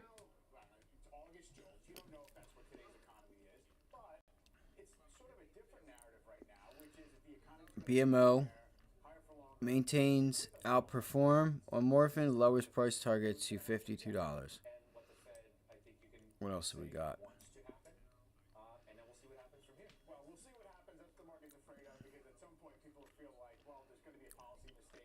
Hold on, I'll have to look to see what it is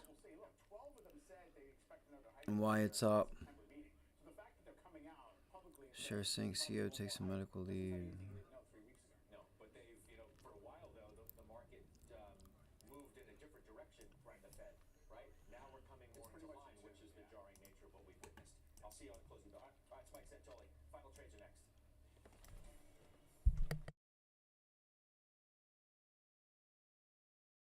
Dude, bro, Basic, great job today, man. Thank you. You have a great day as well, buddy. It's always good to see you. Great trading today, man. Way to get them.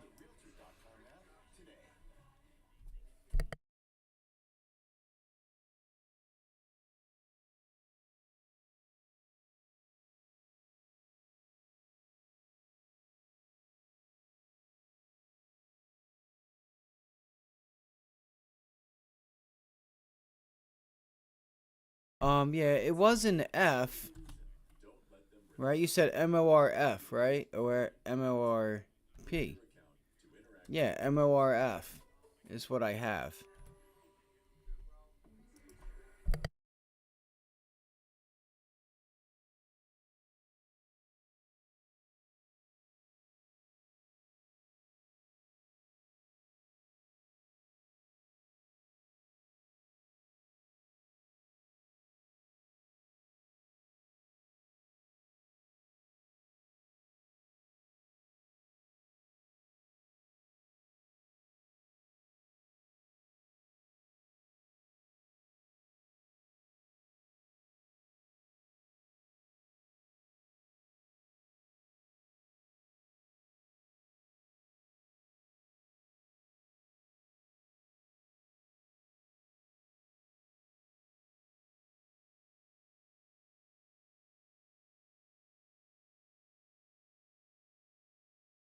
Yeah, that's all I'm seeing right now. I'm not really seeing anything other than that.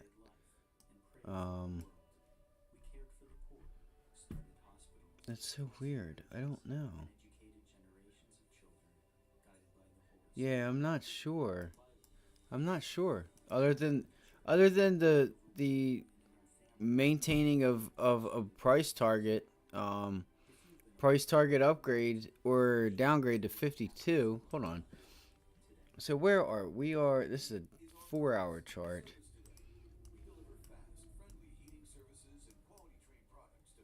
We're at 22. And this thing dropped from 50. Okay.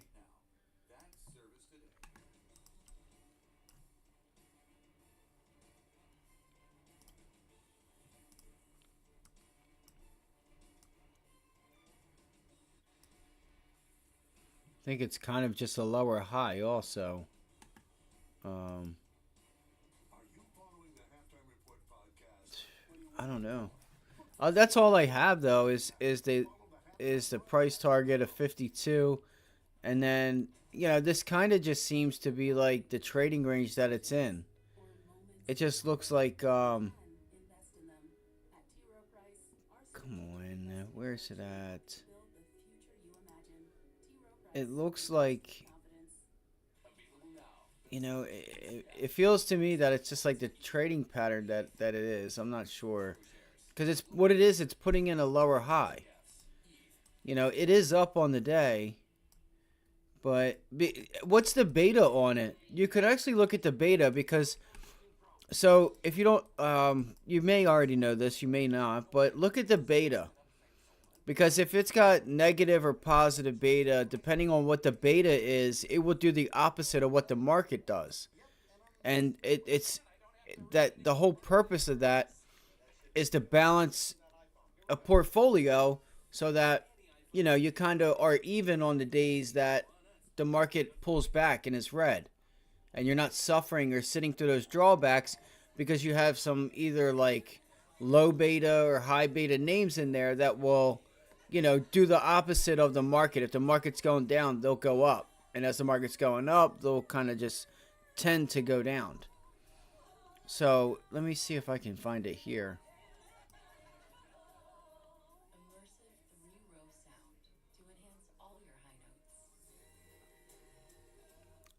Okay, that's what you got. I still would like to know the. Let me see. Hold on 1 second.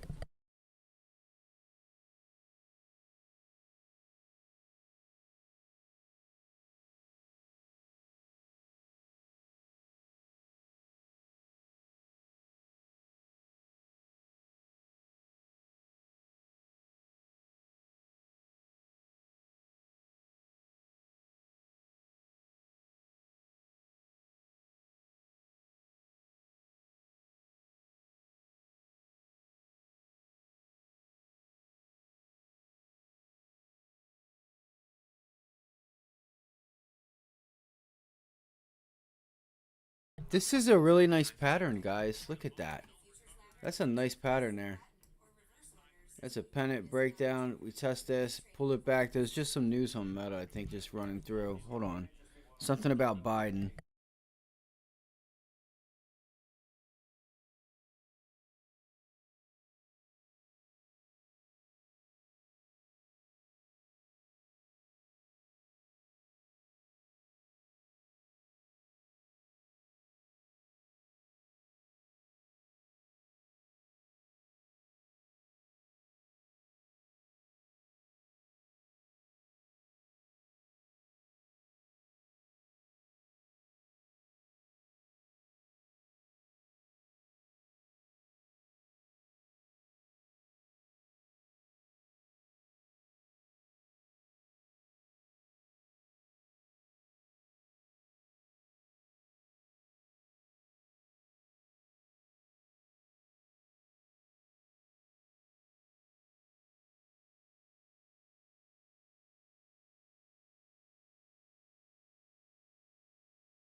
I'm going to I'm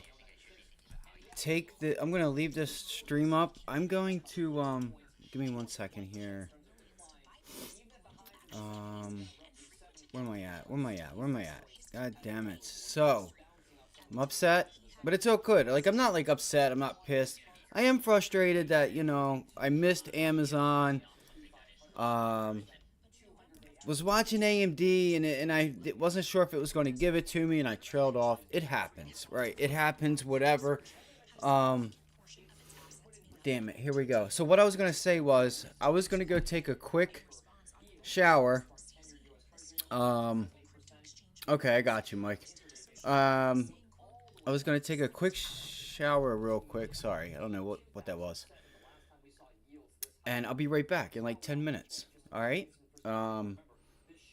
So the exchange is on right now, and they're talking about what I was showing you guys from back the 10-year at the 2007 levels, right? It's just hanging out. Where are we at here? So this is what we're going to watch for. Right there. Why is this like this? Come on. Come on. There we go. Alright, so we got that. Damn, this thing might have some room to go, guys. The 10-year might be going higher.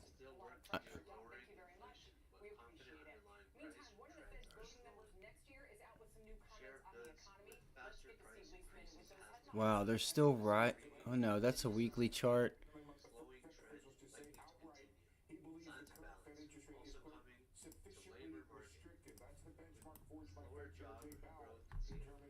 Look at the 10-year, guys.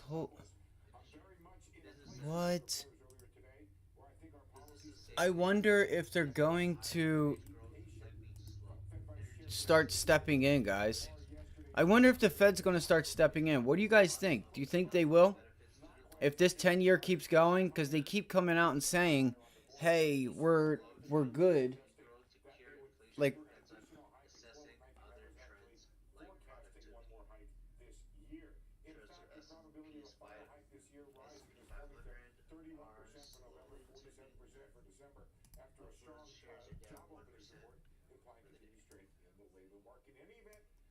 I don't even know what any of that was about. I have no idea what we are all now stupider for everything he just said. That's how I feel like from Bloomberg. He must not feel well. I don't mean it. Just kidding.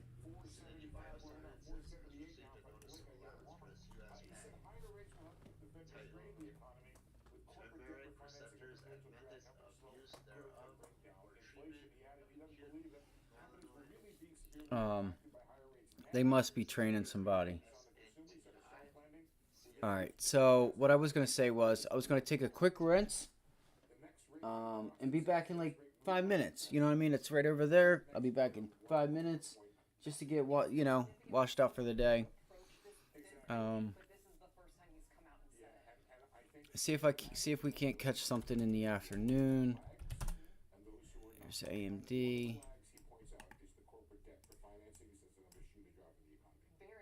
Rising. AMD is rising. So I don't know what to do. I don't know if I should change it to like one screen or make the SPY really small just to see the direction that it's going.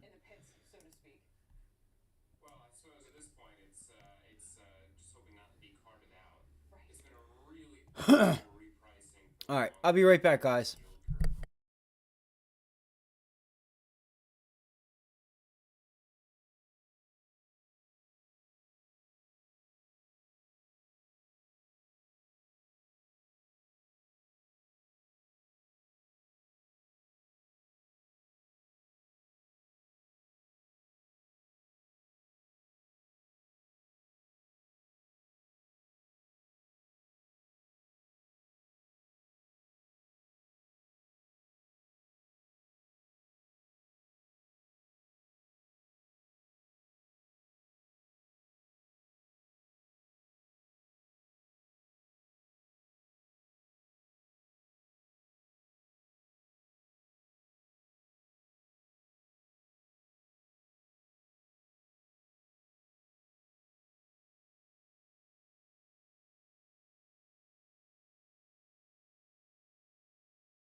First Light's Whitetail Week is the perfect time to get geared up for the fall.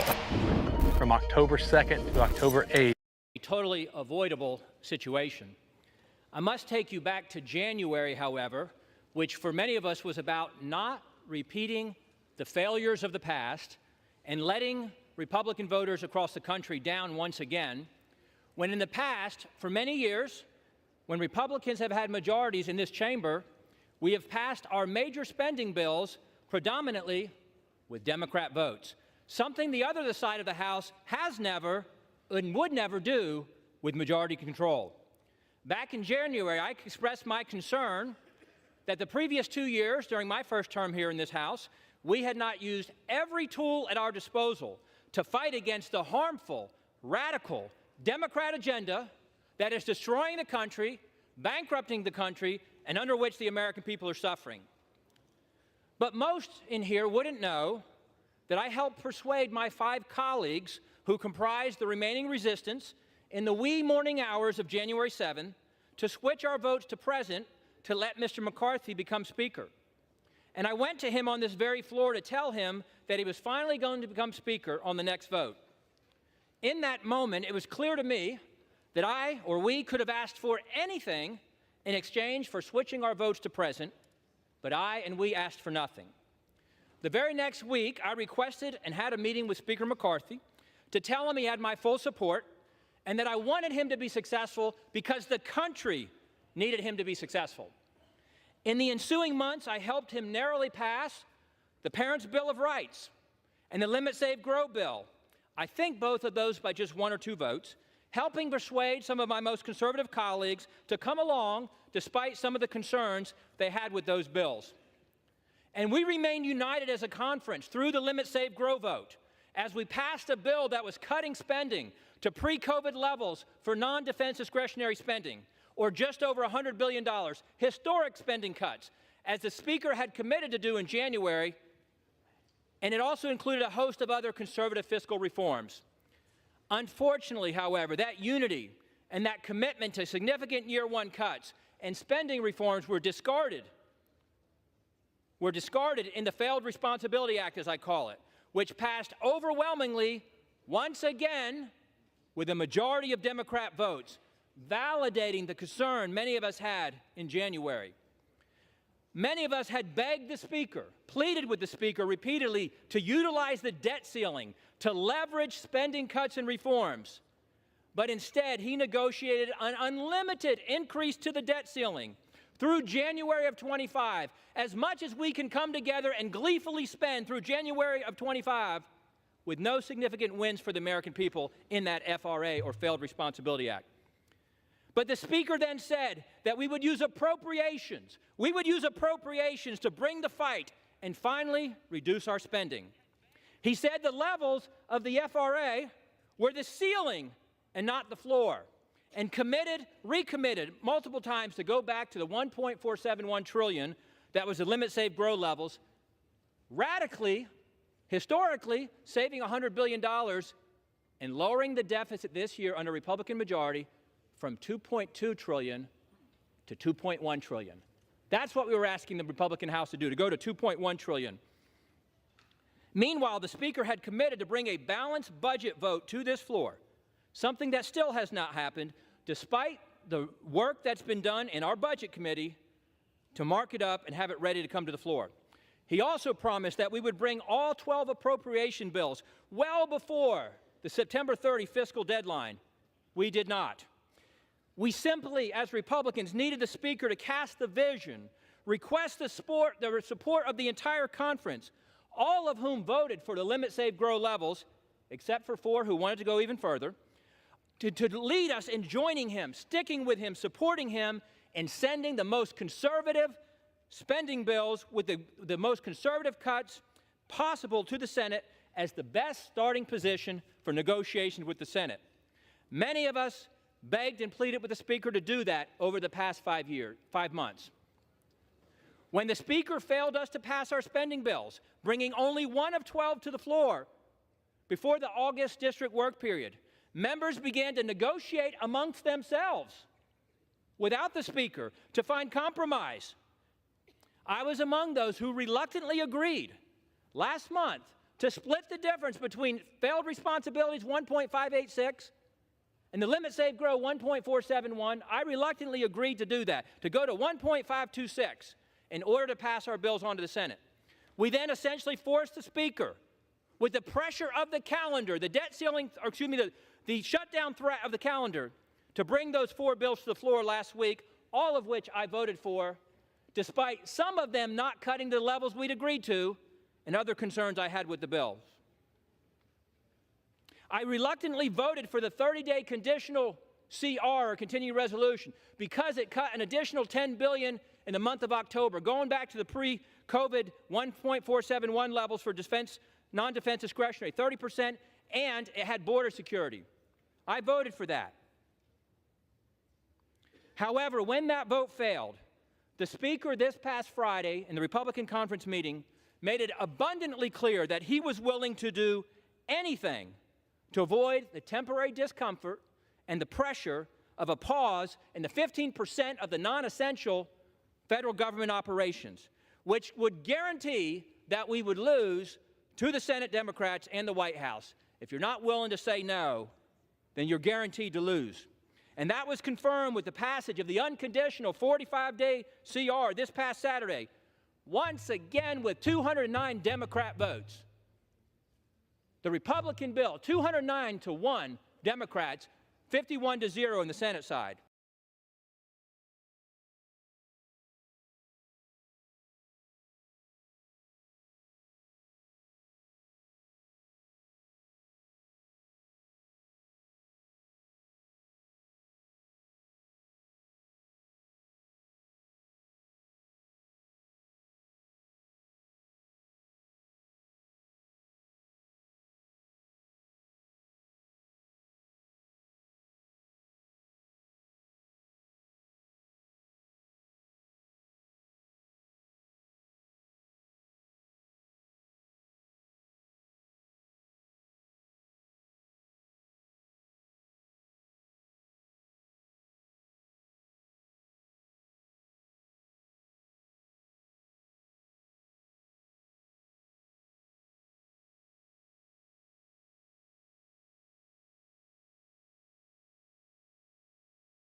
I don't know why I'm typing either. I can just talk, but I'm it's just kind of like was looking around real quick, but I'm gonna start. Like I say, I'm getting long at 300. Guys, this motherfucker gets to 300. I'm going long. I don't care. I'm just gonna go do it, and I'm just gonna put it on, and you know, because sometimes I like to wait, right? I wanna wait for it to get to that level. I would turn the camera right now. I don't have a shirt on. I would wait for it to get to that level and like see how it reacts, or like, you know, do we come out of the gate screaming to the downside or to the upside? And if we do, okay, I'm grabbing a weekly. If not, I can just grab a few weeks out, you know, like Meta, like right now. I'm really debating to get short Meta, and where do I say I'm wrong if I'm wrong? Right? That's the question, because it's already turned this into resistance. It is down 1.7, so that's not that bad of being down. Do I just get it? Maybe see if I get a gap down tomorrow with it. It's actually it's a lot stronger than the SPY. It's put in a double bottom, and so it's like, what would I want to be, what would I look to be short? I don't even know. I'm trying to find it. I don't know. AMD's at 100. I could probably look at like, damn, CrowdStrike. Holy shit, 5%. I don't know, man. I got 3 days left. So we got 3 days left this week. It's time to get to getting. You know. I'm still really irritated about this morning.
Sorry, y'all. I had to take a fucking miserable ice shower. Didn't have to, I decided to. I just decided to put my through that torture. It felt kind of good. So, if you guys haven't done it, I'd suggest it. I don't know if YouTube will if YouTube will get me for this, but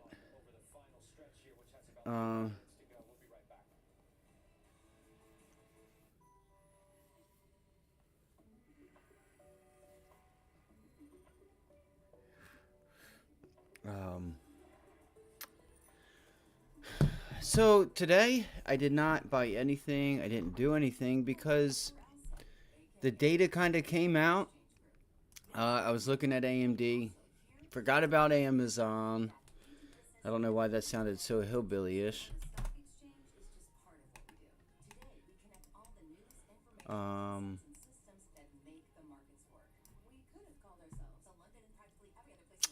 didn't do anything.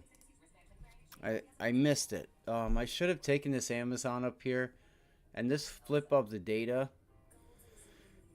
I don't know, man.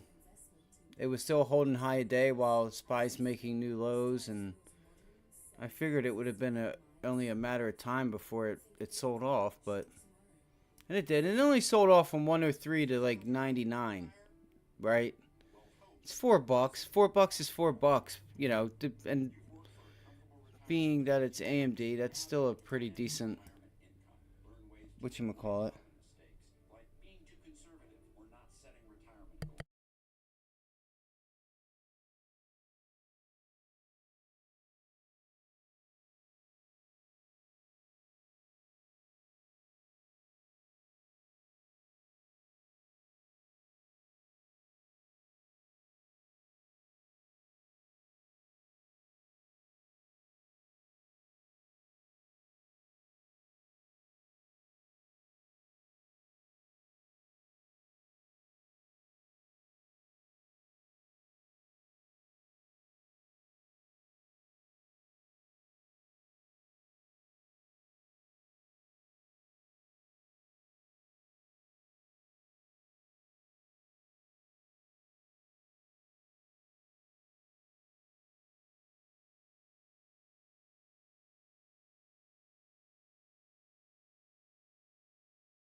Shit. I know, man.